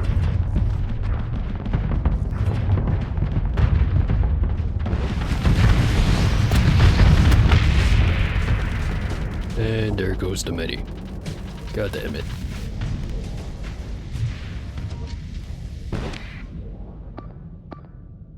Other two are doing fine.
Just a carrier left.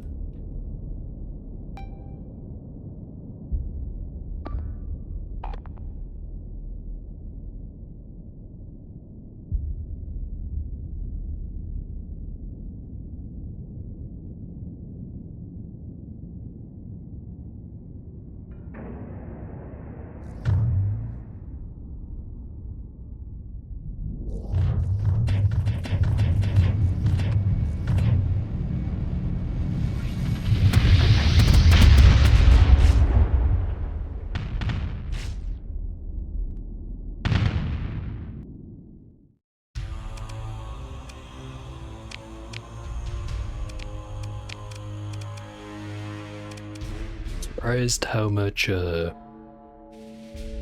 one single monitor can do in the pursuit, as long as you're not looking.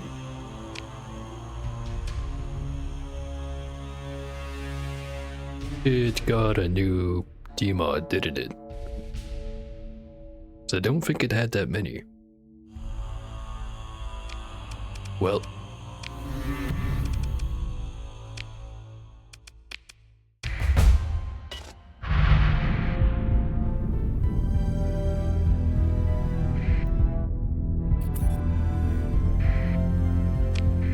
Might have to ditch it eventually, cause sure, it's kinda novel, but not terribly useful if it keeps exploding. Anyways.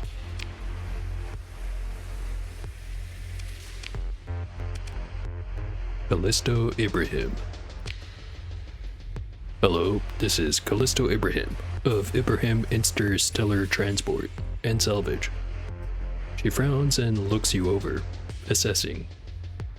If you're looking for work, I've got all the pilots I need right now, but I can take your comms ID in case something comes up.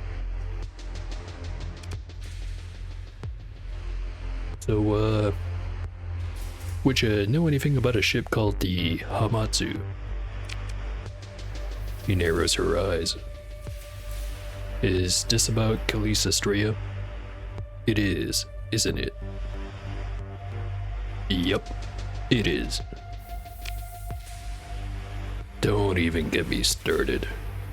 Ibrahim seethes. She chartered my ship for some hush-hush salvage operation, supposedly. She stresses that word with disbelief. And she comes in demanding highly unusual modifications with potentially dangerous hyperdrive field interactions. Well, I got her to throw in a fair chunk of hazard pay, a rush fee, and a bit more to keep quiet about it, like she wanted. You don't sound very quiet. Yeah, she scowls. Because disappearing with my favorite starship is a pretty big breach of contract. I'll tell whoever I damn well please. For all I know, she ran my Hamatsu into a black hole in some tritachyon boondoggle search for a more efficient drive field to license back to us poor spacers. Just trying to get by. Ibrahim takes a couple deep breaths, then turns to you, a little calmer. What's your interest in all of this?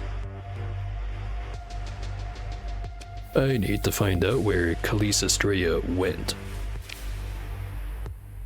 I'll tell you what, I want to find her too.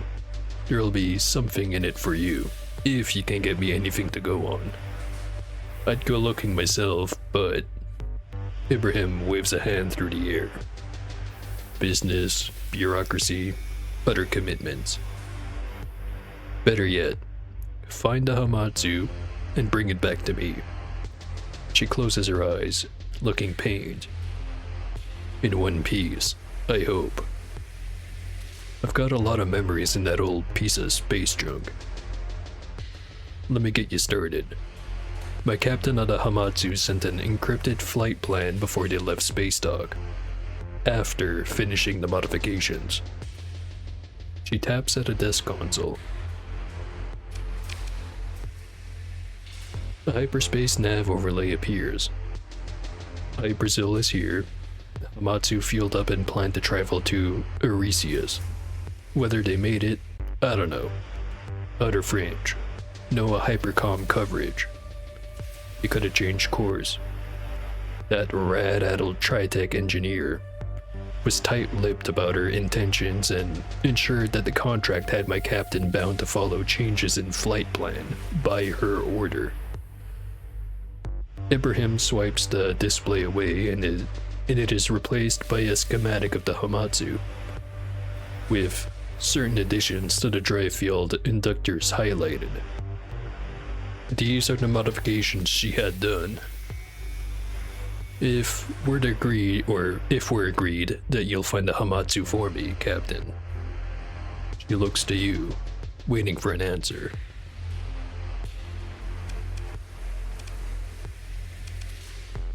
Yeah, I'll get it back for you. Ibrahim nods, frowning. It would mean a lot. She returns her focus to the schematics, zooming in. I've had my techs have a look. It seems to be an addition, enhancement to the drive field. Press a button and it pumps in a lot of energy all at once. Pushes the envelope into a strange harmonic. Theoretically, it won't do anything hazardous to the ship, but messing with the default settings of the hyperdrive is never a good way to stay in this business. Or alive. Ibrahim shakes her head.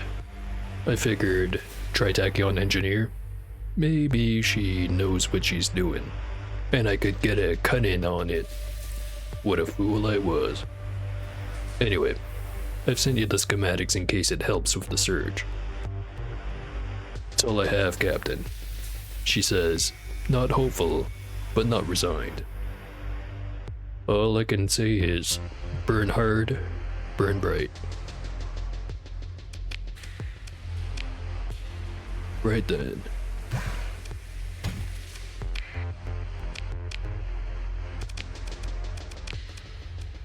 All the way over there. It's pretty far away.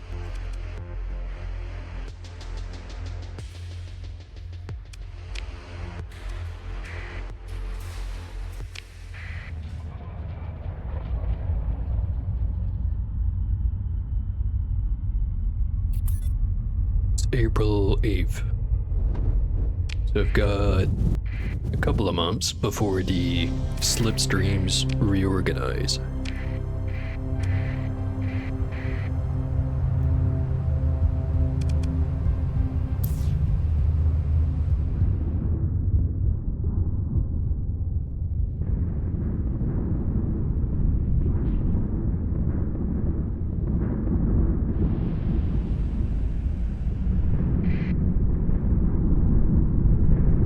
Stuck in the storm.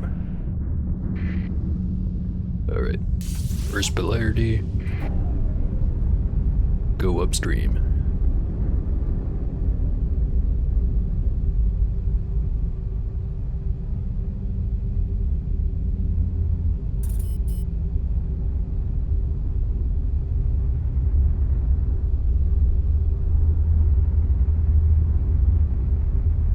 It sure is. Even though it says it reduces the efficiency. The amount of fuel you save is still very significant. It's pretty much not any reason not to use the slipstream if you have one close. Unless if it really is just going nowhere that you're going. Which, what are the odds?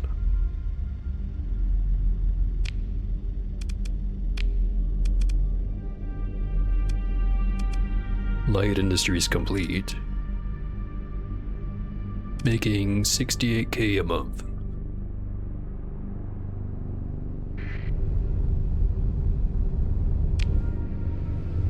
So I can keep going this way or it can go up. I'm gonna pick up.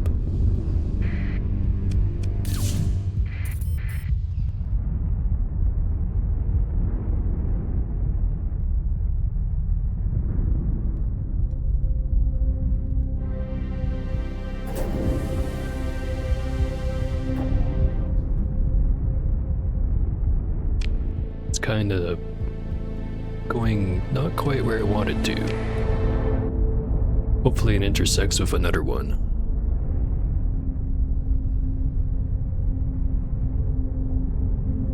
There it is.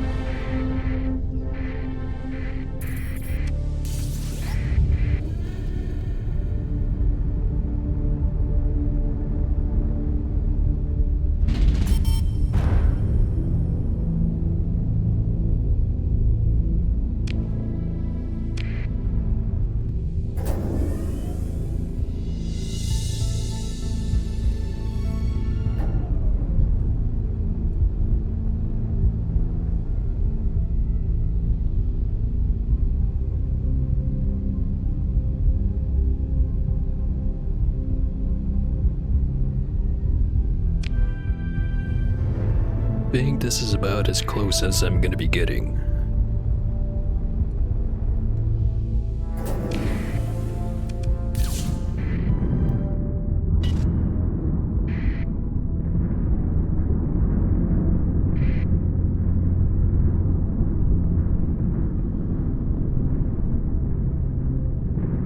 Also, how many ship slots do I have?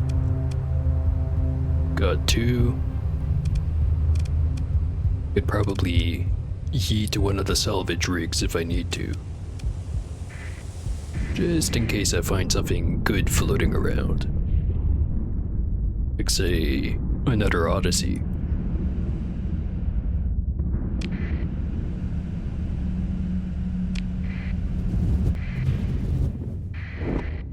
Domain probe.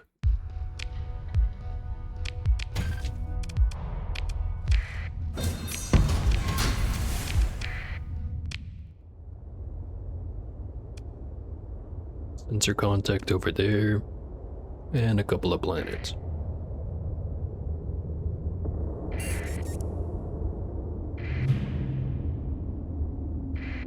Ah.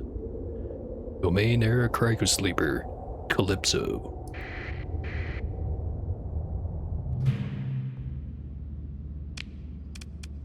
And another one of those Guardian drones.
Engine's back online, coming straight at me.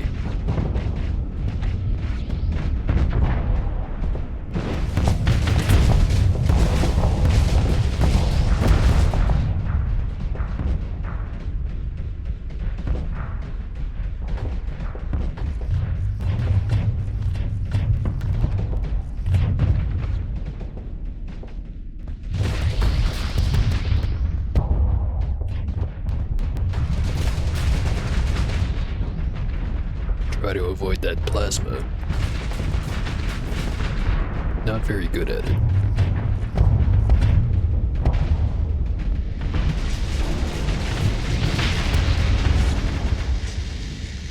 But that's fine. Add armor to spare.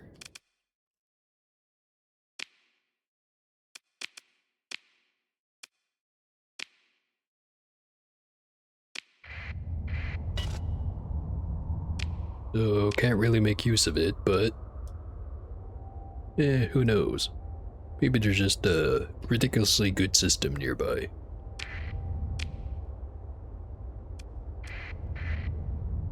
Unlikely, but who knows?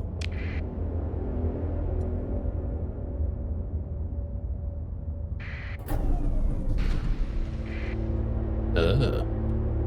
4 dooms. And a bunch of phase ships.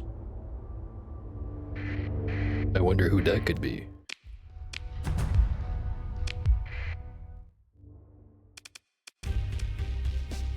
Tritachyon Bounty Hunter. The comms open and you're faced with a dead-eyed mercenary captain. Max Friday, she says. You've been looking in places that you should not be looking. Talking to people you should not be talking to. Asking questions that you should not be asking. Your death will be a lesson for others. She moves with unconcerned deliberation to switch off the comms.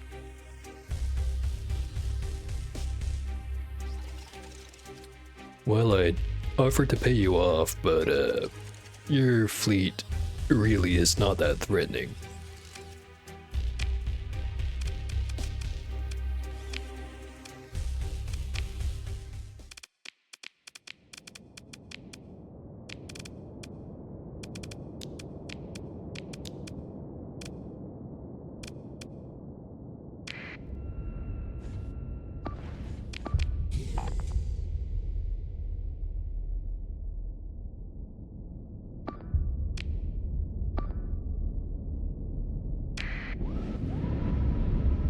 And for this one, I'm gonna commandeer the stick.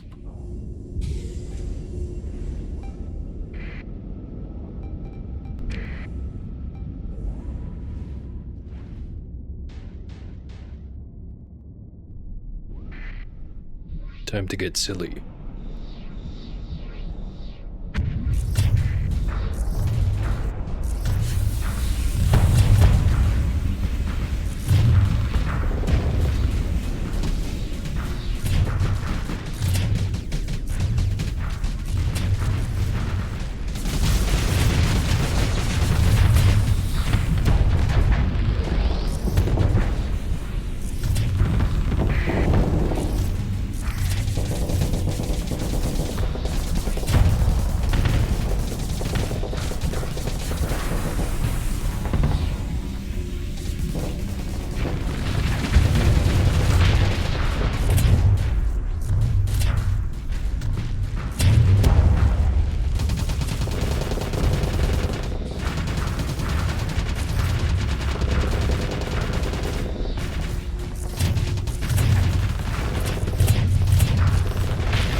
Damn. Those fighters weren't there, I wouldn't have taken that hit. But they were, so I did. And half the hull is gone. Funny how that works.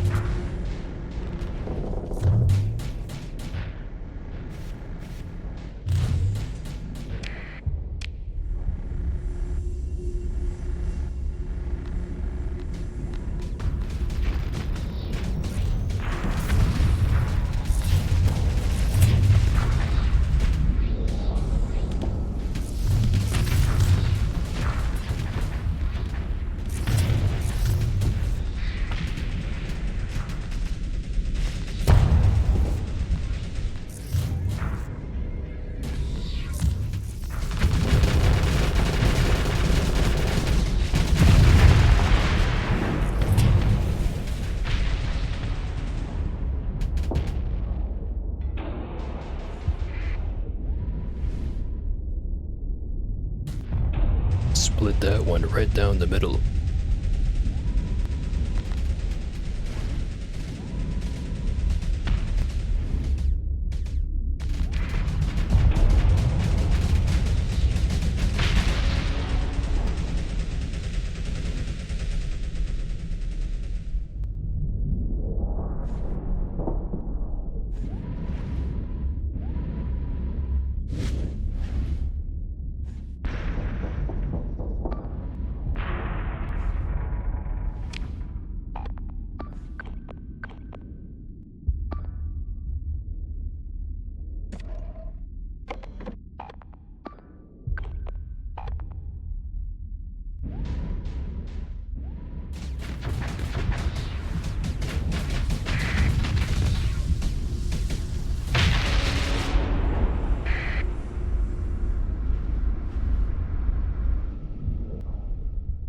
Easy peasy.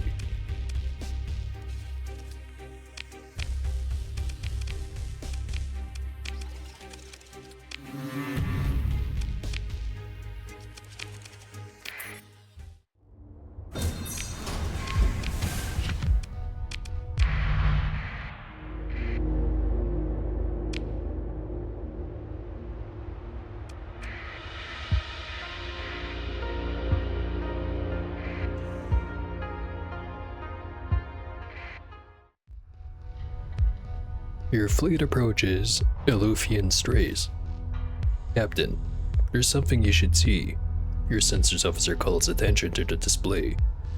Zoom to a portion of the planet's surface.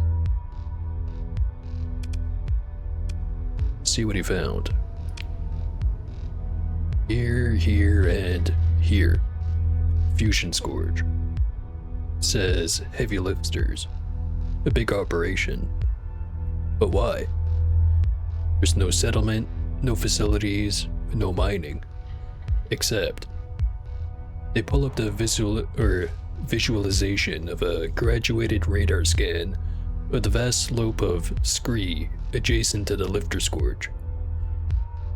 Surface's sharp fragments, even distribution gradient, suggest intentional demolition debris, and recent. And with a smile. Then it gets good. The view is overlaid with a deep radar scan. The shapes are blurry, but there are distinct rectilinear forms beneath the debris. Your sensors officer sits back, and not without a little pride says, "I'd say someone's hiding something, Captain." Investigate. You order the hidden structures investigated. Deep scans are run, and salver teams along with heavy equipment are shuttled to the surface, overseen by your ops chief. The digging is easy. Deep scans from orbit direct the work towards the most promising sites. Salvage crews burrow through the loose material, shoring up the working force with temporary structural foam.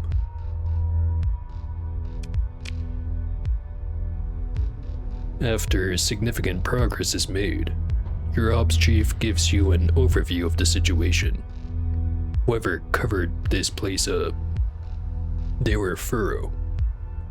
Most of what's left are concrete foundations and paving made from local material. A few embedded foam metal slabs with sheared off anchor points, and a smattering of garbage in small cracks and rifts. We can tell it's mostly of recent make, talking decades, not centuries. Probably younger. Your ops chief explains, waving a four-fingered hand through the display hollow. You can see we excavated the structure with the density anomalies here. They give a bright spot in the display a solid jab. Looks like a few cheap crawler drones were left to collect and dump rubbish in the slag pit. Then they drove themselves in before setting off the demo charges on the cliff face. Parking lot planet. Yeah, it's not terribly surprising that the sole remaining megacorporation would find a random planet to build a parking lot on. But here we are. Anyway, where was I? Right. Had set up some drones. They drove themselves in before setting off the demo charges on the cliff face. Your ops chief steps back and nods respectfully. Pro cleanup. No stray data cores, no shiny baubles. Rarely see anyone bother putting in this much effort. It's all I've got, Captain. Your ops chief gives a gruff salute and leaves you to ponder the diagram of the hidden base, wormed now with several barren salvage tunnels. Right, Tachyon. They can afford to be thorough when they want to be, and they are when it matters. Except for hiring mercs, it seems.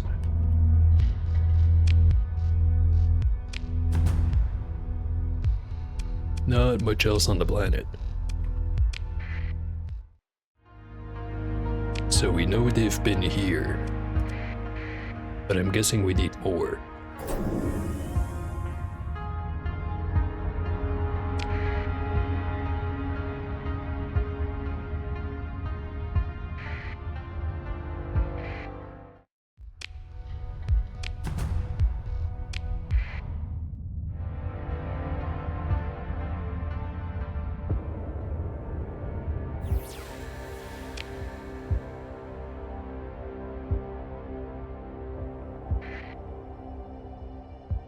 Can't get over how the sustained burn sounds like a toilet flushing.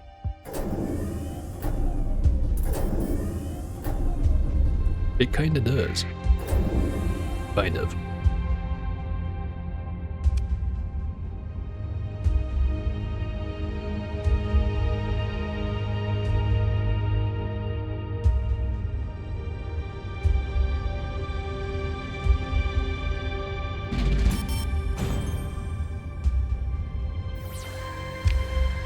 Nothing at the stable locations. Anything on the neutrino scanner? Not down here.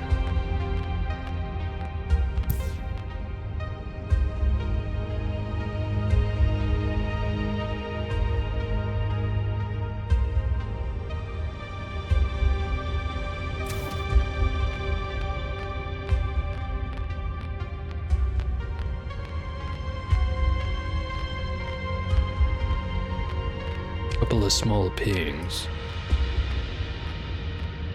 Don't seem to be moving, however. Except for the one up here.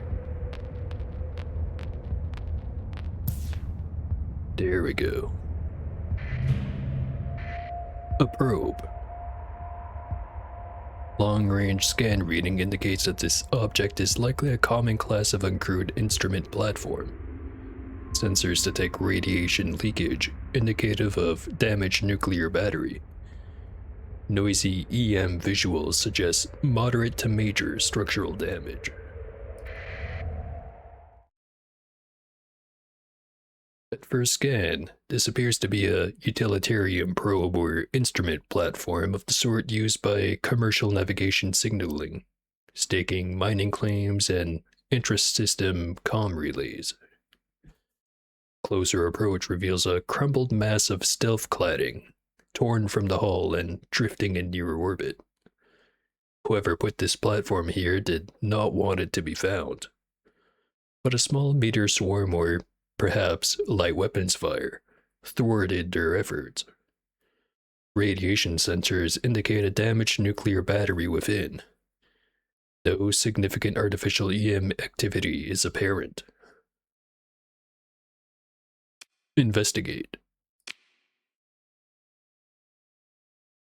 Your bridge display focuses on figures in hard suits, deploying from a work drone to swarm the probe.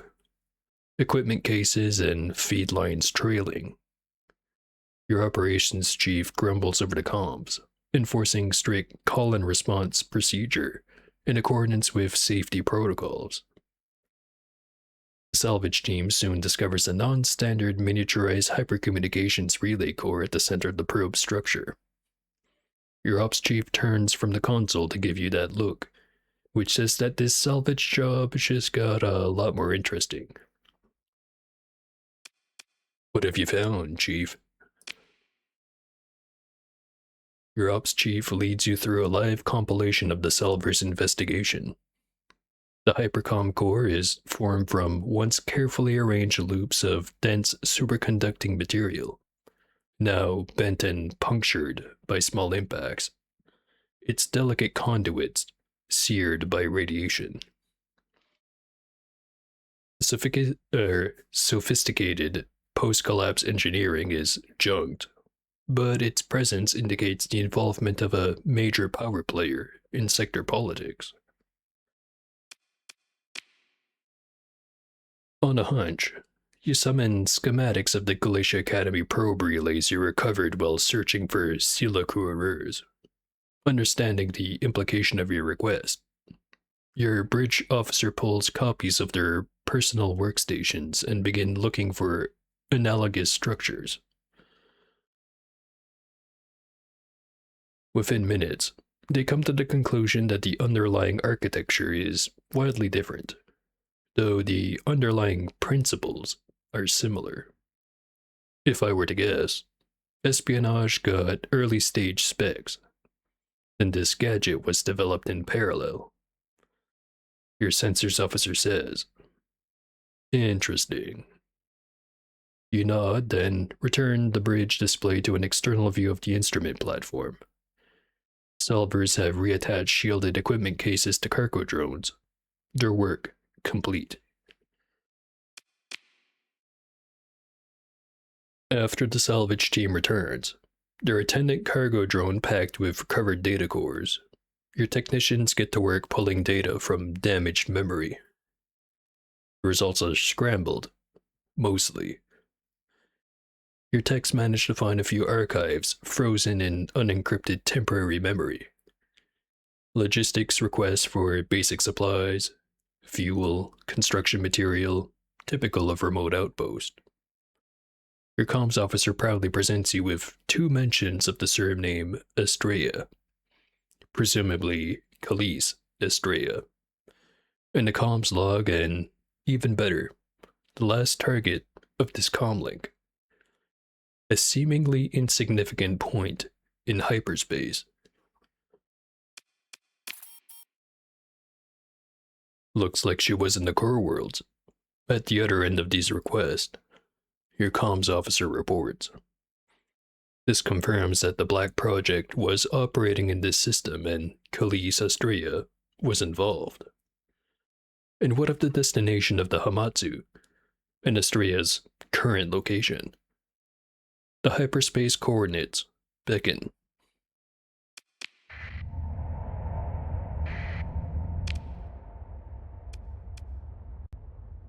Over here. Seemingly in the middle of nothing.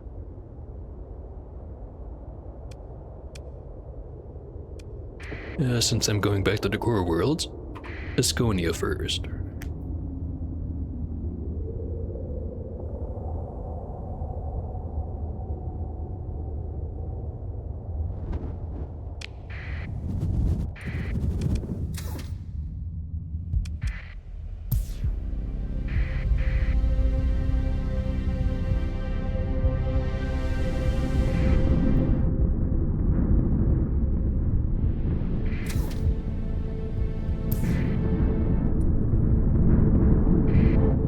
Getting ping-ponged around again.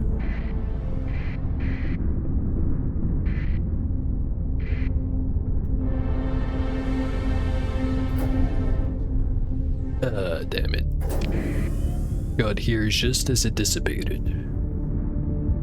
Kinda just wasted some fuel.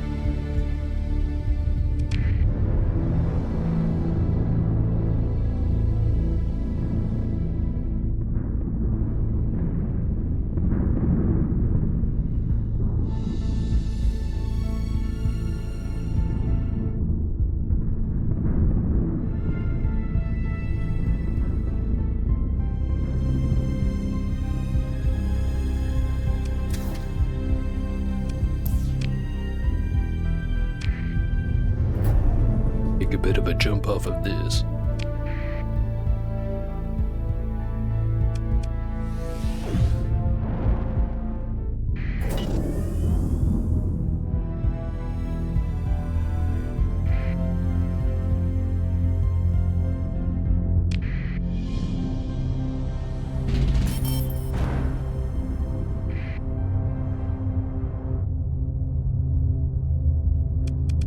Getting ever closer to breaking even.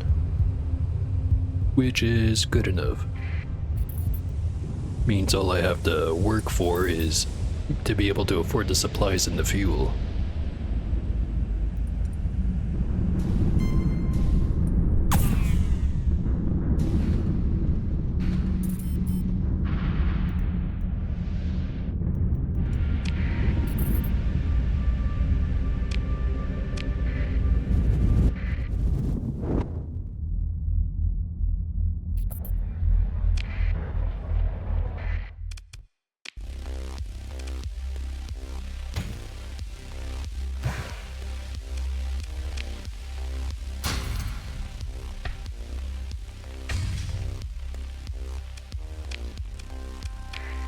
Alright.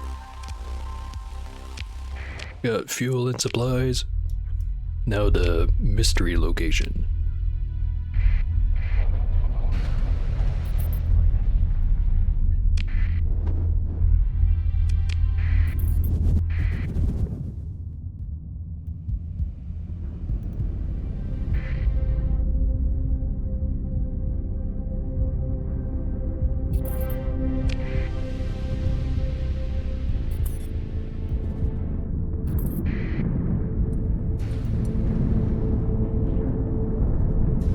There it is.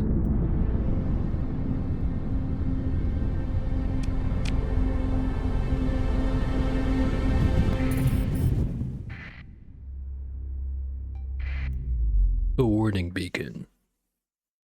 An autonomous warning beacon has been left emitting a distorted wail between officials' channels.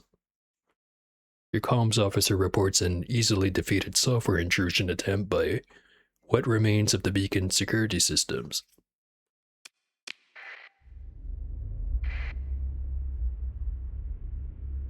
An unidentified vessel is approaching.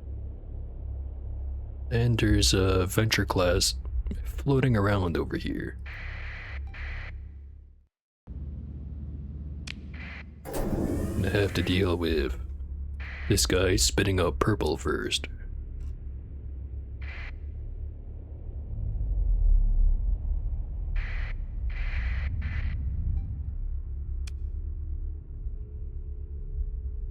The capital class construct appears to be a phase ship due to presenting features common to the type, though its design is otherwise exotic. There also appears to be a small, bright EM sources, or not a, but potentially many, only partially overlapping the visual spectrum, your sensors officer reports. They periodically appear and dissipate in a volume encompassing the mysterious ship. Your bridge crew murmurs speculations between their stations. New form of shielding? Microsat thruster burst? Your sensors officer shakes their head. You order a high-resolution scan performed, and the raw data placed into secure storage.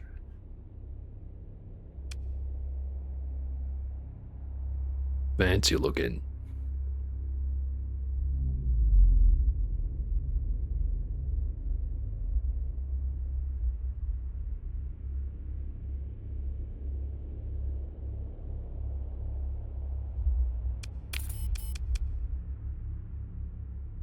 Your attention strays as the impression of something not unlike distant music insinuates itself into your consciousness, as if a chorus was singing at some great distance. Their voices brought to you by a chance gust of wind. When you attempt to focus on the music, the impression slips away. You become suddenly aware that your bridge crew is staring expectantly, waiting for your next command. The opposing ship maneuvers to prevent you from disengaging. That's fine. Wasn't planning on doing that anyways.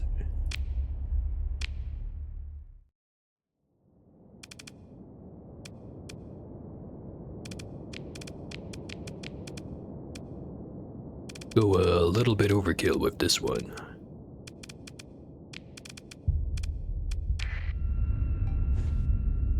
It's only one ship, but that's a mean looking ship right there.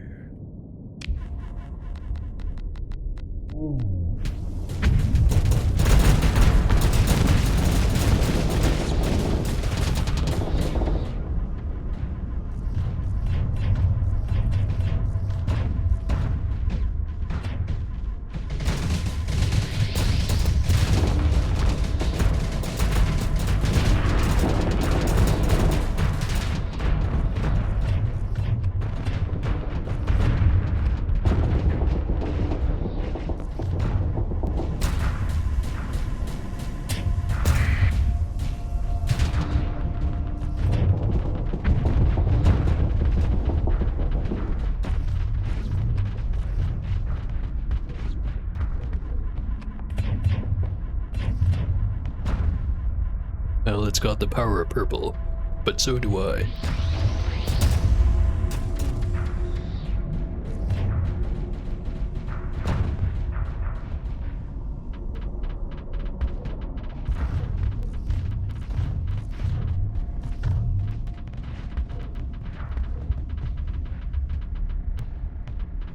If I had to time it, no. Not quite.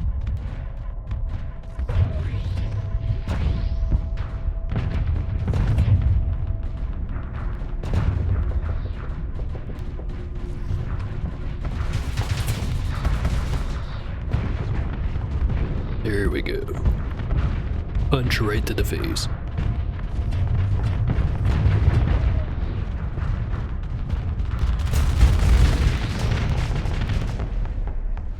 Down it goes.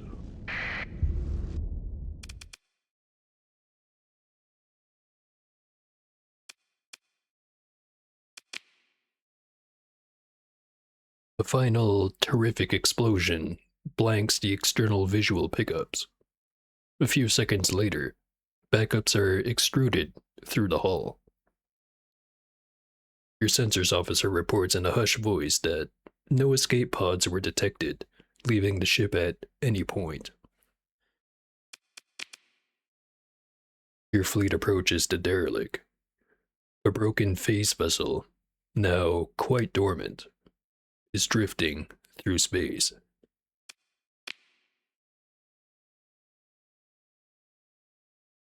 Salvage teams dock their drone shuttles at various entry points along the massive vessel's hull. At the precise moment the go order is given, all telemetry feeds from the shuttles simultaneously blank out. Your bridge officers initiate fallback procedures with practice speed, contacting subordinates, performing checks and reinitializings to establish precisely where the system's fault occurred and determine if it was a hostile act. Several agonizing minutes later, the salvage team's data feed and comms snap back to life. Captain, your tactical officer salutes, then launches into a status report. Someone or something just tried to send a power core collapse signal to the shuttle's computers. Fortunately, the security package caught it in time, but they had to perform a full system shutdown and manually switch to backups. That's why their telemetry cut off. All salvage teams are now reporting all green and are standing by. Well, whoever tried this, what did they hope to accomplish? Your tactical officer rapidly taps a few buttons. Holo displays flicker through status updates.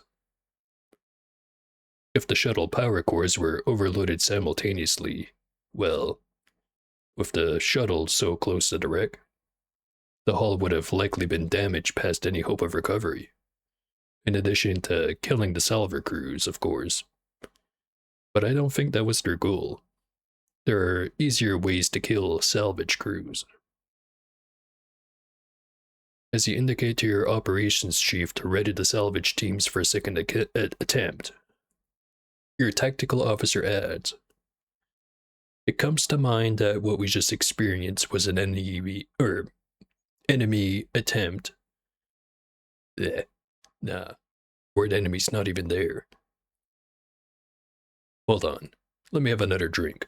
I'm clearly losing it.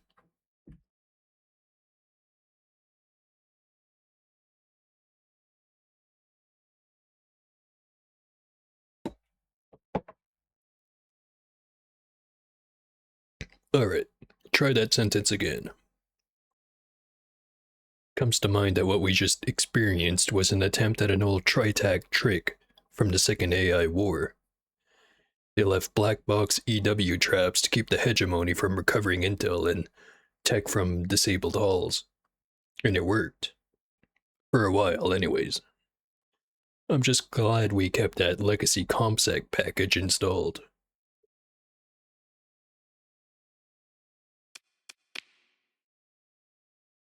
You dismiss your tactical officers and ponder the situation as the call and return proceeds between your command crew and the salvage teams waiting on standby. Reports trickle out through the hierarchy from junior officers in after-action sim analysis analyst teams to your bridge crew. A picture begins to form that has too many gaps for your liking. The core collapse signal appears to have originated not exactly in, but uncomfortably near to a secure cargo bay holding an alpha core. The core was shielded in complete isolation at the time. and it denies any responsibility as effortlessly as it offers you its service and advice during this crisis. If you would be so kind as to open up a small data link. You currently terminate the secured comm channel and order the AI put back in isolated lockdown. Your comms officer reports that there is uncertainty whether the AI was involved, or if the signal was sent from that location to throw suspicion onto the core. Both possibilities have troubling implications. In the meantime, however, your ops chief calls in, requesting the order to enter the wreck. Yeah, go check it out. After a few tense minutes, reports start to come in. The vessel is heavily damaged, and though of exotic design, it is, theoretically, recoverable. Your operations chief reports that for all the fancy hall features, it's clear that this ship requires crew to operate. But there are no traces of a crew. Not even a single body caught in the battle damage. And the escape pods are all in their berths. The operation proceeds with telemetry feeds, salvers reports, and authorization orders flowing around you through the bridge of your flagship. You catch yourself listening for that unheard music in a quiet moment and shake your head just as the comms request from your technology officer appears, bringing you back from your reverie. You accept, as a matter of course. Sir, if I understand half of these systems, this ship is truly one of a kind. Your technology officer speaks with genuine excitement. I've found a device that appears to generate and control. I'm not sure I'm not sure that either is the right word, really. These, swarming motes. The EM anomalies. The device appears to have two stages. The first, as I've described, and what appears to be a later edition, which is unfortunately damaged beyond repair. Judging by the complexity of the components and the bizarre discharge pattern, this is the work of a team of specialists doing bleeding-edge work. It's amazing. A device like this, it's simply unheard of nowadays. Except, the tech looks abashed suddenly. Rumors. You know, people talk.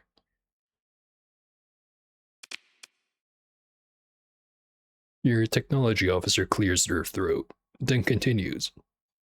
I think I can get the main part of this device working again, though I can't claim to understand why it works.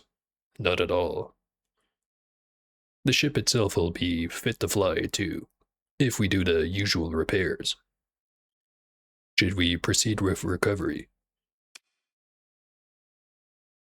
It's, got a few dents in it, but yeah, sure.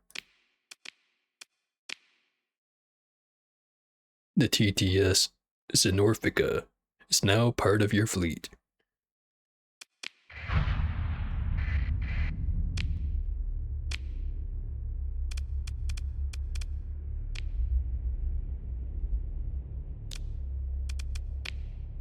Big honking thing.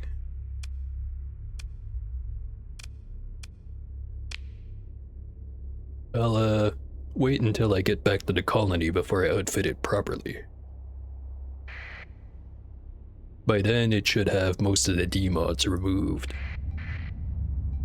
Anyway. Alpha Site. Barren and highly irradiated, this planet is not only devoid of life, but is a harsh environment even to hardened robotic operations, due to the awesome energies inflicted upon its surface. Any habitat would have to be constructed deeply indeed for anyone mad enough to live here.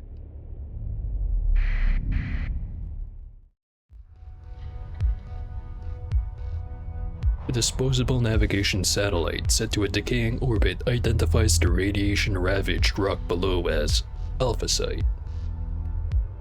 The scan of the surface reveals an expansive research facility spilling out of a mid-sized crater. The shield array apparently failed spectacularly some time ago, leaving the ruins awash in heavy radiation. Any material salvage operation would be unprofitable. However, you might be able to send a salvage team down for a short period to see if any intel can be found about the purpose of this facility. Someone clearly put a lot of resources towards building it in the most hospitable environment, far from prying eyes. Someone with something valuable to hide.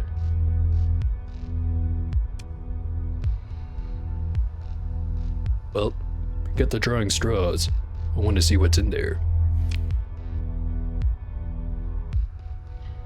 After extensive preparation and reiteration of the hazard pay policy, a volunteer salver team is sent down on a heavily shielded shuttle. They land near what appears to be the main entrance and report ingress to the facility without difficulty. On the display projected into your flagship's bridge, you watch as a hard-suited salver brushes past a clouded-over sensor unit of a defense turret. It collapses into itself at a mere touch. Anything exposed to the merciless sky is slowly crumbling on the chemical level. It appears that all ground-side security systems have been destroyed by the radiation.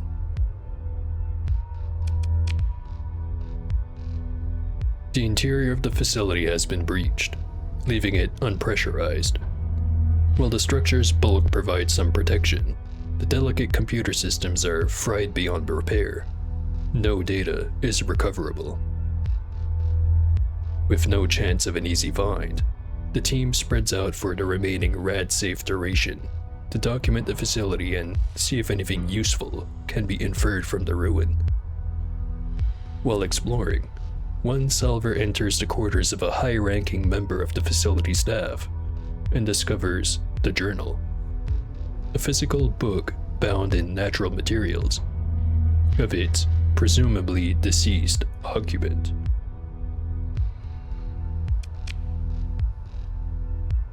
You examine the journal in the quarantine bay.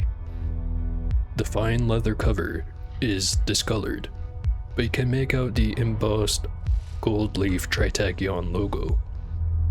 Your salvage team has already scanned the text without opening the delicate pages of the book. The data has been placed in a secure cache for your review. Scrolling the virtual pages, you find that the journal appears to hold the private thoughts of the chief technology officer of this facility. It begins with vague complaints of being ordered to disregard safety protocols during tests, and frustration with demands made by Kalisa Estrella. From what you understand, this is an effort to establish a hard copy trail in case of the blame shifting and record altering, which is common practice for high-ranking Tritachyon executives involved in failed projects. Concerns about going outside feature prominently in the entries. Understandable, given the surface conditions, but the increasingly intense obsessiveness of the writing seems to reflect a growing phobia on the part of the author. The remainder of the journal is difficult to read. Most of the pages are torn or defaced, leaving a patchy, noisy scan in your display. Little of what's readable is coherent. At the very end, there's one line, written in a clear, strong hand. They sing to me. Everything will be alright.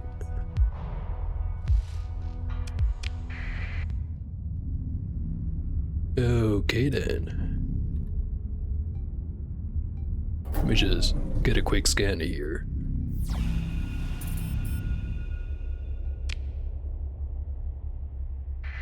and grab that ship.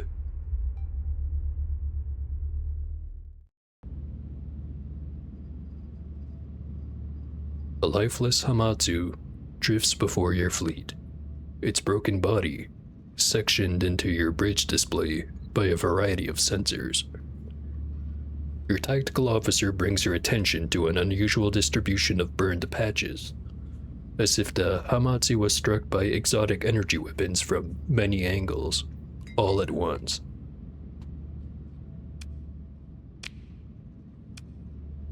The initial salvage team sweep, find what's left of Khalees Estrella, identified through the biometric data in her Tritachyon personnel record. She is quite deceased. A large cache of credits is found in her quarters in a shielded case. The holds of the Hamatsu are packed with supplies and fuel, much of it recoverable. The law of salvage rules, even here. You recall that Callisto Ibrahim mentioned an affinity for the Hamatsu. If you return this leaky tomb of a hull to her, you could expect a reward. Ship captains sometimes get funny ideas about their first real command. But if Ibrahim is willing to pay... And I did give my word. I'll be taking that. Alright. So that is seemingly everything here. But I know a secret.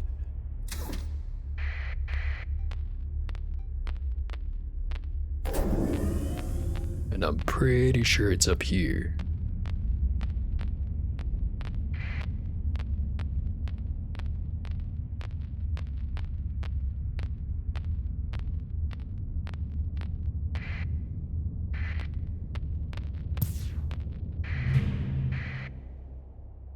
Heavily shielded cache.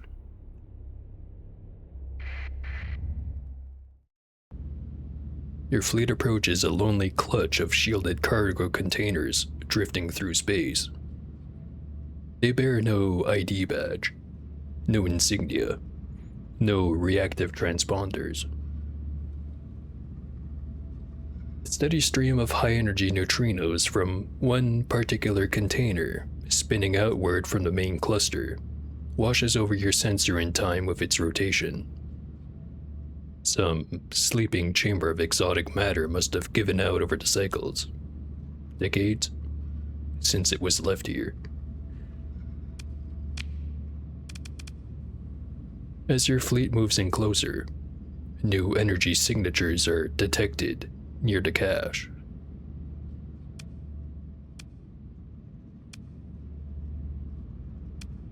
Just a couple of regular drone ships.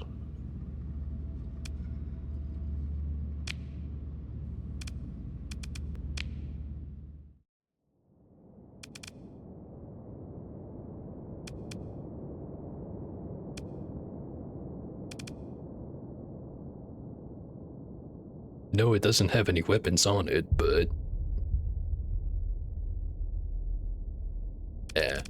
let's not.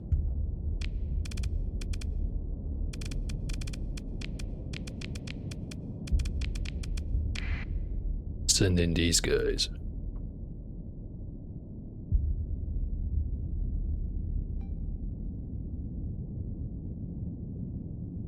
I know it's massive overkill, but I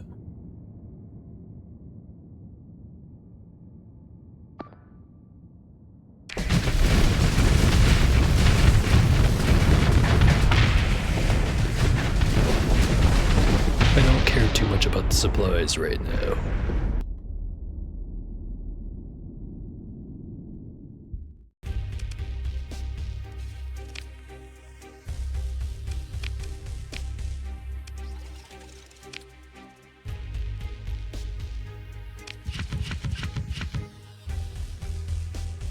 A shock repeater, antimatter SRM launchers, a rift beam, and a resonator.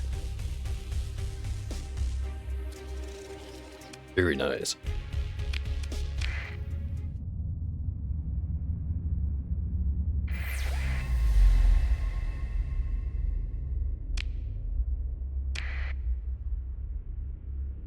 Alright, nothing else here.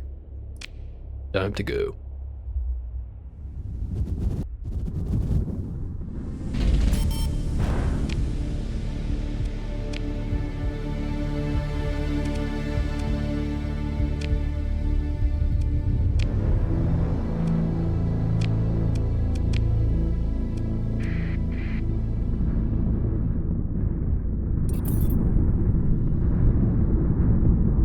Last time I was there was a lot more than just a 2. So I'm wondering why this time it was just a 2.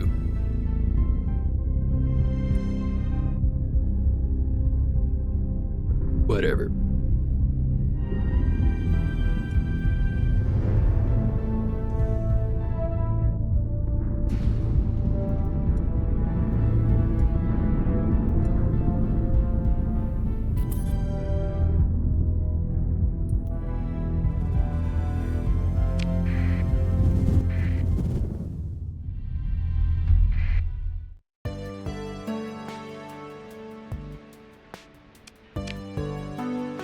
Let me have one last sip. Or this one last big block of text.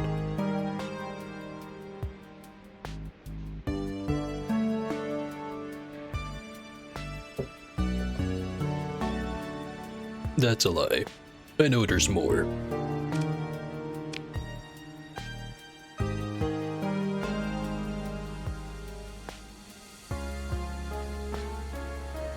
Captain, I'm very pleased that you have returned with this valuable data. And she pulls up a schematic of the Ziggurat class prototype.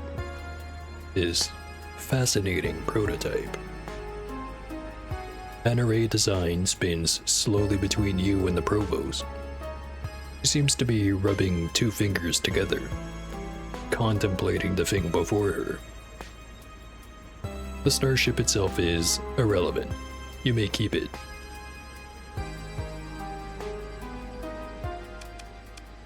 That's unexpected.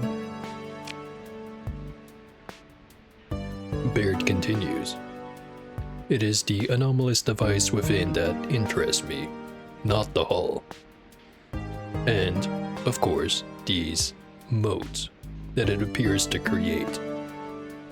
We've taken thorough scans and will be able to create experimental variations before long. Academician Coutures has been reviewing sensor data. I shall have her explain.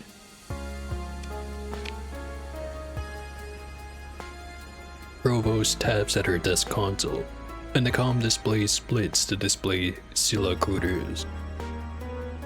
Provost? Yes? Oh. Captain Max Friday. Coutures sounds flustered. Of course, you must have just arrived.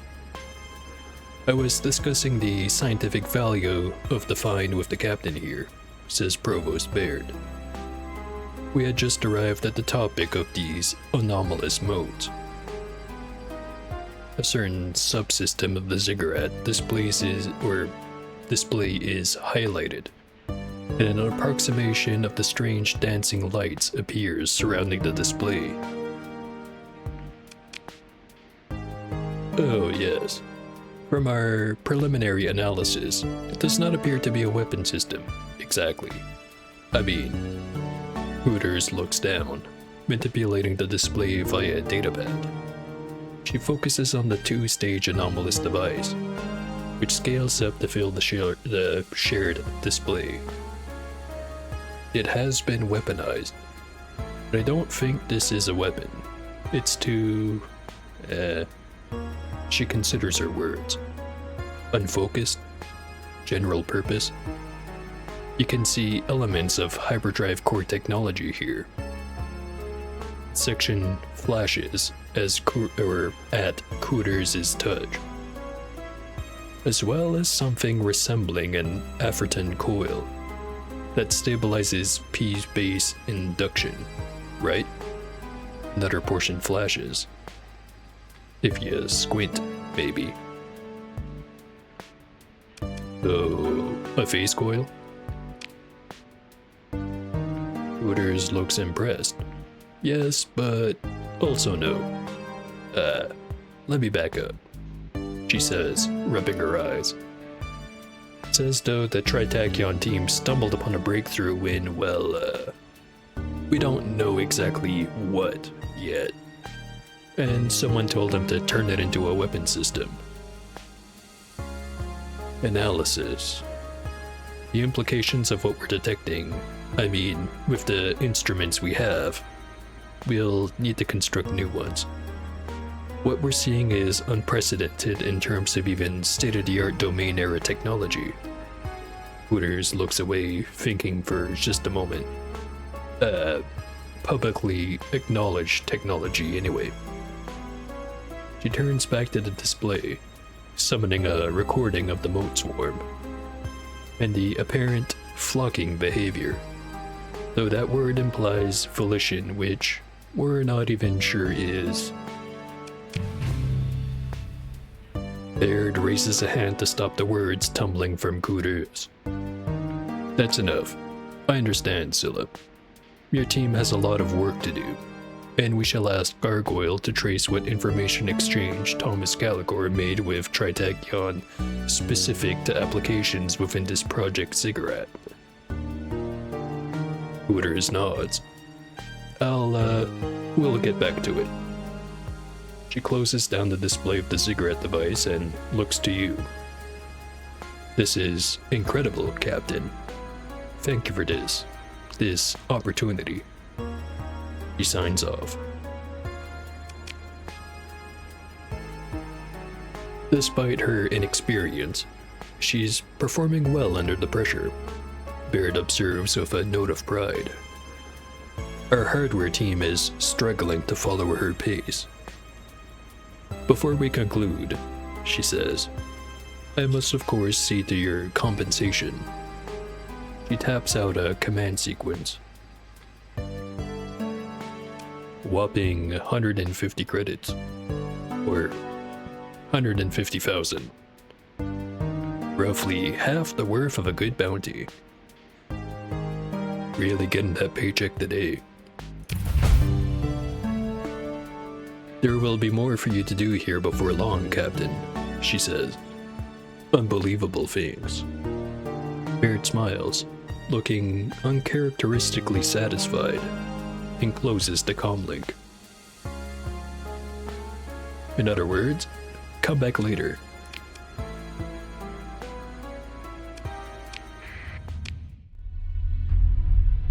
Alright.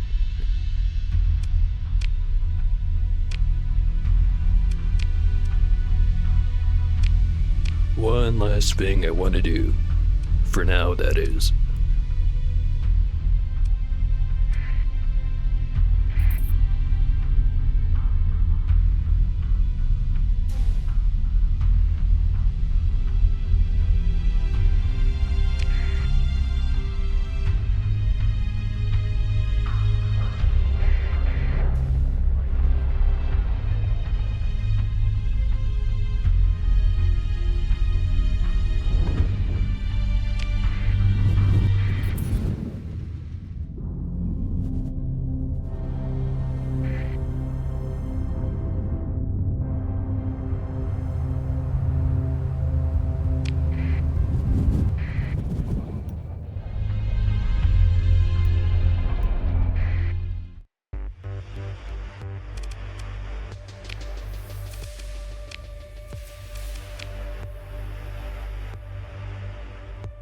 Ibrahim looks excited as her image solidifies, immediately launching into her speech without bothering with a greeting.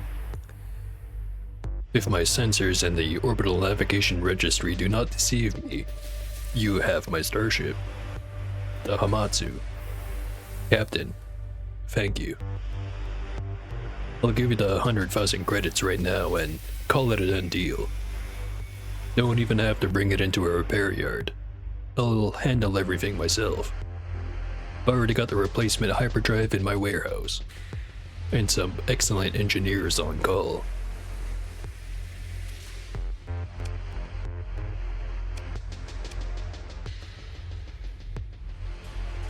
You know, I could be a gigantic penis about this and just keep the ship. But I'm not gonna do that. Transfer the Hamatsu to Ibrahim's control. Ibrahim beams. Thank you again, Captain. Now, if you don't mind, I have a lot to do. He reaches for the disconnect button, then pauses. If you ever need some work, give me a call. New jobs come up all the time, and a capable captain is worth their weight in credits.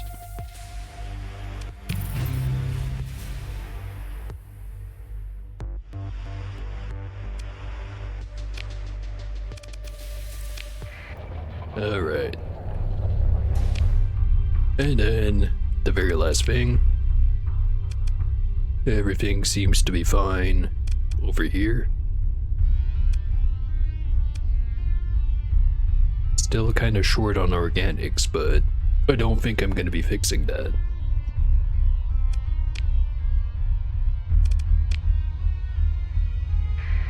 Right then.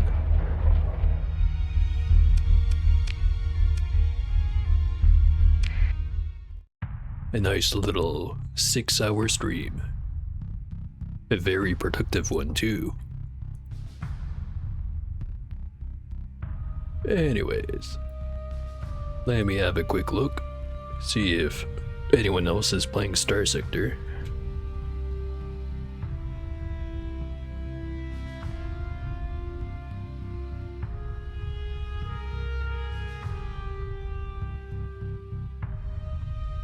There does seem to be some other people, but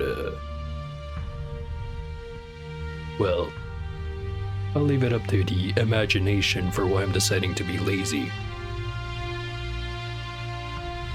I'm all out of words. The drink stole it from me. But anyways, thank you for being a great chat member, Foxworth. Always appreciated. Now, if you'll excuse me, I have to go get fucked up, then I have to go pass out. In specifically that order. So, hopefully it was a good stream. See ya.